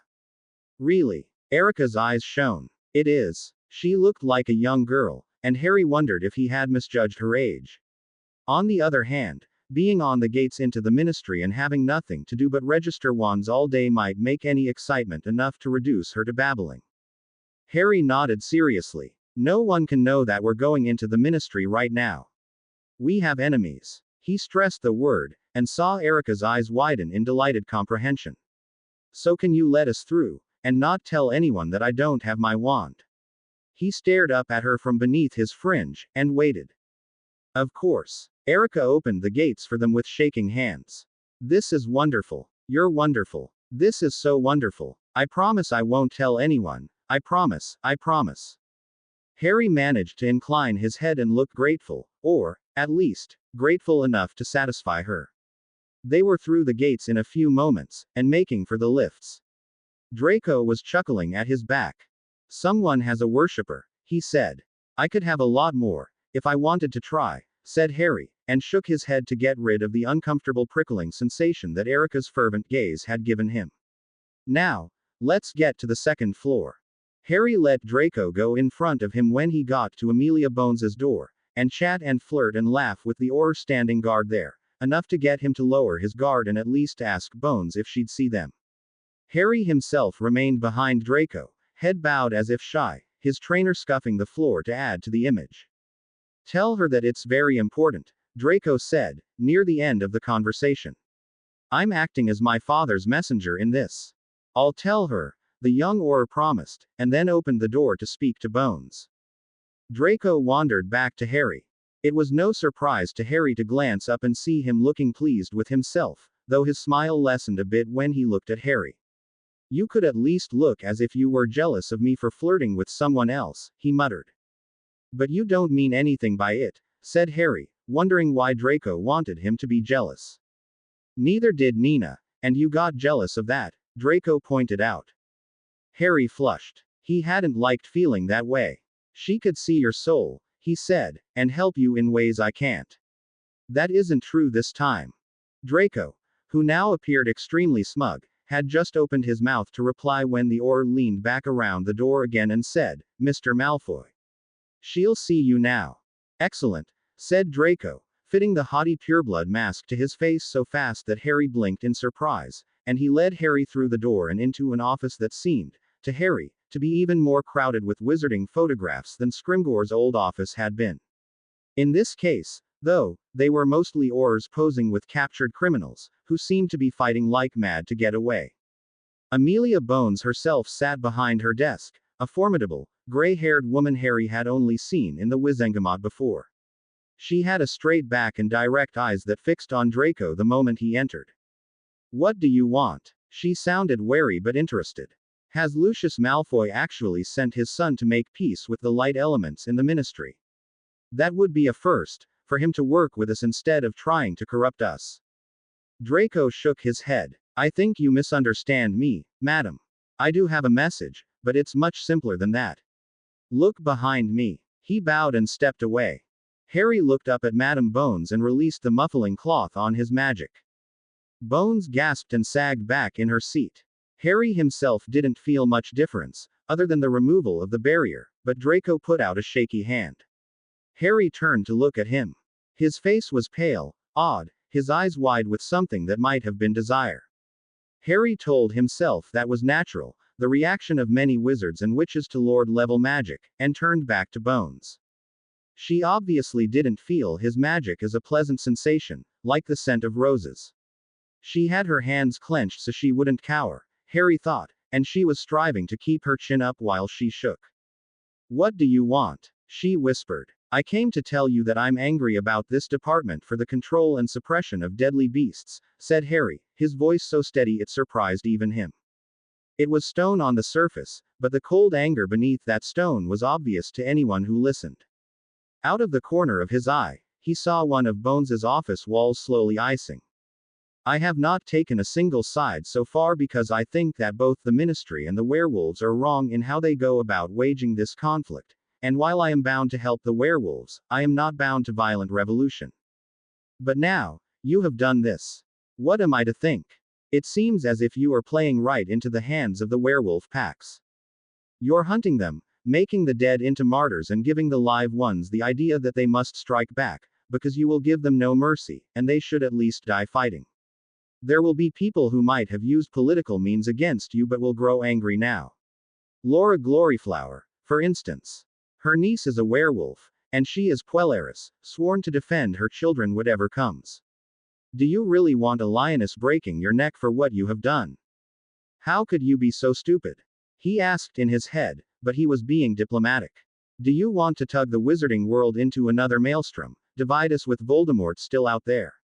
Fenrir Greyback is dead, but Loki might join the Dark Lord if he thought that was the only way to gain protection. We had no choice. Bones snapped, her hands clenching harder than ever. I had received threatening letters. We all have. It's true that no elder of the Wizengamot has been bidden in the last 2 full moons, but those letters, they promised a revolution. They promised blood. Can I see one? Harry asked. His voice was still smooth and steady and cold, but he was thinking over the terms of his promise to Loki. I bound him and his pack not to bite anyone for the full moons of July and August. I didn't make them promise not to write threatening letters. Damn it. Bones, never taking her eyes off him, fumbled in her desk, opened a drawer, and tossed a folded letter to him. Harry opened it. The handwriting was unfamiliar, but the paw print at the bottom, the only signature, did rather announce that it came from a werewolf pack, and the phrasing was similar to the phrases that Loki had used in the letter he sent Harry. He skimmed the letter. Rivers of blood will flow. No wizard allowed to hide. Wizarding world made to pay for its crimes against werewolves. Call us crossbreeds. Engage in a contest where strength and speed alone matter, and the strength and speed are all on our side. Harry looked up. I fail to see how threatening letters made you feel you had no choice but to hunt wizards like beasts. They are not wizards, said Bones, her eyes and face full of passion. They are animals. They become so from the first moment they take the bite. It alters them. I mourn a friend lost to them, because she is dead, the Emily Gillyflower I knew. They will run wild and bite others even under the influence of wolfsbane. I know that. The evergreen who bit Emily was under the influence of wolfsbane. He chose her as a target. Saying that werewolves will become docile because they register and take the potion is wrong. You seem to forget they can pass that curse on even as you hunt them for doing so, Harry remarked, tossing the letter back to her. Werewolves can make more of themselves. And they'll have the motive to do so if you keep pushing this hunting, and the new werewolves will have to join the other side, or go completely rogue from either, because you offer no compromise. Didn't you think of that at all? Looking into her eyes, Harry saw that she hadn't. She was terrified. Fear ruled her. He couldn't control her through fear, either. She might do what he wanted for a little while, but then something or someone else would scare her more, and she would go back to her old ways. They'll die eventually, Bones said fiercely.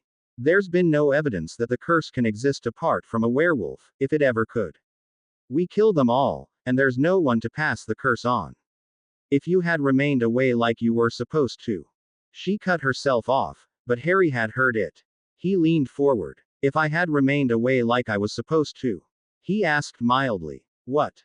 Bones wavered for a moment, but her anger, or maybe her self-righteousness, seemed to overcome even her terror of him, and she rallied. We would have hunted most of them to death, she said defiantly. There's a spell that can let us find them in human form, now, that tracks the beast within them. We don't have to confine the hunting to the full moon anymore. Harry's heart gave a single, hard beat. They could find Hawthorne. And Wilmot. I do wonder, Bones went on in a musing tone, what that spell would say when applied to you. Comparia lupum. She flicked her wand, which she must have pulled out of the drawer at the same time as the letter, at him. Harry, caught in a calm rage, let the spell take effect. A blue glow formed around him, and then faded into his skin. Bones looked incredibly disappointed. That surprises you, doesn't it? Harry asked her, in a voice gone so flat that he saw Draco edging away from him out of the corner of his eye.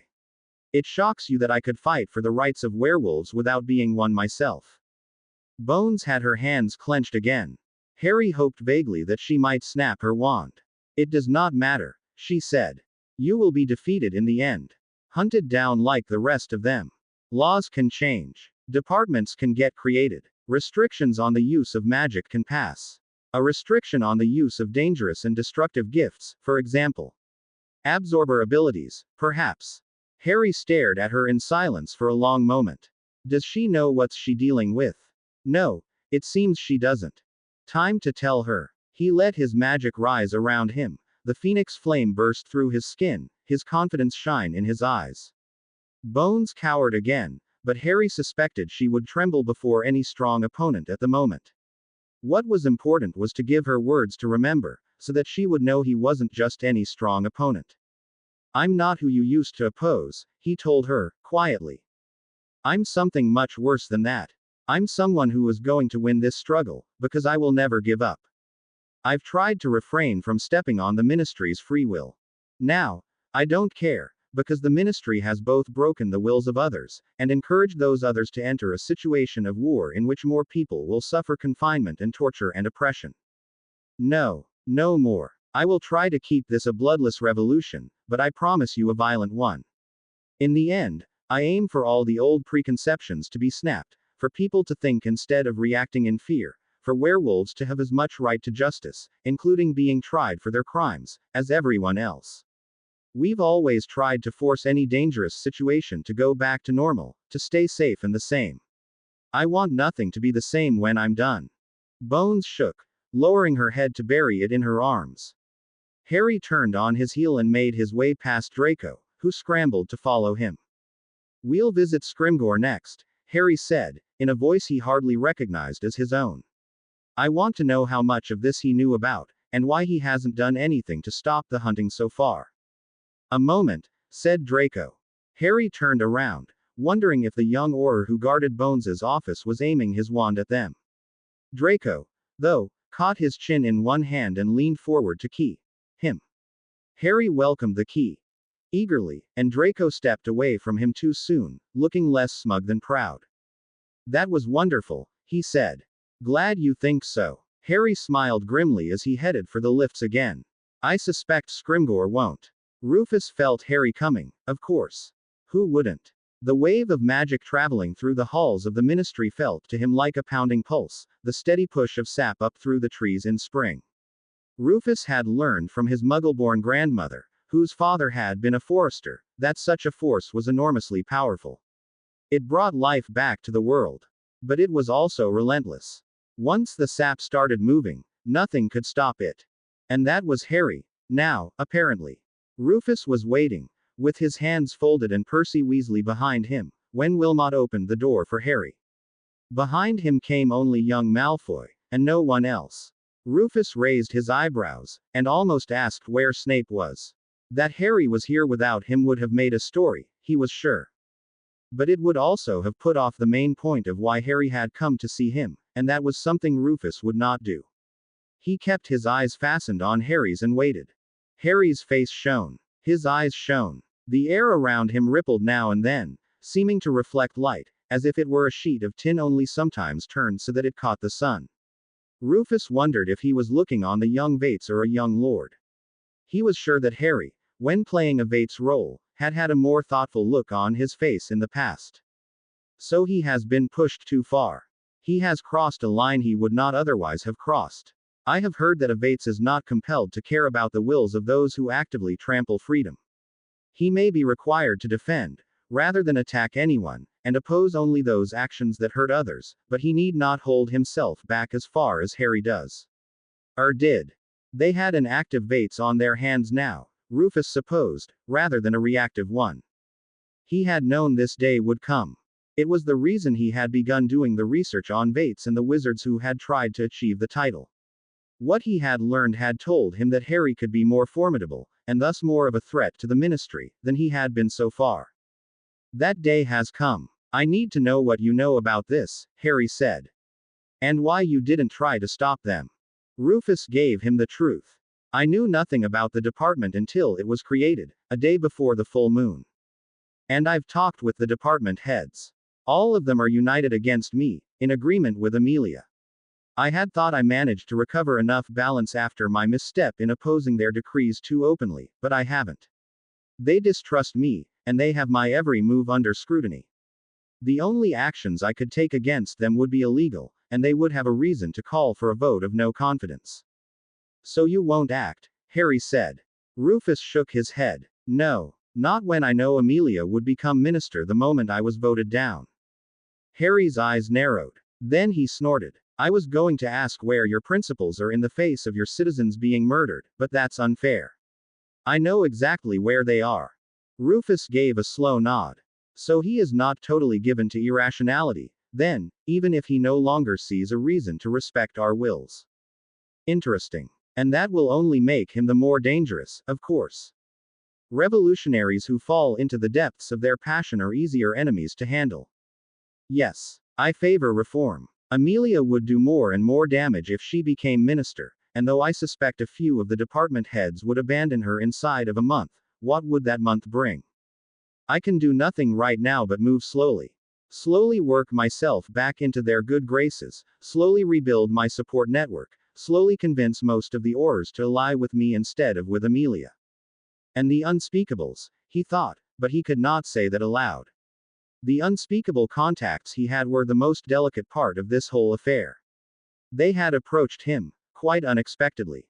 But they had warned him they would abandon him again if he spoke of them to anybody. Rufus had never understood the internal politics of the Department of Mysteries, but he didn't need to understand to do what they told him. I favor revolution, Harry said quietly. Rufus asked, because he had to ask.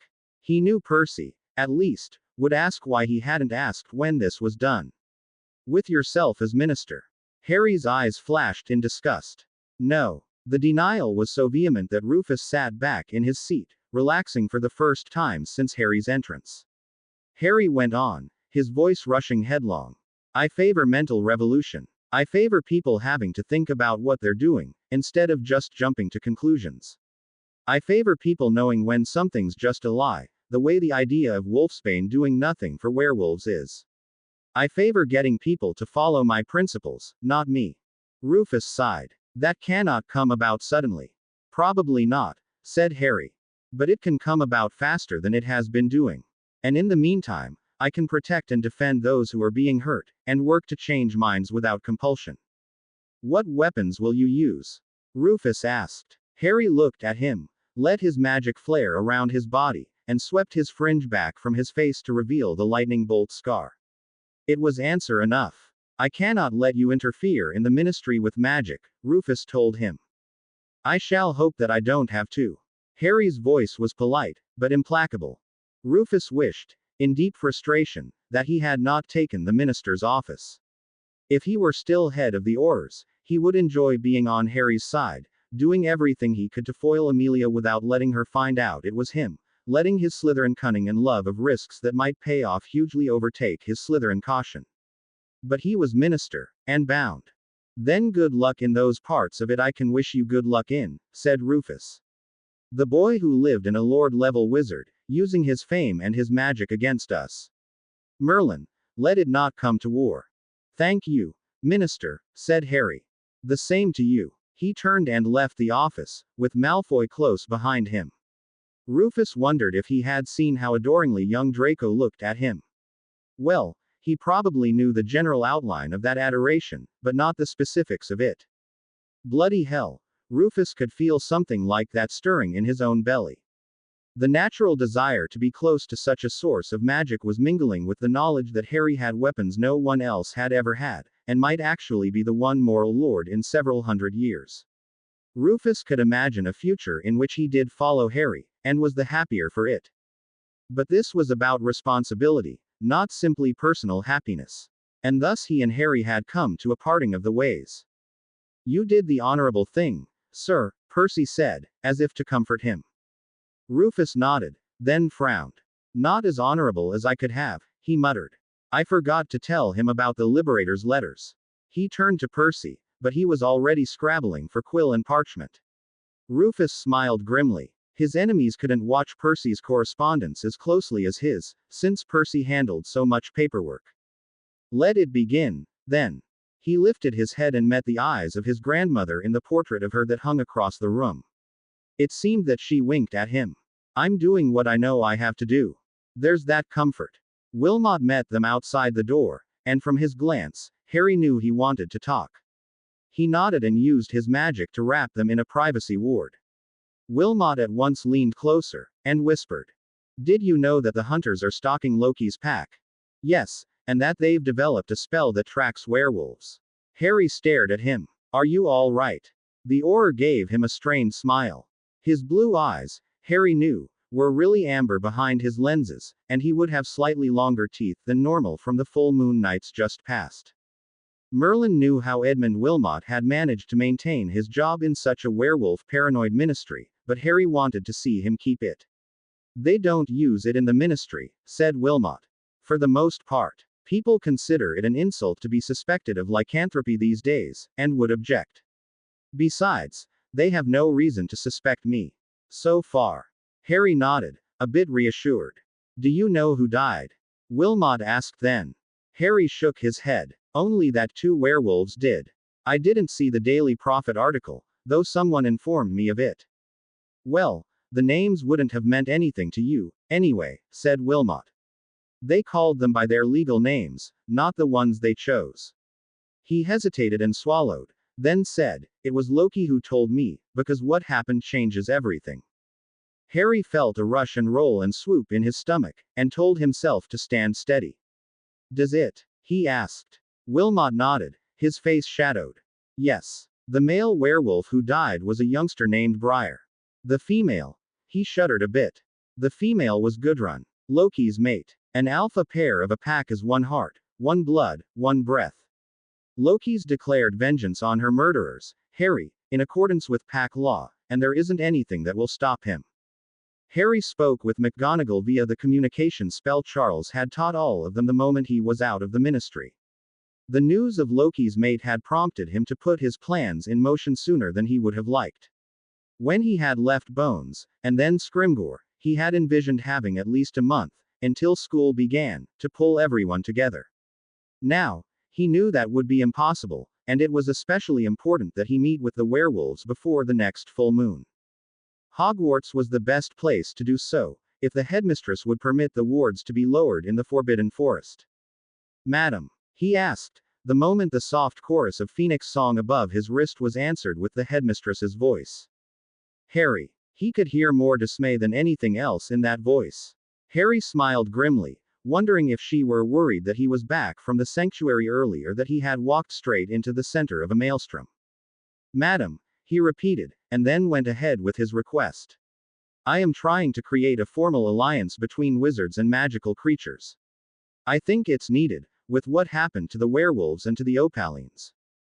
The Opalines. Aces came with fire, said Harry, narrowing his eyes to try to get certain images out of his head. I would not be surprised if the department started hunting her, too, or at least demanded that she be given over to them when she wakes. And of course the other magical creatures are always vulnerable. Umbridge was able to get laws passed against them very easily when she was head of the Department for the Control and Regulation of Magical Creatures. I think this department is less sane than she was. He turned into the main point of the conversation then, afraid that McGonagall's questions would distract him again. I need your permission to meet with as many magical creatures as possible, and as many of my allies as will come, in the Forbidden Forest. I'm issuing an invitation to the werewolves. McGonagall's tense silence was answer enough. I know that you don't like them on school grounds, said Harry quietly. But I give you my word that they will be safe for the duration of the meeting. If they try to attack Hogwarts, or anyone there, I will use my magic against them. McGonagall's voice crept back like a kicked dog. I am reluctant to grant permission even so, Mr. Harry. You know that you cannot predict their actions, and after these killings, they will only be wilder and more irrational. Some of them will be, Harry said, thinking of Loki. Wilmot had emphasized twice more how nothing, not the threat of magical punishment to his pack nor offers of assistance, would keep Loki from taking vengeance. But others have seen the danger now, I think. And it is not the day of the full moon. Their magic resistance and their strength will lessen each day until the dark of the moon. I would choose to set the meeting at the actual dark if I could, but that is too far away, and I must move now. Will you let me use the forest? If you must. Thank you, madam, Harry said. I intend to have the Alliance meeting there on the 4th of August, 2 days from now. He started to cut the communication spell, but McGonagall spoke before he could. Why did you return early, Harry? Aces came and burned the Opalines, Harry said simply. I knew that if one thing had gone wrong in the outer world, then something else might have. I decided to return. Are you done healing? As near as I could come in a month, said Harry. Certain Draco was snickering, though he couldn't look over his shoulder to check. It was humiliating, to be standing in the middle of an alley covered with graffiti and talking to his headmistress about his mental health. I'm going to continue the process now that I'm back. I brought a seer with me, though he's mostly for Snape. He supposed he could talk to her about that, too, though he didn't have time to answer every question. I should warn you that Professor Snape is on the verge of snapping altogether, madam. He often loses his temper with me and goes into magical rages. The sanctuary began the work of destroying his mental walls, but he won't tell me what his dreams are about, and he won't tell me what made him so upset. McGonagall sighed. If he can gain control of himself, of course, he's welcome to come back and teach in the autumn. If not, then I will ask someone else. I do have another candidate who could teach potions for at least a term, if I offered him enough. Thank you, madam, said Harry, and this time he did let the spell fade. He reached out and took Draco's arm, drawing him nearer to prepare for a side-along apparition. His mind worked busily. Wilmot had promised that he would send the invitation to Loki's pack, though he was doubtful about how many of them would come. Harry himself could visit the Forbidden Forest and inform the many and the centaurs of the Alliance meeting, assuming they wished to attend. He would send owls to his human allies whom he hadn't taught the communication spell to. He had no idea how to get in touch with Dobby, the only house elf who might have an interest. Harry supposed he was perfectly capable of finding out about the meeting on his own and attending. Harry. He jumped and looked at Draco. What? He asked. I've been trying to get your attention for 2 minutes. Draco shook his head, then leaned forward and stared into his face. You realize Snape will go mad when he realizes that you're attending a meeting with werewolves at it. Specifically, the werewolves who coerced and threatened and tried to bite you. That's why he's not going, Harry said. He thought he heard Draco mutter something just before they vanished, something along the lines of, "This, I have to see." Snape knew that Harry had disappeared while he was brewing healing potions for the Opalines. That was the only thing that kept him from running out of his lab and demanding explanations immediately. If it had been during the carriage ride, then he would have cursed Joseph by now. As it was, the seer was on the other side of the lab helping prepare and chop and sift the ingredients he needed. Snape gave him yet another over-shoulder glance of wary disbelief. When Joseph had first slid into the room between the dead dragon's ribs which Pattern Opaline had given Snape for a lab, Snape had whirled around, his wand up and an unforgivable hovering behind his tongue. Joseph had held out his hands and said, speaking slowly and clearly, I don't know that much about potions, but I'm an expert at following directions. Let me. You need an extra pair of hands. And, well, he was right. Snape did. It seemed that he was still capable of being rational on the subject of potions, if nothing else. He moved his head sharply at another table, already set up with mortar, pestle, several knives, and beetle shells, flower petals, and other ingredients that needed to be of a certain consistency in order to work. The flower petals into a dust, he directed. The beetle shells to be pounded like sand. And Joseph had nodded and set to work. Nor had he once tried to speak while they were working. Snape had waited for it, certain it was coming, some gentle inquiry after his health or teasing comment about how similar their shared pasts must have been. Some of the best retorts he'd ever thought up waited impatiently for use. Joseph said nothing. He passed Snape each ingredient as he finished with it. He knew a useful spell that curled around the fine dust like an invisible jar and wafted it across the distance between them. He never looked over except to be sure that the ingredient arrived at its destination. Then he went back to pounding, slicing, sifting, sanding, with a dedication that said he had won his patience and skill at the task with hard labor. Snape grew more and more distracted himself, to the point where he almost substituted dragon scales for beetle shells, which would have ruined the potion entirely. He waited. Joseph said nothing. Another packet of purple, lavender petals turned almost into a fog, floated over to him. Snape counted to 3, then whipped around, ready to surprise an expression of pity on the seer's face. Joseph was bent over his mortar and pestle, counting each beat with a soft voice. Snape could not take it any more. Say what you came to say and be done with it. He snarled. Joseph finished the count before he responded. So much like something he would have done himself, in an ordinary mood and confronted with someone upset, that Snape's resentment soared to new heights. Then he looked calmly back at Snape. Why do you assume that I came to say something and not help you prepare potions? He asked. Because otherwise you would be talking to grief-stricken Opalines and easing their petty fears. Joseph adopted a wistful smile. No. The worst cases were all sung out of their dreams by the time I reached them. I spoke to a few grieving relatives who just needed to see that this wasn't the end of the world. He shrugged and turned back to the mortar and pestle.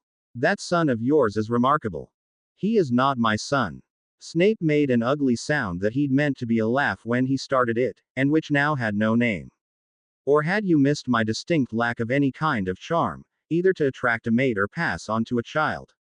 Whatever you say. Snape just barely kept himself from snapping, eyeing Joseph's back. Joseph was sweeping some beetle shells that weren't fine enough for him back to the knife now. He had met someone like this once before, Snape finally realized, and it was not Sirius Black. It was Grey Grim, whose real name he had never known, a Death Eater and recruiter for the Dark Lord. He was like water. Whatever someone else said, he knew the counter to it, and he would wear down logical arguments against joining the Dark Lord like water wearing down stone. Snape himself had never argued against him, because he had had Lucius to convince him to join the Death Eaters, but he had seen him demolish opponent after opponent, without ever appearing to do so. And now it seemed that he had a seer doing the same thing. He turned, stiff-shouldered, back to his cauldron, and wondered whether this new discovery would make his life easier or harder. Draco made sure to step out of the way when Harry landed with a sharp thump on the flagstones outside the Opaline home. He suspected that Harry would either go after Snape or to Patten Opaline immediately to demand ink and parchment and a quill. Draco would rather go along and watch than get in the middle of any conflicts that might result from those things. As if watching is a problem, he thought, as his eyes traced the slight shimmering in the air around Harry. He's beautiful when he's angry. Well, and plenty of other times, too, but especially then. Harry found Patten Opaline in a few moments. Draco was unsure if Harry had tracked him down or if the Opaline leader had felt Harry's magic approach and made himself easy to find. Harry's words were clipped as he explained softly about the meeting he wanted to hold. Patten nodded and made a few apparently sensible suggestions, which Harry accepted with short nods of his own. Draco strained to listen in, but heard little more than the names of some of Harry's allies and werewolves. His attention wandered, so he was the first one to see Snape enter the small antechamber where Harry and Patten were holding their discussion. Just as he did, Harry shook his head and said, "No, I'm not sure the werewolves are safe, but I have to invite them anyway." Loud enough to be heard. Loud enough to make Snape's face darken. Draco grinned. Well, he could pretend that it was a frown later, if he really needed to spare Harry's feelings that much, and stepped out of the way. "I see we have entered a regressive stage, Harry," Snape drawled to his back. "You said that you would not put yourself in danger anymore without thinking, and now you have done so. How very unlike you, not to keep your promises." Harry just turned around and glanced at Snape in distraction, exactly as if he'd been interrupted in the midst of something more important. And that's really the way he might think of it, Draco thought. Harry had to play politics right now. If Snape insisted on being inconvenient while that was happening, then he would get pushed aside until Harry was better able to deal with personal matters. "I'm not putting myself in much danger now that it's not the full moon and I'm able to use my magic," Harry said. "One of the werewolves the department killed was Loki's mate. Our contact in the ministry told me that that means Loki's on the vengeance path. I don't know if I can talk him out of it, but possibly I can still soften this somehow, and keep it from all-out war between wizards and werewolves. Thus the alliance meeting." "You should not go," said Snape. "It is dangerous." Harry snorted. "I'm holding the meeting in the Forbidden Forest, choosing the ground. We're going to be surrounded by centaurs and many snakes, and my human allies besides. Loki is the one who should be wary. You should not. We discussed that already. How my life isn't fair and I shouldn't have had to bear the burdens I had to and on," said Harry, and turned away from Snape, his straight back and set shoulders dismissals if Draco had ever seen them. "I am going to. And if you don't want to be another of those unfair burdens piled on my shoulders, then don't interfere." Snape's mouth snapped shut. Harry was already talking to Patten again, something about how whether any of the Opalines would be attending the meeting. He knew they had suffered loss in the wake of Ace's breath, and Do not be silly, said Patton gently. Our family will recover, and tomorrow will be the funeral for our dead. We must look to the living, and celebrate the dead, not mourn them over long. I will come to the meeting, or Calibrid will. My children will be able to spare us by then. Harry nodded. Thank you. This is going to be different than the meeting that I held on the spring equinox. That was a chance to give people a good look at me, and let them decide if I'm worth following. He cocked his head, eyes narrowed. This is to give those wizards and magical creatures who've already decided to follow me a chance to work together, and see what it really means to fight beside Avates. I understand, said Patton. I assure you that neither my daughter nor I would have trouble with that. Calibrid is ready and willing to accept anyone who does not despise her, and I am the one who taught her. His smile flashed with open pride for a moment. Draco wondered what he would have to do to get Lucius to show that kind of pride in him in public. Thank you. Only then did Snape stalk out of the room. Draco hesitated, then followed him, catching up with him in the hallway. Snape whirled on him, then lowered his wand with a low curse of the non-magical kind. Why must he do this?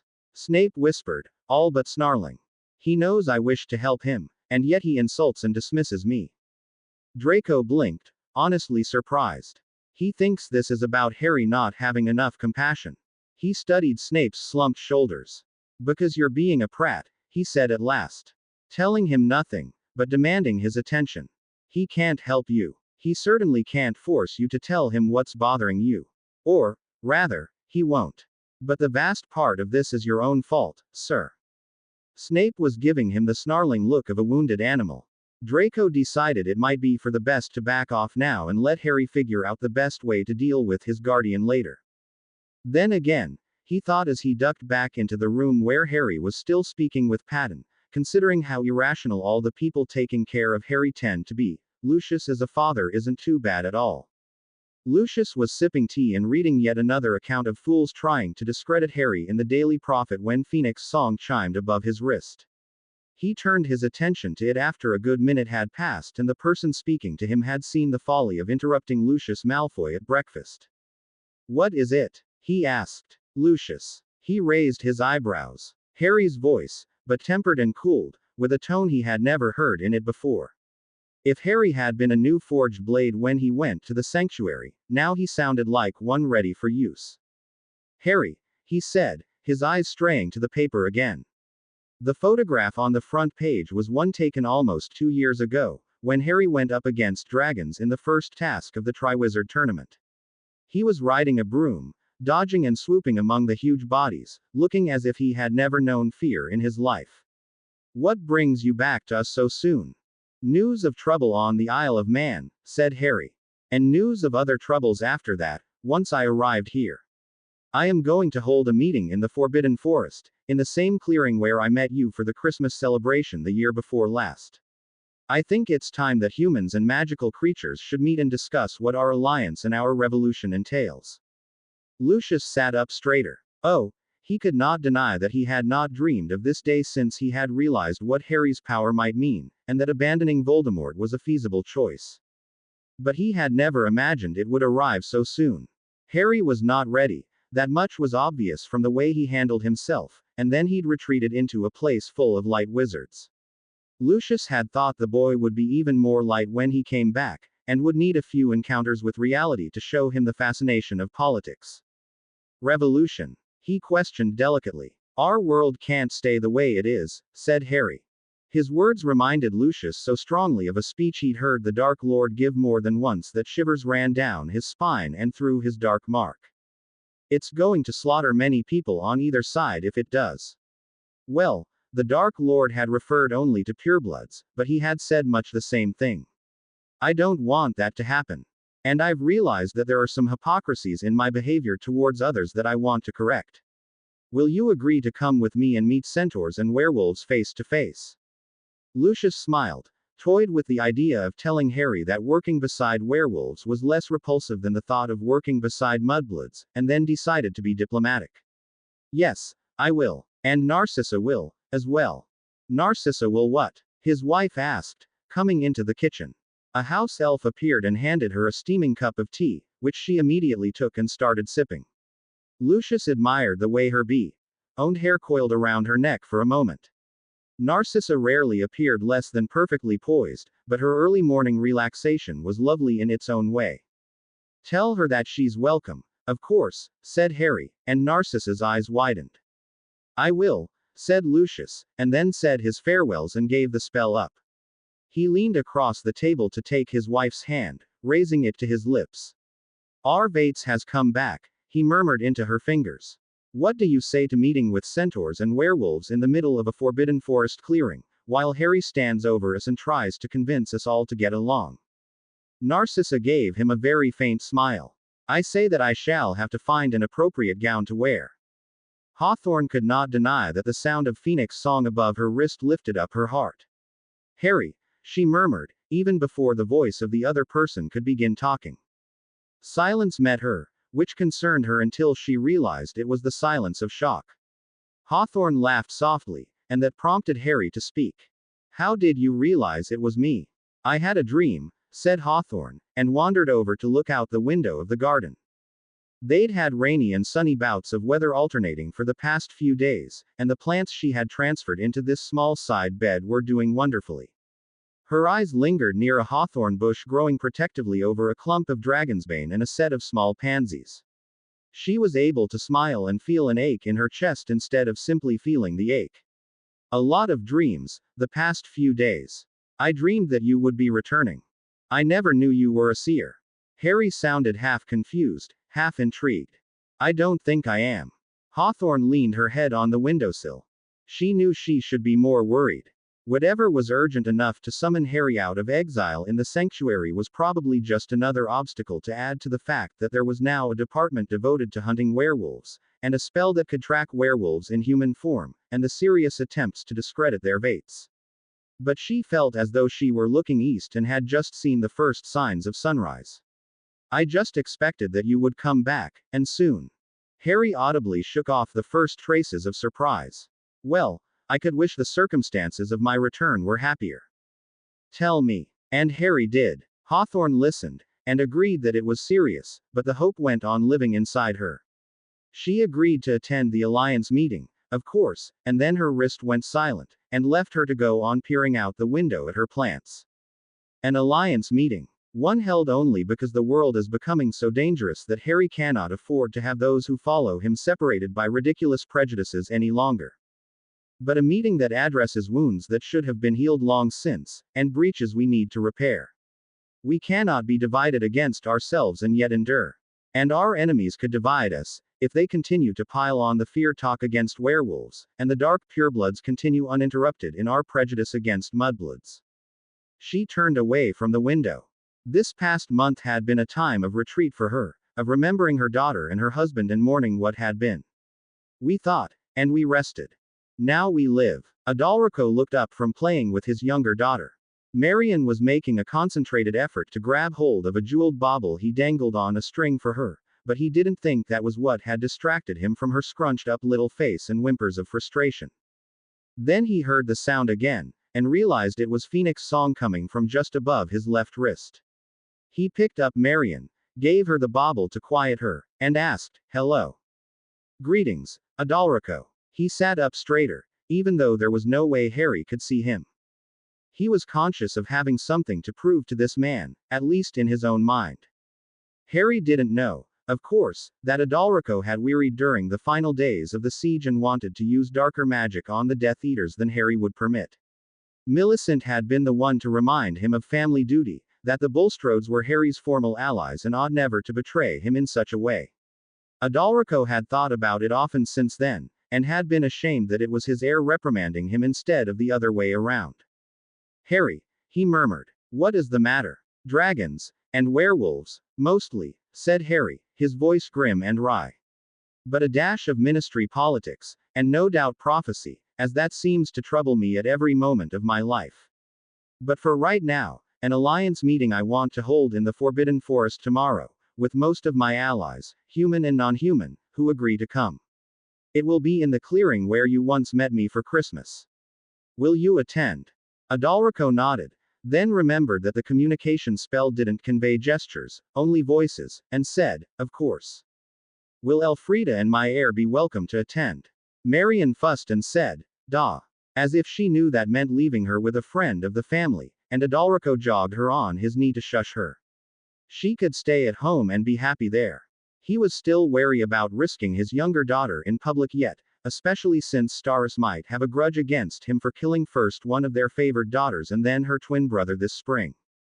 Of course, Harry replied. I am gathering everyone who will agree to come. And if someone won't? Adalrico could hear the shrug in his voice. I suspect that will reveal who isn't comfortable around magical creatures, and that in and of itself will tell me something about them. Adalrico laughed. Very well. What time will the meeting begin? You'll want to arrive in the afternoon, said Harry, voice serious now. I suspect that the centaurs will get there even earlier than that. Very well, Adalrico said, and cut the spell, and then scooped up Marian and went to tell Elfrida. His wife had recently got used to leaving their daughter alone long enough to go back to work in Gringotts. He didn't think she would object to leaving Marian with her sister, either. Marian wriggled and fussed. Da. Magic. Now she was trying to grab his wand from his pocket.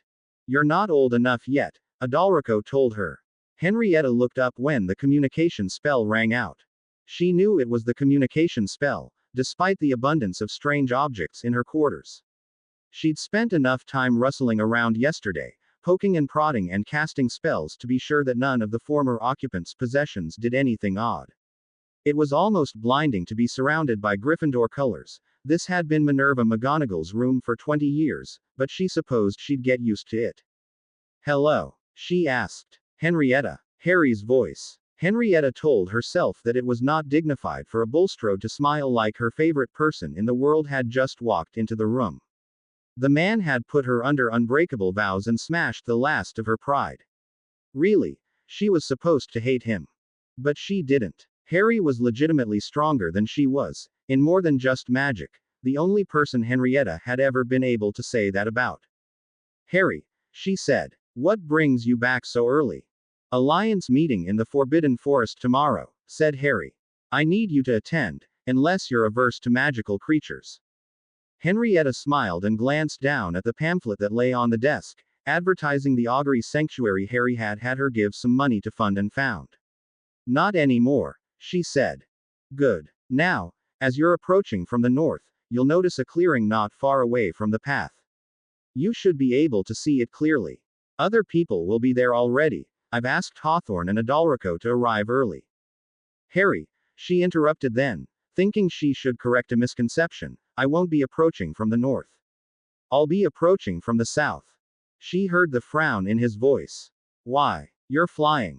No. Henrietta sat back and sprang her surprise. Because I have a teaching post at Hogwarts now, so I'll just walk from there. A long, stunned silence, and then Harry said, but, what post did McGonagall hire you for? Transfiguration, Henrietta said smugly, shaking her hair over her shoulders. I've been studying it for months, thinking that she might need someone to help her with it this year. She did manage to jury-rig it last year, but I know a lot of people were unhappy with that, especially the parents of the students in the new Transfiguration classes. I knew she could use an extra pair of hands. But your daughter is no longer here, Henrietta pointed out smoothly. You arranged for her to have private lesson with that tutor in France, remember? She knew Edith had begged Harry to go to France almost the moment her mother came to the castle during the battle, technically keeping the word of her vows by not seeing Edith face to face. And now she was gone, and Henrietta was free to be near her young lord. Far too many assassination attempts had happened on Hogwarts's grounds. She was here to make sure they became a thing of the past. That's true, Harry murmured, sounding as if he were thinking deeply. But you aren't teaching under your own name. I think Pharos Staris would raise a stink about a Bulstrode professor. No. My name is Hilda Bellispersona. Henrietta lifted her head and examined herself in the mirror on the opposite wall.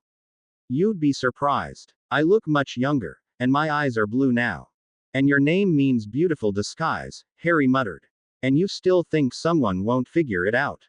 None of us can help what our names are, Henrietta said mildly. Harry sighed. Coming from the south, then, you'll take the path on the way in, and you should look for a twisted tree. Or just wait for the centaurs. I was at Hogwarts this morning, to speak with their leader. They should find you and guide you in. Of course, Harry. Henrietta hummed happily under her breath as their communication spell finished.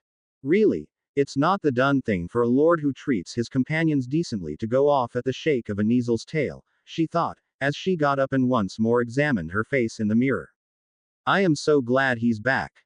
Ignifer did not know what time it was, only that, after last night, it was far too early. She was never drinking butterbeer again. She buried her head under the pillows and ignored the chiming. Then she heard someone say, "Hello, Harry." Panicking, Ignifer sat up, and then groaned and grabbed her head as the light and noise outside her blanket cocoon assaulted her. She massaged her temples and Mo.Ned, all the while squinting frantically, to see if her Vates was really going to see her in this state. All she saw was Honoria sitting on the end of the bed, smirking at her wickedly as she spoke into her wrist. An alliance meeting. Of course. And you don't need to speak to Ignifer, I'll tell her. A pause, during which Harry's voice emerged too low for Ignifer to hear, and Honoria said, "Oh, but it's no trouble, Harry, really. She's sitting no more than 4 feet away from me, after all." Ignifer made a grab for her. Her head pounded so hard she not only lost her balance, but fell full length to sprawl on the bed. Honoria leapt away and danced gleefully around the room. "You ought to see her," she went on, unhelpfully, to Harry. "Her hair's all a tangle, and she looks as though someone slammed her across the face with a crowbar, and she looks so thoroughly shagged, you have no idea." Ignifer snarled, and flames curled around her. Honoria squeaked in mock fright before conjuring the illusion of a bucket of water to tip on Ignifer's head. She was good enough at tactile glamours that it really felt like ice water, damn her. "Tomorrow in the Forbidden Forest, centaurs will guide us in," said Honoria. "Of course. I understand, Harry. Thank you." She ended the communication spell as Ignifer called fire into her hand and tossed it forward in a miniature fireball. All of Ignifer's walls and most of the furniture were spelled to resist flame magic, after numerous almost accidents, but Honoria wasn't. She changed into her Sea Mew Animagus form instead, and cackled triumphantly as she soared above the ball. Ignifer scowled as the other witch dived and turned around the room, laughing loudly enough to make her headache worse. She liked Honoria, really she did, and the say was fantastic, but there were times she resented taking up with a master illusionist who was also a bloody animagus with a ridiculous sense of humor, and this was one of those times. Thomas Rangnera was deeply concerned. In front of him sprawled several Daily Prophet articles from various days during the last month and a half. The later ones were more and more wildly fantastic, and reported events that contradicted the reports of the earlier ones, during which they'd said, accurately, that Harry Mercy killed children during the Battle of Hogwarts and lured Voldemort into a trap. The later ones stated that he'd murdered children, and that he hadn't lured Voldemort into a trap so much as done it to show off his skills. Obviously, this was the result of a lack of proper research. Thomas was writing the Prophet's editors with the information that they would need to correct the problem and print a retraction. He was sure they would be grateful for the help. His wrist sang. Thomas looked at it with awe. He always enjoyed the moments most before a new communication began, because it could be anyone on the other side. Perhaps Voldemort had even figured out a way to talk to them. "Hello?" he asked eagerly. "Hello, Thomas." Harry. Thomas barely managed to restrain a sigh of satisfaction. Now Harry was back in the world, and the Prophet would be even swifter to print the retraction. Of course they wouldn't want a wizard of Harry's power on their tails. And Thomas could tell Harry all about his news. "Guess what's going to happen in a few weeks, Harry?" he asked eagerly. "I don't know, Thomas." Harry sounded almost like Priscilla and his children, Thomas thought, willing to listen if a little puzzled. That was a good thing. That meant he didn't have to be afraid that he was using up the Vates' valuable time by burbling along. If Harry was annoyed and needed to talk about something else, then surely he would ask Thomas to stop and let him get to the point. "We're releasing the news about GUTOEKOM, said Thomas, and looked proudly at the other pile of paper on the end of his desk, which was corrected and uncorrected proofs for the report. "We were going to let it out earlier, of course, but we made a few new discoveries, and found a few mistakes we needed to correct. For example, did you know that the Dark Lord Fallen was Muggleborn? What? Harry asked in shock. No, he wasn't. He was the bastard son of a pureblood family, and he hated Muggleborns, just like Voldemort does. I don't care what he said, Thomas said. People lie about themselves, especially Dark Lords. He gave a little shrug. He had never seen the point of lying himself. Research proceeded more easily where truth was involved. He was Muggleborn. He just tried to cover that up by proclaiming himself the son of an illustrious heritage. Of course, the pureblood family he said he came from, the princes, denied it, but they were proud enough that they weren't going to admit to a bastard, so the denial was just what everyone expected from them. So that means that old myth about no Muggleborns being powerful enough to be lords and ladies really is a myth, Harry mused. Exactly. Thomas beamed, glad he saw the importance. And we've looked into more about how magic interacts with bloodline. There's fascinating evidence that how the mother feels about the child in her womb can affect how much magic they're born with. That would explain why so many pureblood children born after a husband cheated on his wife were squibs. And of course almost any child that comes from a BPD witch is a squib. There's not enough evidence to say that this happens all the time yet, but it's one of those factors that Petrovich identified, and which has borne fruit. He reached over and shuffled through some of the papers, looking for something else inspiring to tell Harry. Oh, and of course there's Muggleborn or Muggle blood in most of the pureblood lines. It sounded as if Harry had choked. Do tell, he said faintly. Oh, yes, Thomas said, nodding rapidly. The blacks, in particular. When they interbred too closely, squibs started being born. Then a few of the black women sought out Muggle or Muggleborn lovers and had children they dearly wished wouldn't be squibs. The power of a mother wishing, you know, and some of them weren't and regenerated the line. And that's to say nothing of what was going on in the Malfoy line. Harry definitely choked this time, but he sounded all right, so Thomas rambled on. There were a few generations where neither the men nor the women could stay in bed with their lawfully wedded spouses. And of course they hid things, but if they had a child, they usually brought it back into the family. Thomas chuckled, because he thought this was amusing. There's a high chance that Abraxas Malfoy himself was the bastard child of his father and a Muggleborn woman, you know. Harry sounded as if he were wheezing. I can't wait to publish this, Thomas ended happily. People will have to listen, and stop being idiots. Now, what did you want to talk to me about? Harry gave him the directions for the Alliance meeting, the time, and how to reach it. He sounded breathless as he did it. Thomas frowned. He didn't want their vates to get sick. Try to get some rest and heal that cold you have, Harry, he advised him kindly. Get your partner to rub your back. Right, Harry said faintly. I'll do that. Owen tapped his fingers idly against the side of his leg. Harry had just contacted him and asked if he and Michael would consider attending the Alliance meeting in the Forbidden Forest. And of course Owen had said yes. He and Michael were both the sworn companions of their vates, and one did that kind of thing when one was a sworn companion. It did mean that events were running faster and further than they had predicted when they thought Harry would be in the sanctuary for 2 months. And Owen wondered if their mother was yet recovered enough from grief for their father for he and Michael to take up their duties of guarding and defending Harry again. There was no question that they would be attending Hogwarts in the autumn for their 7th and final year, but that was the autumn. He looked across the room, where Medusa sat with Michael, playing a game of chess. Michael caught his eye and nodded very slightly, his way of saying that he thought their mother was fine. Owen loved his brother, but he did not always trust his judgment. Owen was the one who had become head of the family when their father Charles died, and not only because he was their father's magical heir and had always been the more responsible, guiding and protecting his younger twin.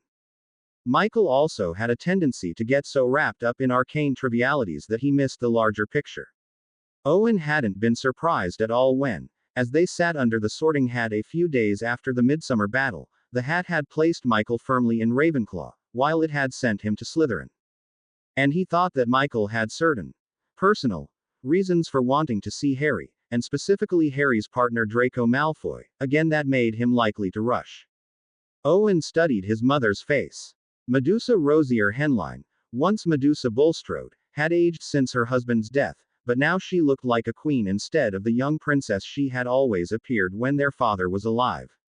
She played with more quiet intensity than she had been used to, showing when she danced around Michael with a skillet, but was that a bad thing? Owen thought not. And the way she laughed, if more subdued than before, was at least animated enough to count as laughter. And she no longer spent any days lying in bed, as she had at first. Medusa turned her head then, and caught his gaze. Owen started to flush and duck his head, but Medusa held his gaze straight on, challenging him, and then sat back, indicating the chess game was done. "I'll have you know, Owen Rosier Henline," she said, adopting the tone that always made Owen feel about 5 years old, "that I have been managing for myself far longer than you boys have been alive."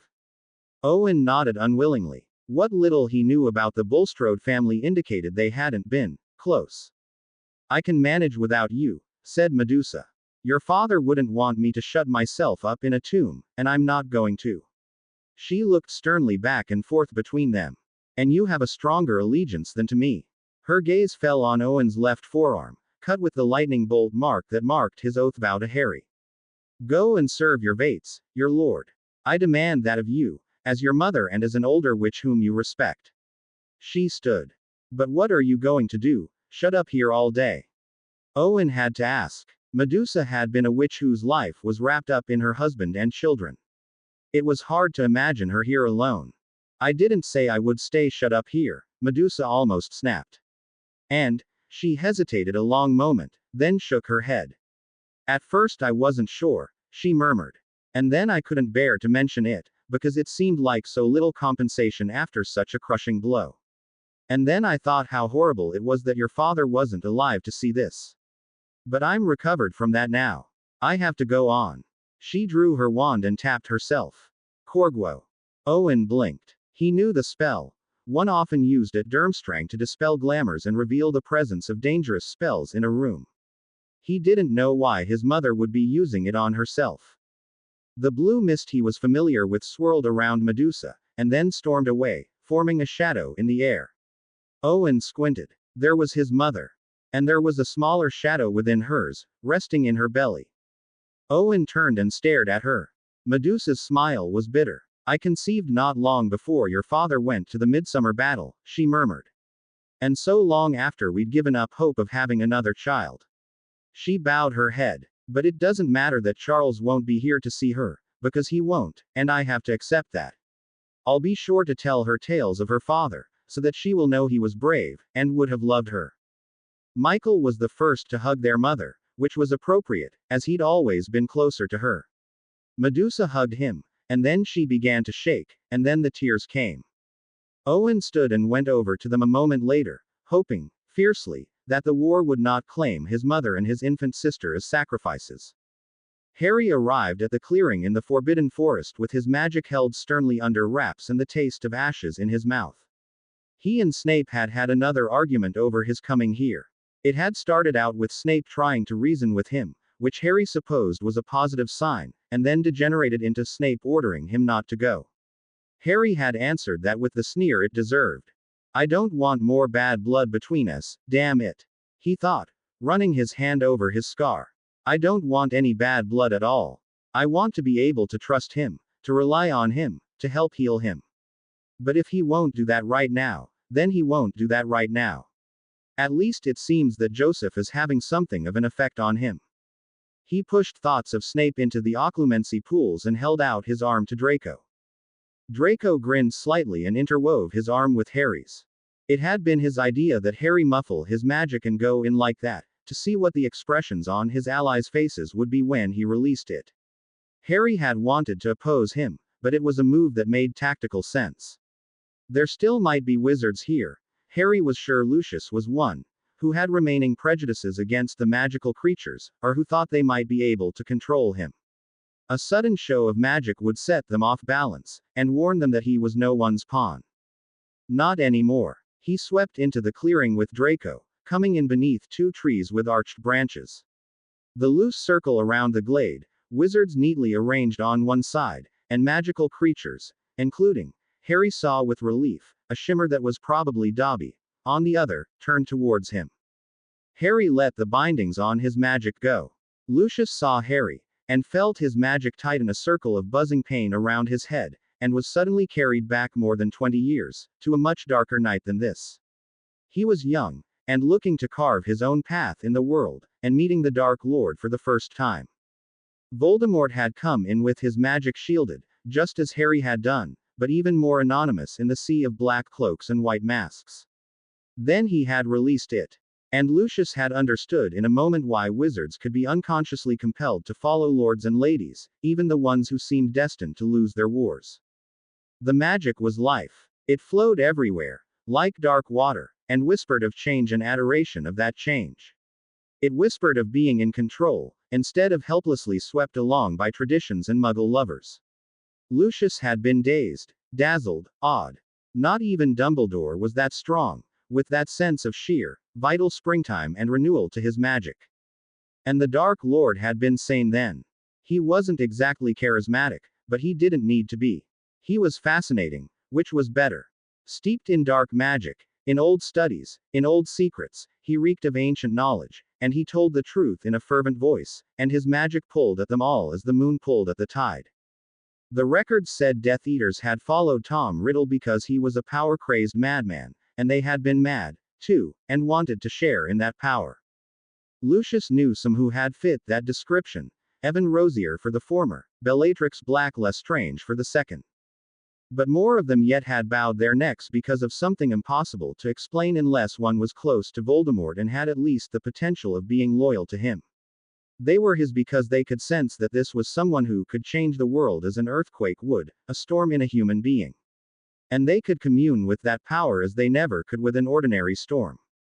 Lucius had thought he was giving that up when he swore allegiance to Harry. He did not really regret it, not when Voldemort had returned as the mad thing he was. There were subtler pleasures to be had, like making a young lord dance to his tune. Now he felt it again. Harry's magic was painful, but it commanded Lucius's attention like a blade against his throat. He was awake, for the first time in a decade. His nerves balanced on the edge of a knife. He breathed, and felt the breath sting in his lungs, and relished it. He knew he was in the presence of a leader ready to go to war. That was what Harry was, no matter what he claimed. Harry locked his gaze on Lucius's from across the clearing, and inclined his head. His green eyes were visible from that distance, thanks to the dark green robes that Draco had probably persuaded him to wear, and his hair was bound back from his forehead, as much as it could be, with a silver band that was probably another of Draco's touches. His scar slashed across his brow, vivid as any normal lightning bolt in the sky. Lucius told himself that Malfoys did not fall to one knee for anyone born a Potter. But he gave a deeper bow than he ever had before. And Harry accepted it without the flicker of an eye. Lucius fought the urge to stamp a foot in delight, to cast a curse, to turn and key.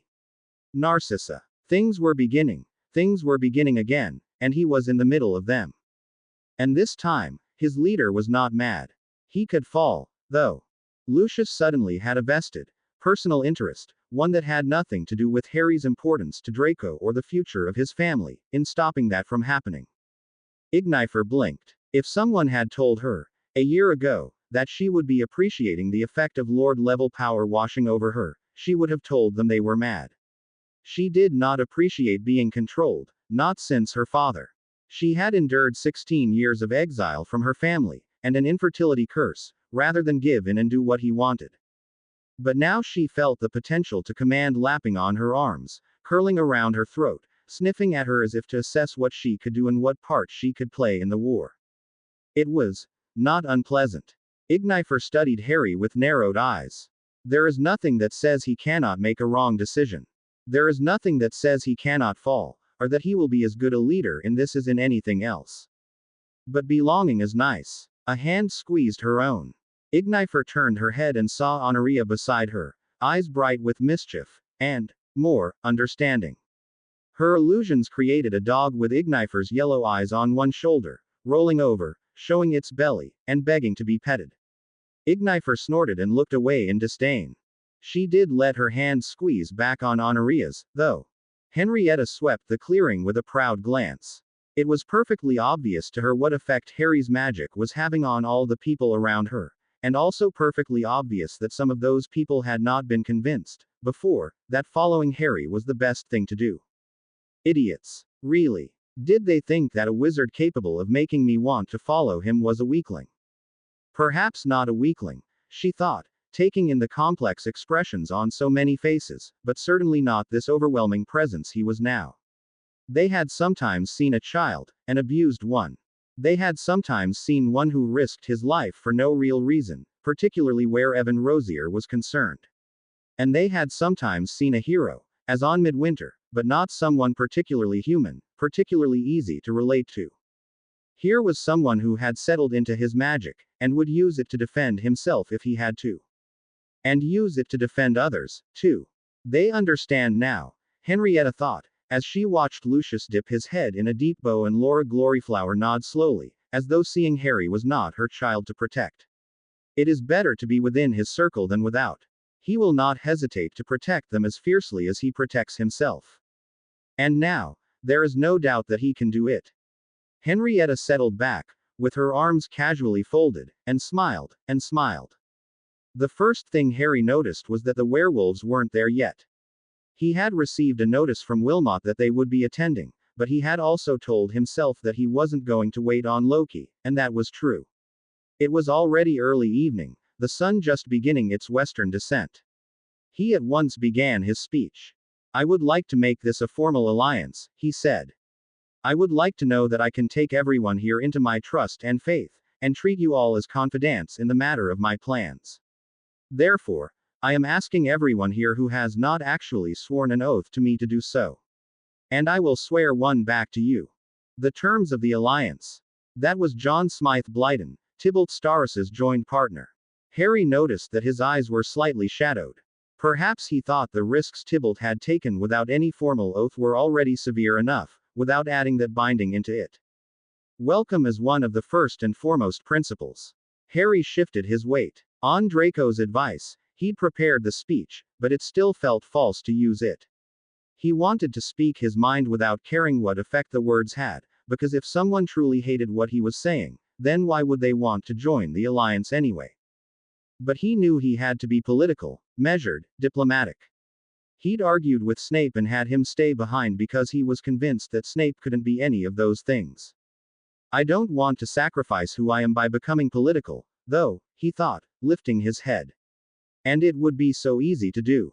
I'll have to keep an eye on myself. We'll welcome those who use both light and dark magic." Harry looked at Thomas Rangnera, then Laura Gloryflower. "Those who have committed crimes and sincerely repented." A glance at the former Death Eaters in the group. Both humans and magical creatures. He let his gaze slide over to the centaurs. A large male Harry knew as Bone folded his arms and nodded, as though to signal his people's commitment to the alliance. Muggleborns, and Halfbloods, and Purebloods, and Squibs. Calibrid Opaline, whom Harry suspected had in part attended because her father was intent on getting her to think about something beyond all the wounded and dead in the house, held her head back and smiled faintly when a few gazes turned to her. She didn't look as though she would back down if anyone tried to tell her off for being a squib. Harry just hoped the rest had the same impression of her. "There's no place for prejudices here. And I suppose that you expect us to free all our house elves tomorrow." That was Lucius, recovering from the shock he'd showed when Harry first entered the clearing, and returning to his usual bored, haughty tone. "Of course not," Harry said. "I expect you to consider the possibility, to be open to arguing about it, rather than blindly dismissing the idea. What I want to make us different from those outside the alliance, other than our welcome, is our ability to think. That may restrict the first principle. I would not let someone into the alliance who seemed likely to hurt all the others already here." He could feel himself relaxing. Some of this was prepared, but some was in response to the questions of those around him. He preferred that, really, a dialogue rather than a monologue or a speech. "But we won't simply dismiss someone out of hand because she carries the werewolf curse or because he had a muggle for a parent. There are plenty of sectors of wizarding society who do. If we look over recent wizarding history, it seems to me that our greatest sin is not thinking. Sometimes, as with the ministry of late, we allow fear to control our actions. Other times, we're so concerned over status that we don't see that we're losing true power. And at still others, we've forgotten history, and we prefer to hide from it when reminded. He nodded at the centaurs, but he was thinking about the grand unified theory as well, and the absolute chaos that Thomas's theory was going to cause when his group published it. Harry found that he was glad, chaos or not. It would at least force people to consider. Lucius was likely entirely ignorant of the possible Muggleborn heritage in his own family, and thus felt free to despise them without pause. Confronted with it, he could try to hide his head in the sand, but Harry wouldn't allow that, and he didn't think Draco and Narcissa would, either. If you become part of this alliance, you are going to have to step away from that all-too-common strategy. You don't need to like everyone else in the alliance, but you need to fight beside them. You'll also need to examine your own actions, and their consequences. No blind vengeance taking will be part of this, of course, but it's not the only part. And yet you still don't necessarily want us to free our house elves. Adalrico sounded as if he were having a little trouble understanding the contradiction. With a small smile, Harry shook his head. No. Think, argue, debate, question. Those are what I want you to do. But you haven't sworn to help the house elves achieve freedom. I have. He turned towards the shimmer that was Dobby. A pair of large golden eyes formed in the mist and looked out at him. I have sworn that, said Harry, and it's time for me to stop living in the midst of hypocrisy. I am Bates. I have cast my own cleaning charms for the past year, but I've still lived on house elf labor, eating food they prepared in Hogwarts. I am going to stop that now. I promise you, Dobby, and if any others of your kindred were free yet, I would promise them as well. He held up his hand, and the ring Draco had given him on Walpurgis Night flashed. I will never live by house elf labor again. I am going to see what food is available in Hogsmeade, and have it sent by owl to the castle. And when I live somewhere else, I plan to do the same thing. The people all around the circle were staring at him, except the many, who made small hissing noises as they talked about their own important matters, and the centaurs, who stamped a few hooves gravely in approval. Dobby's golden eyes blinked. I have been waiting for that, he said at last, in a voice like eerie flute music. Harry nodded. Yes. It's to my discredit that I've waited so long. But it's sworn now. He turned to Lucius and Adalrico, though he spoke to the whole circle if they wanted to listen.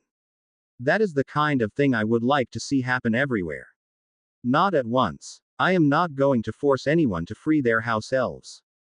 But I will bargain where I can. Not everyone will be able to do what you do, Hawthorne told him. Her face was pale. Harry wondered if she had not anticipated his making such a large change in the way he lived his own life. Some people can't afford it.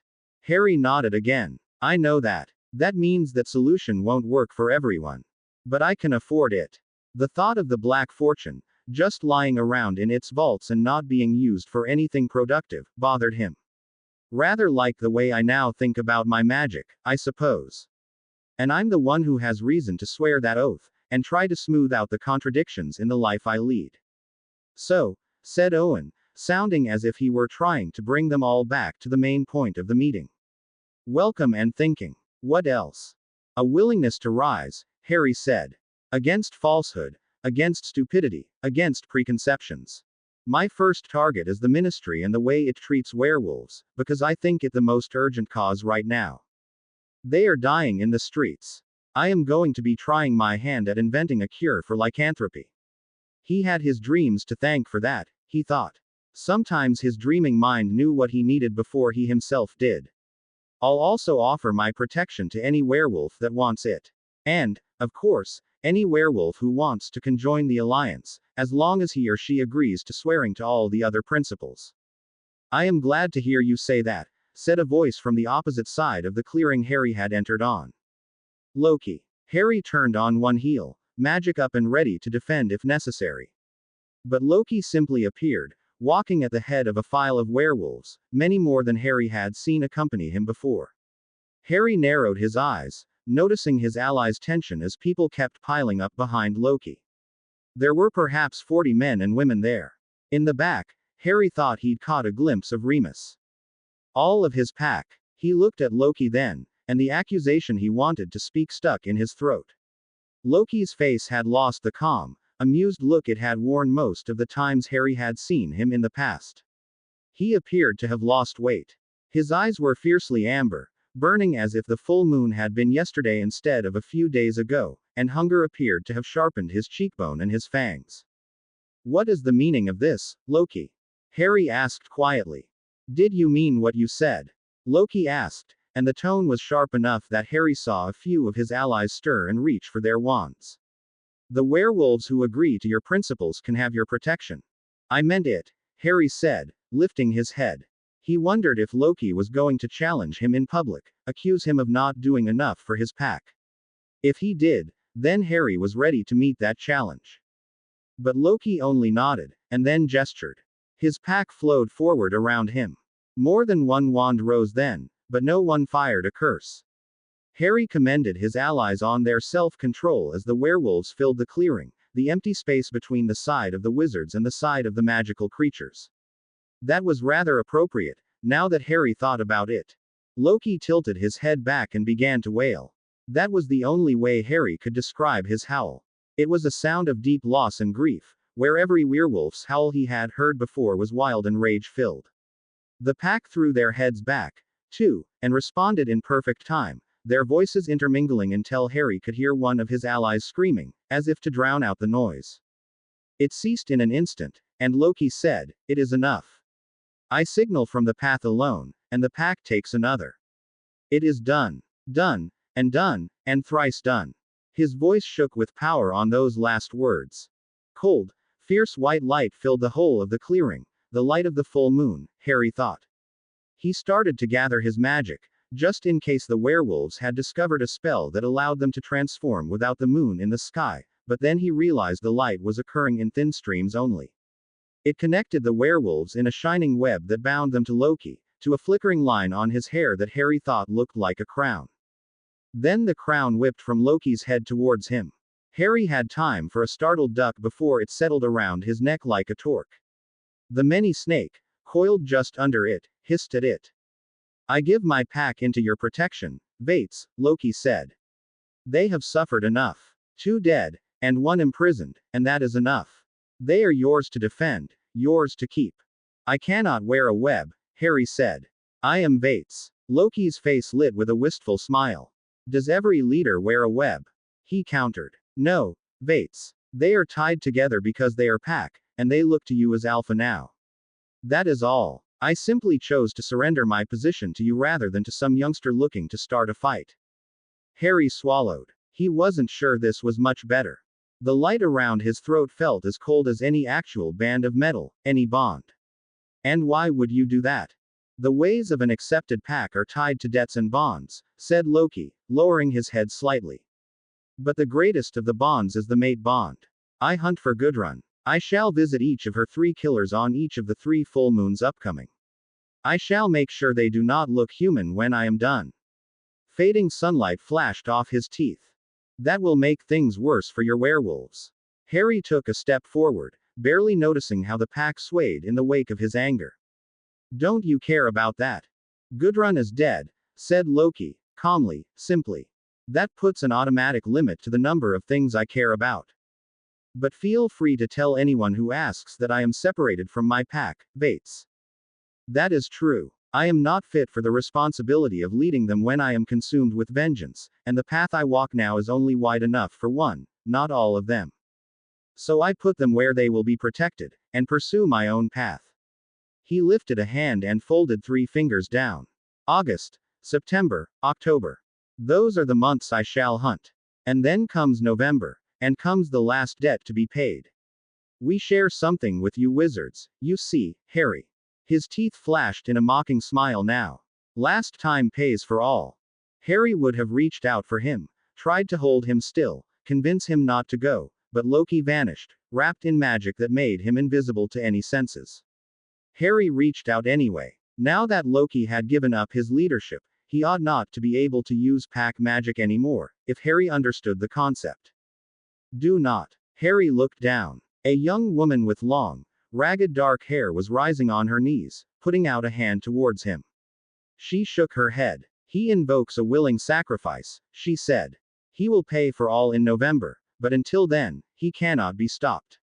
He walks alone, and hunts alone, and you cannot sense him, more even than if he still had the pack magic. Harry cursed under his breath, and reined in both the anger and his sloshing magic. What's your name? He asked. Camellia. She tilted her head to regard him, wary, one eye peering up through the strands of hair. Do you want to be here? He asked. Actually bound to me. I'm not even a werewolf. We aren't bound in the way you think we are, she told him. We can disobey you, and certainly think our own thoughts. But we rely on you for protection, and in return, we will protect you.